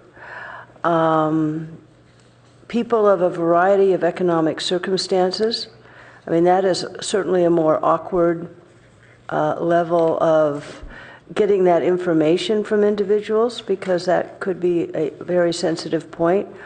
But I do think we need to be representing a broader range of individuals in the process.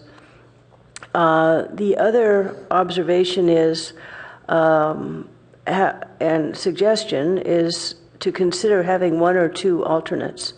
I know in the process that Councilmember Niss described in 91, I was an alternate to that comprehensive plan. I was not called on. I had other issues and other, responsibilities at the time, but all I'm saying is it is a big commitment, and occasionally life gets in the way and people can't attend a meeting.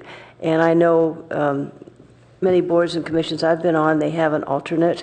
I'm not saying alternate for everyone necessarily, but I think it might be prudent to have one or two who are kind of backups, sort of like what they do in the jury system and all that kind of stuff.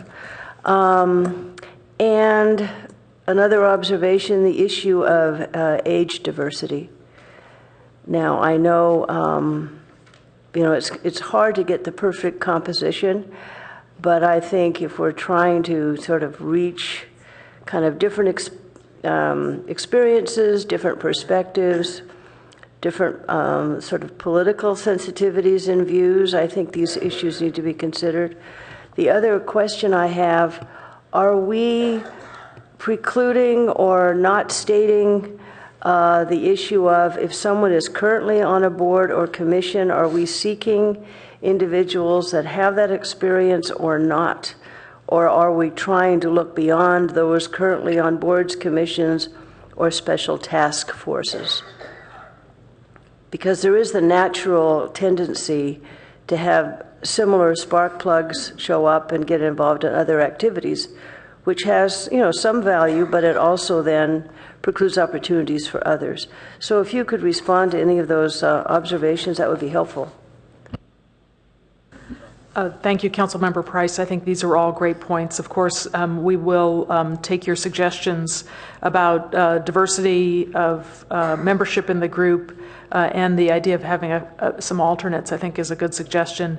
In terms of existing commissions, I think initially our idea was that we would look beyond existing commissions for the reason you stated, just to try and be more inclusive and get more people, net total people involved in our processes here at the city. But we'll see what we get in terms of applications and whether we can stick with that plan.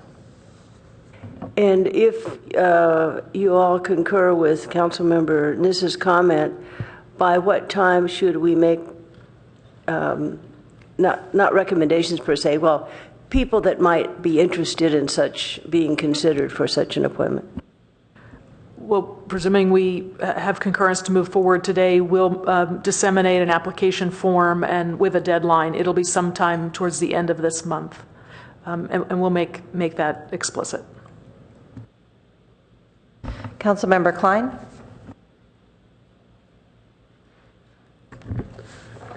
Yes, and thank you. I think you have a daunting task on this, as I've said before, and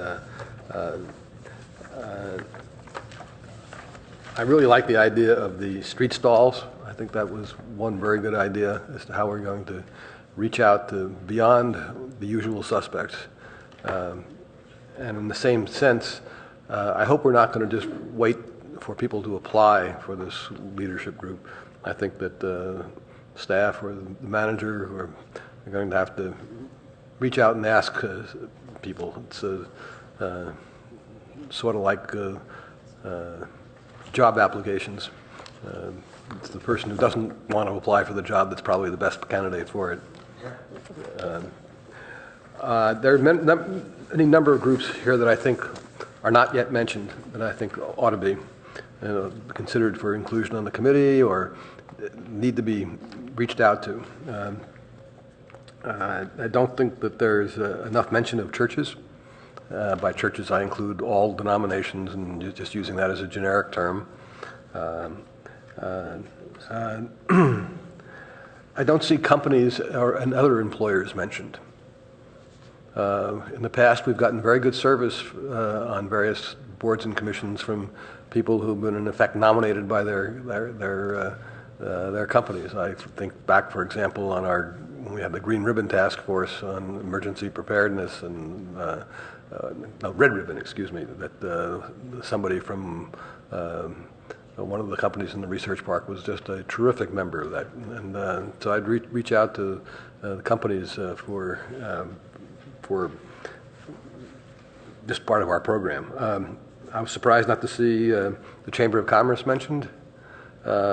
Similarly, the YMCA and the JCC both have wide memberships in town and very active boards. I think they'd be good to participate in. Homeowners associations. This is part of my effort to see that we reach out to the young adults, people 21 to 40. And I haven't, those of you who didn't see it, I had an email exchange with Hillary today.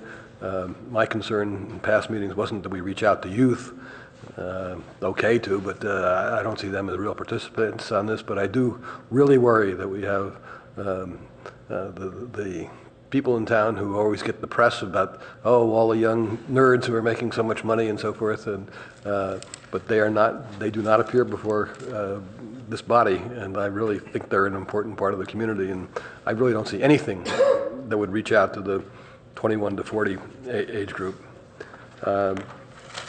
So maybe homeowners associations, people who own condos, and of course the PTAs.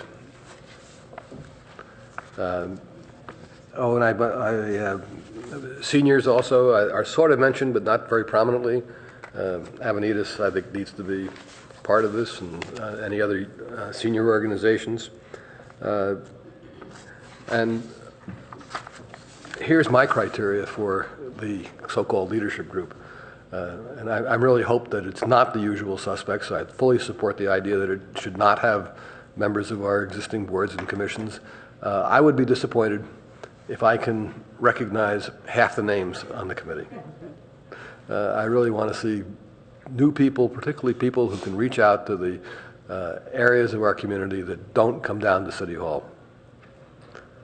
We'll file that under extreme makeover, okay? Thank you. Councilmember Burt. Well, I want to support the comments made by Council Members Price and Klein, and a lot of these aspects of the outreach I think would apply to the community meetings as well. And I'd like to add to that our libraries, the entrances to our schools where parents walk their kids, train stations, and then we also have the Leadership Palo Alto class that's just graduating, and so they'll be free of all the time they've been committing, but in a habit of spending that much time. Second, on the notion of alternates, I'm okay with the concept, but I think we should go into it with a recognition that in a lot of these sorts of committees, the alternates end up being, if they show up at the meetings, they become members of the committee, whether there's drop-offs or not. So if you're okay of having 3 alternates and having this thing perhaps grow to 15 people, then do it. But don't think of them as necessarily alternates. That just doesn't seem to be the way it is. They show up and everybody says, gee, this person's been participating and everything, they ought to be part of the committee. Under plan objectives, there was a 4th objective that I didn't see there, which is to educate the community with objective information. And I think that is a big, important part of the whole process. We want an informed, knowledgeable community that's participating, not just an opinionated one. And then under the community leadership criteria, I'm okay with it not necessarily being defined stakeholder interests, but there's nothing that I saw that said how would we have a balance of stakeholder kind of perspectives. So I think we wouldn't do this, but you wouldn't want everybody on this to be members of the business community or everybody on it to be downtown north residents. That's not what would happen, but there's nothing that says what kind of balance we are intending to have. And then finally at the CPAC reunion and kickoff, I think, and maybe it was mentioned, but I didn't hear it, that in addition to the socializing, a real high value that I think would go on there is input from them about what worked and what didn't and what recommendations they would make for this go round.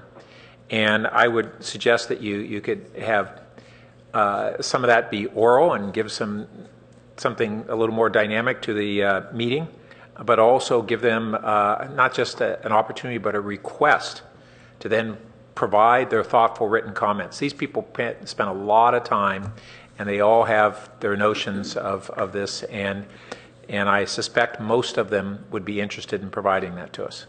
Thanks. Councilmember Holman. Yes, and thank you. So appreciate the comments of, didn't remember who it was, made the suggestion about submitting names. Like Vice Mayor Niz, was that you? Okay, submitting names. A long time ago. Yeah. I think that is it is a good idea. And I want to broach something else too, because I struggle with the term leadership group, because this really isn't a leadership group. It's an outreach group. This, as I read the purpose of this group of people, it's people who are connected, who people have relationships with other people, and they have associations with other people. Leadership group is a whole other thing to me. So for me, this is an outreach group. I look at a leadership group in something like an exercise like this as like a task force or a working group. That's not what this is. So I suggest we do not use the term leadership group unless there's some explanation for that I'm not seeing. The representation on the leadership group, also a balance. I think Councilmember Klein gave a lot of suggestions on the kinds of organizations that we pull these people from. I think there should be a really good balance of residents compared to businesses and service organizations, because service organizations can be, live anywhere around. So I would lean heavily on the, or more heavily on the representation being from the residents pool. Hang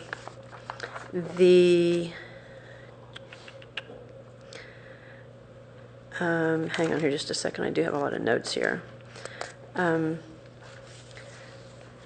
Pages 3, I think it is, and okay. It's page 2 of the community engagement plan, and page 3. We've had conversation about this before. The first and second lines after the chevron describing the timeline, it says the lead-in phase includes using the Planning and Transportation Commission or PTC recommended revisions as a starting place. We've talked about before how that's not the starting place. Our existing comprehensive plan is our starting place, and the PTC's comments are the PTC's recommendations on the existing comp plan. That same approach is repeated at the top of page 3 in this document, so please change that reference. Let's see, page 4 in that same document, it talks about it's expected that, and this is referring to the leadership groups, it's expected that the group will become experts on the comprehensive plan. I dare say a comprehensive plan is very, very complex. And if you're pulling somebody from pretty much anything, if they haven't had involvement, if they aren't some of the familiar people that we've talked about before, people have been involved in boards and commissions, I don't know how in the world in this period of time that these folks are going to become experts on the comprehensive plan. They might become experts on what it becomes in terms of the language, but I look at experts on the comprehensive plan as somebody who can understand what the implications are. And that takes a long time of practical and hands-on experience to do that. So I just don't want the expectations to be set differently than what we actually can achieve.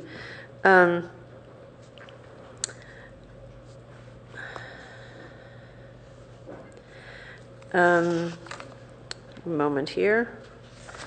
Okay, on page 7, that same document, it talks about alternative futures for the scoping meeting.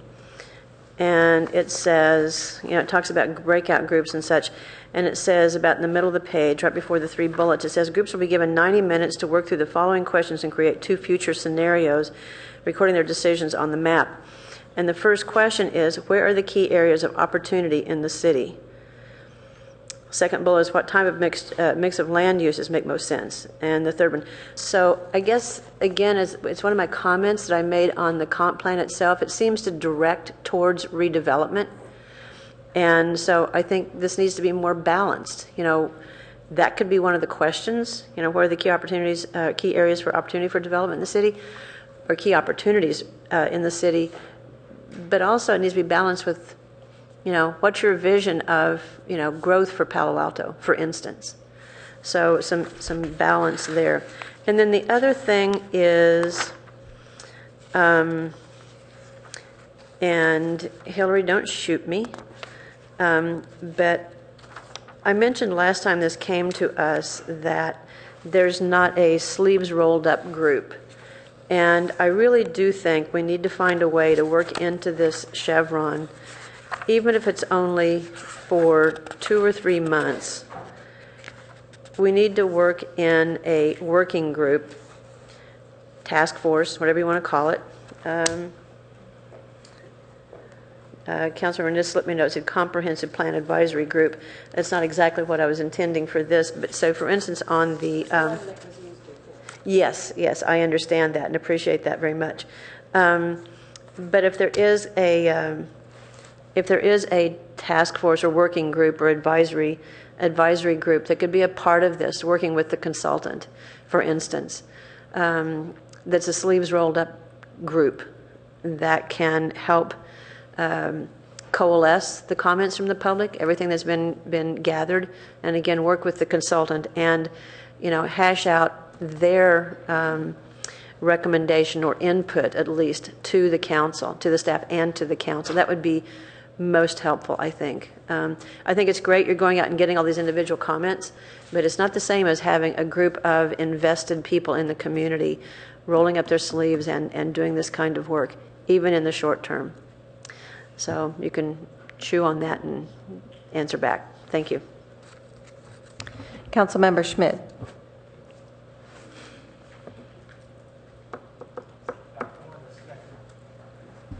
I want to second Councilmember Holman's question about the naming.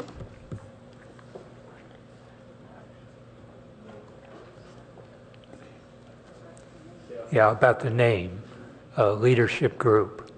I guess this is on the comp plan and it's part of the democratic process. And the leadership should be the community, the voters, or their representatives. So having an appointed group become, quote, the leaders, I think rings a little wrong. Well, Mayor Shepherd, I don't know whether you want me to weigh in now or wait until we get all of the questions, but that it seems like I can quickly respond to that one. I mean, we came up with the leadership group because we want this to sound kind of important, because we want really connected, busy people to apply for this thing and know that it's really valuable. But of course, we're open to alternate suggestions if you have them. We definitely meant it in the same vein as the Leadership Palo Alto. I think it's a great idea to reach out to graduating members of that class and see if we can get some of them interested in applying for and participating in this effort. So, happy to think of alternates, but I think we want it to sound really important. Good. Yes, I think importance is important, but it also has a message to the users who will be the citizens participating that, oh, here's the leadership, rather than the staff or the council or someone else or them. So I think just a note of caution. I guess the second question built on that is, are they individuals? Do they come as individuals or as representatives? So if you get someone from the Y or a church group, are they sort of thinking, oh, I better represent the interests of the Y or the community group I'm in, as opposed to just, oh, you're an individual? How do you separate the two out in your selection. Now, I think the questions of representation is important because I've noted that in a couple meetings, I was at the housing affordability, one of the housing affordability meetings, and one of the speakers was the Leadership Silicon Valley. Now, they happen to be an advocate for businesses in the community. I note also in the future growth management session on June 10th, the base data you'll be presenting will be the Silicon Valley Index. It's a great set of numbers and very nice, but it represents an advocacy position and point of view. So I think just sensitivity toward, who are representing the city at these various bodies and the people who are invited to be in these important groups represent as clearly as possible the general population of the city, the voting population of the city. So looking for broad groupings, location in the city, ages, cultural background, occupations is good. But I guess just a note of caution around getting people who represent particular groups. I note in the June 10th meeting, the May 29th meeting, the background material there will be the existing conditions report. I guess that's the only time I've seen that name. What exactly is that? We've talked about one of the critical issues and ways we'll get this process going is by sharing baseline data. So the idea is to create and disseminate a big collection of data about existing conditions that we can share as a way to evaluate strengths, weaknesses, and opportunities that we face as a city as we move forward to 2030. Yeah, I guess in our earlier discussion, there were a couple of people from the council who said, base data is a good place to start. So I guess certainly the council would be interested in the existing conditions report. Finally, just as suggestions of where to look, I think especially if you're looking for people under 40, the schools seem to be a natural place where people are engaged, active, committed to the community, and beginning to get engaged in various things, but they're not citywide things. And yet the comp plan deals with schools, services of all kinds that kids are participating in, and families need family support systems. So certainly I think schools, reaching out through the school community would be a great place to get younger families and people involved and engaged. The other thing I think of, I know in the emergency preparation program has block team leaders who are in touch with people in the neighborhood, keeping up local lists and emails. Now, I don't know if it's appropriate to use, but it certainly seems that emergency preparedness is part of the city and where we're going. And I think reaching out through that community would probably reach more people than any other single outlet to the community, and might be a good place to recruit participants. Thank you. Councilmember Berman. Thank you guys very much. I just remembered one comment that I wanted to make that I didn't have here. So I agree that we shouldn't have members of current city commissions on the group, and I guess I'll start with that. I'm perfectly okay with calling it a leadership group. I think that they're people who are leading in the engagement effort. And so, as long as it's clear that, they have a fairly narrow scope in what they're working on, which I believe is the purpose, then I don't have a problem with the term leadership group. I agree that we shouldn't have members of boards or commissions on there, but don't overlook the members of our boards and commissions. And two kind of experiences jumped to mind. One was seeing one of the members of our Library Advisory Commission wearing his Our Palo Alto pin on his lapel in our meeting with him, which I thought was really cool. And the second was that I was very impressed and surprised by the younger applicants that we had in our most recent round, including some that were selected for the HRC and for the Arts Commission. And so, let's make sure that we utilize those folks and the networks that they have. That most of those people were people I didn't know. Some of them I did, but I think they probably do have access to networks that aren't represented on the dais. Other than that, I agree with a lot of what folks said. I think, you've heard lots of good new ideas of different people to reach out to. One thing that well, it might have been mentioned in the online section, but you guys talk about like using Nextdoor and that kind of thing for outreach efforts. I might have missed that.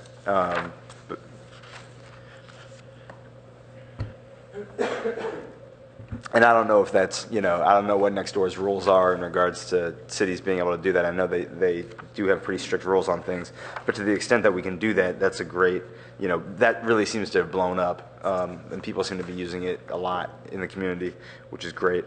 Other than that, I'm not going to repeat a lot of the things that people said. But in regards to the leadership group and this membership criteria, I'm assuming, this is essentially a minimum criteria. And then there are all sorts of other factors that people have mentioned: geographic scope, age range, ethnic diversity. I think is very important. Some members have talked about it, but we have a 30% of our community is Asian and of different demographics within Asian, and we're all white on the city council. And some of our boards and commissions at least have a little more, including you, some of our boards and commissions have a little more diversity, but to the extent that we can really try to reach out to those ethnic groups, I think that's great. And that's it. Thanks. Councilmember Sharp? Yeah, just briefly, I'm fine also with it being called Leadership Palo Alto for the reasons that you gave. I think that's well reasoned. I'm a little probably further along where Councilmember Klein is. I'd like to see new people in the community, and the much you reach out. I actually would have trepidations about most of our board and commission members. I think they've weighed in. Like, I can't imagine you putting a PTC person on this, and that would be, overkill. So, yeah, I'm hoping we'll reach out, get a broad cross-section of people, and I have complete faith that, you know how to do this, and it'll happen. Well, it's just me. Thank you, Mayor Scharf. I did hear just a few things that I should respond to Can I go ahead and make some comments first? And then... Oh, I'm sorry. That's okay. It's been long. We started at 5, and I didn't give anybody a break. First off, if you could, in your comments, explain how you are doing your outreach for our Palo Alto, because I am very impressed with the diversity that you are getting there. Renters, homeless, residentialists, globalist.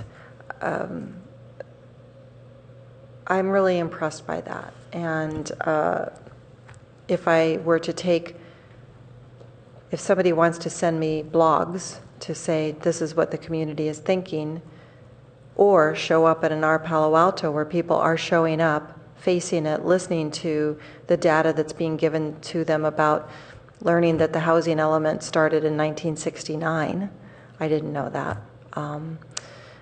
I think it's really been impressive with what you've been able to do, and the fact that you've been getting, 30, 40, 50 standing room only on the first night over here at the library. People are thirsting for being able to have access like this, and so I I agree with Councilmember Klein. If I know anybody's name on there, you got the wrong leaders there. This is a time to attract people that are willing to put their time in. I also very much value the fact that you are asking people in their busy lives, in their busy days, trying to show up so that they can give you the type of input they need to without being totally invested in a process, even though I don't ever want to discount the Palo Alto process. And I was going to make a pun about how you could call it the process committee if you wanted to. But I know that when I was raising 4 kids, working full-time and trying to do my anemic volunteering at the kids' school, you know, I didn't have time to invest in this. I heard some of my friends were doing the comprehensive plan. It was very important to them. They were entrenched in it. It really does take a huge commitment, and yet to get the venue that we want to get to, I think that doing this in the way that you are thinking about it is really going to be helpful. Actually, I have a comment here that you've just kind of hit it out of the park with the 2 programs that I did go to. The community was rich in thinking, civility was the law of the land, and it's bringing back the type of Palo Alto that I've always been able to work in. Rigorous debate about issues and ideas, but not tearing each other down, and I really think that that is the type of conversation we need to have in order to vision our future. And so I do support the colleagues' comments about the types of diversity also to look for, to see whether or not we can get that ethnic and cultural, age, geographic location, all of that is also important in order to have real validity to the body of this committee. So thank you. That's it. So now you would like to respond to everything. Thank you, Mayor Shepherd, council members. There were just a few things that I thought I'd respond to. Of course, I think all of you have hit on the diversity subject and the need for this group to represent a balance of stakeholder perspectives, and we will make every effort to make sure that that is what we end up with. Just a couple other points. The Councilmember Holman's point about the existing comp plan being the starting place. I think the existing comp plan is the starting place for this set of revisions that the PTC developed. And as we talked about today, we're sort of putting those to one side while we do this visioning exercise. So if we were clumsy in the way we describe that in here, I hope you'll forgive us on that. We have a clear idea of wanting to get out to the community to talk about some big ideas in the next few months, and then bring it back to the wordsmithing when we have a revised draft and a draft EIR available. And that might also be the time at which we could think about whether there's an opportunity for some kind of, as you called it, sleeves rolled up group. We, as I mentioned earlier this evening, have set aside a good, 6 months at the draft stage to do the kind of review we think it's going to be necessary for the draft plan and the draft EIR. I hope at that point the council will do the sleeves rolled up thing, but if there's an opportunity for another group or other ways to let people participate in the actual draft of the plan, that might be the time to do it.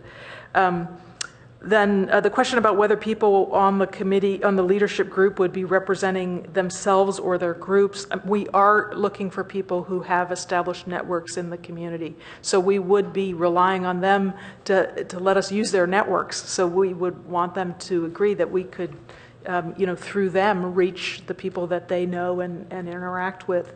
While I don't think there's any requirement that they represent the views of those individuals and those groups, we're being explicit here that we want people who are connected in the community.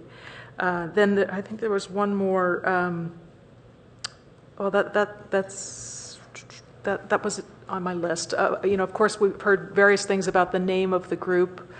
We can give some thought to whether there's an alternate name or add a word to it, leadership engagement group or something.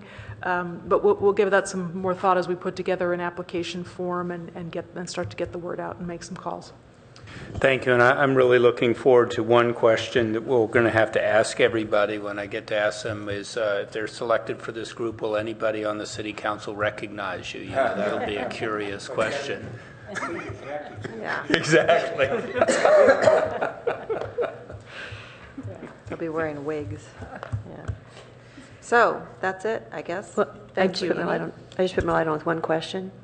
So it's come up that, you know, council members maybe should submit names. So are we going to do that? And if so, by when and how many names? And so just a little cleanup item there. Yeah, well, why don't we take away the task to prepare an application form, figure out what our deadline's going to be, and we will let you all know and ask for your suggestions at that point. So we'll be in touch with all of you.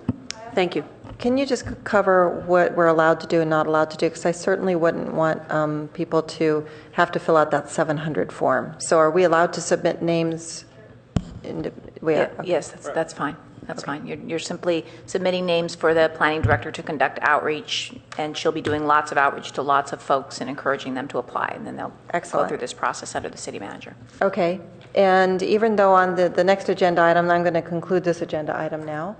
The next agenda item, it does say in parentheses, may not be necessary, but I'm told it is necessary. So we're going to be retiring to closed session to go over the existing litigation that we have with the Regional Water Quality Control Board and a request for consideration of the Regional Water Quality Control Board, San Francisco region.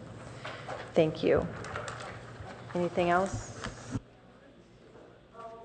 I'm sorry, the clerk has reminded me that we have the last final item, which is council member questions, comments, and announcements. Does anybody have anything? And Councilmember Price does. Just to note that National Children's Mental Health Awareness Day is May 6th, inspiring resilience and creating hope. And if you want more information about this program and other information on mental health, check the Substance Abuse and Mental Health Services website, samhsa.gov. Thank you. Thank you, Gail.